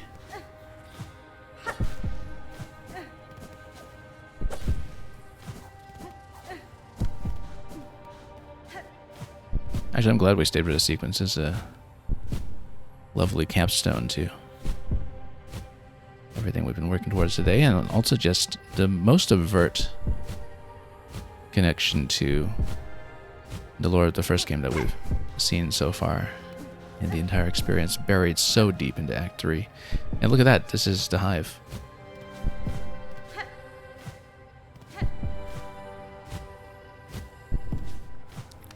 Which is very, very missable in the original game. My first completion of Hollow Knight, as I had mentioned before, I actually never managed to find my way in here. Oh, maybe we shouldn't have popped all that.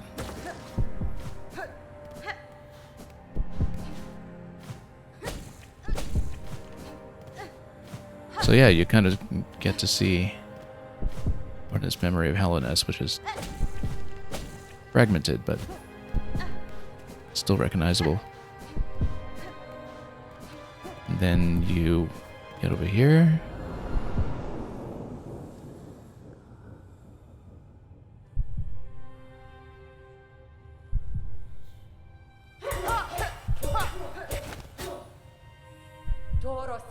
Good, better. Yet still, you will need to be faster. In time that will come for you, those who fear your nature and those seeking to claim it. To survive our world, you must learn to sting, swift and sudden.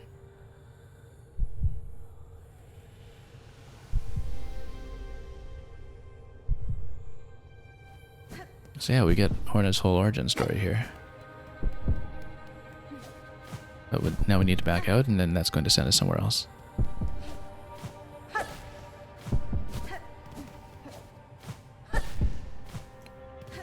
Hence how she stings so well with the needle. She's been training with the bees all that time. Hornet wielding needle. Down we go, deeper into memory.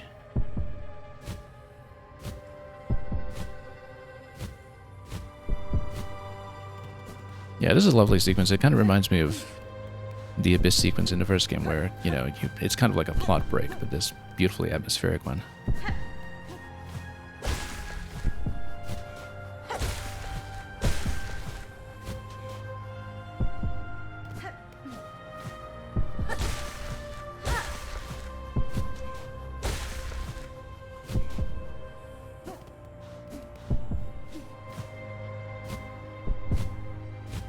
Deeper we go. Much deeper.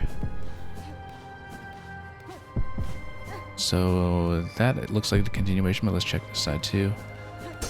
Yeah.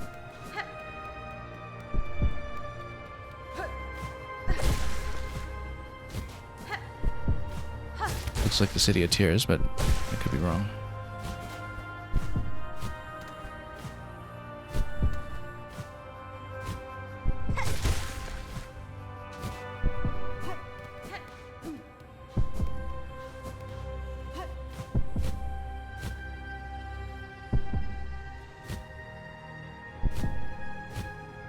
I mean, just how deep into the plot of Hollow Knight 1 will it go? As far as origins are concerned.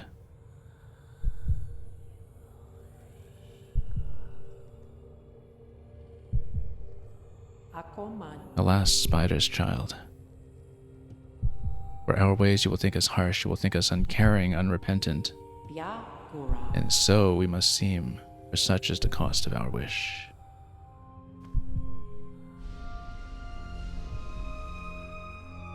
You were wrong, lady. I knew the wish and the price to achieve it. And now, across these many ages, I have only come to know it better. Strength in mind and care and claw, strength enough that I may live to see a world better than our own, or to craft a world as I desire. And that was the wish of my mother, of my mentor, and of you. Indeed, Spider. So much pain you must have passed to speak our hopes so simply. For her you become Who knows, clear our desire and has seen full the darkness beneath our house, would show you the gift.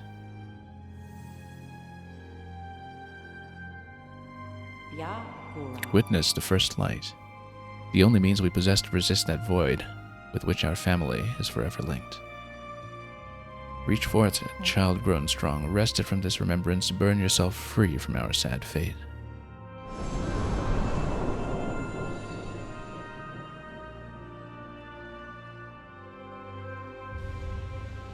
Obtain the Everbloom. Fragile flower taken from a deep and distant memory, its pale light wards against the void. Now, obviously that's for use with the main plot in the Abyss, but I kind of wonder what the interaction is with all of the void in Farloom proper. I guess we'll find out.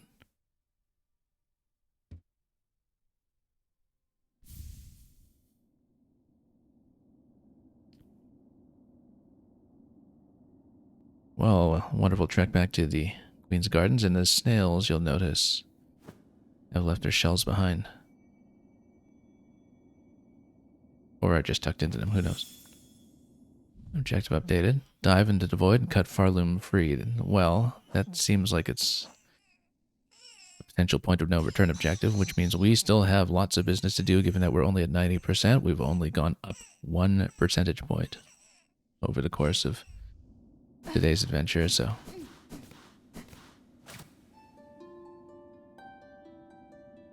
Well, so much for the snails. We're going to continue right from here in the next stream. It seems like we'll want to go back to the repaired diving bell. It seemed like the Abyss was also not something mappable, although maybe that changes on your next journey down, so we're not entirely clear either way. But having passed this part of the quest, I think there will be a lot that we want to return to and see to try to fill in whatever we can. Notably in, the Hunter's Journal, which sections are still kind of open and less accounted for. I think it was the one that was between the Wormways and the Void, right? So, might be worth it to see if there was some kind of exit out of Wormways. Something nearby, because with everything Abyss-related being down here, seemingly... Well, this is all stuff that's Void-related, so maybe some of this isn't the point of no return zone or the final descent into the Abyss, but it's entirely possible, too, that this gap above Wormways could potentially be filled. We don't really know. We haven't checked there as thoroughly as I'd like, perhaps. I mean, it's only really the central column there that maybe I didn't look through further. I thought it was a hard ceiling. Not really sure. And of course, it seems like we've seen absolutely nothing of Verdania, which I think merits further investigation. Maybe there will be further quests. But we made very significant progress today. Got through Mr. Mushroom, got through all the parts of the main quest when it comes to the 3 major bosses. 3.5 hours or so on the hardest fight in the game for us so far, which I'm glad we saw the end of, although it was really down to the very last hit registering properly as taking priority. Can't find where it went at this point, but somewhere in the Farfield section. Anyway, thank you so much for joining me for so long today and witnessing, I think, our longest Silksong stream to date for sure, and one of the longer sessions we've had this year. But, you know, it was quite important to keep momentum going and get through that fight while going was good. So actually, the going wasn't even that good, but we got through it anyhow. Thank you once again for the raid from Axe Punisher much earlier in the stream, and for the continued viewership and company of all of those who have come to hang out, whether it's lurking or in the chat. It was great to have you here, whatever your progress in this game may be, whether you're playing it or not at all. And there will be more. Hopefully tomorrow, but definitely every day that I'm available to press on. Although I think a lot of it will be just trying to poke around the map to see what else we can do while avoiding the final part of the main objective. Thanks for watching. We'll see what our next destination may be. In the meantime, have a wonderful time with everything you may be playing or watching, and as always, farewell.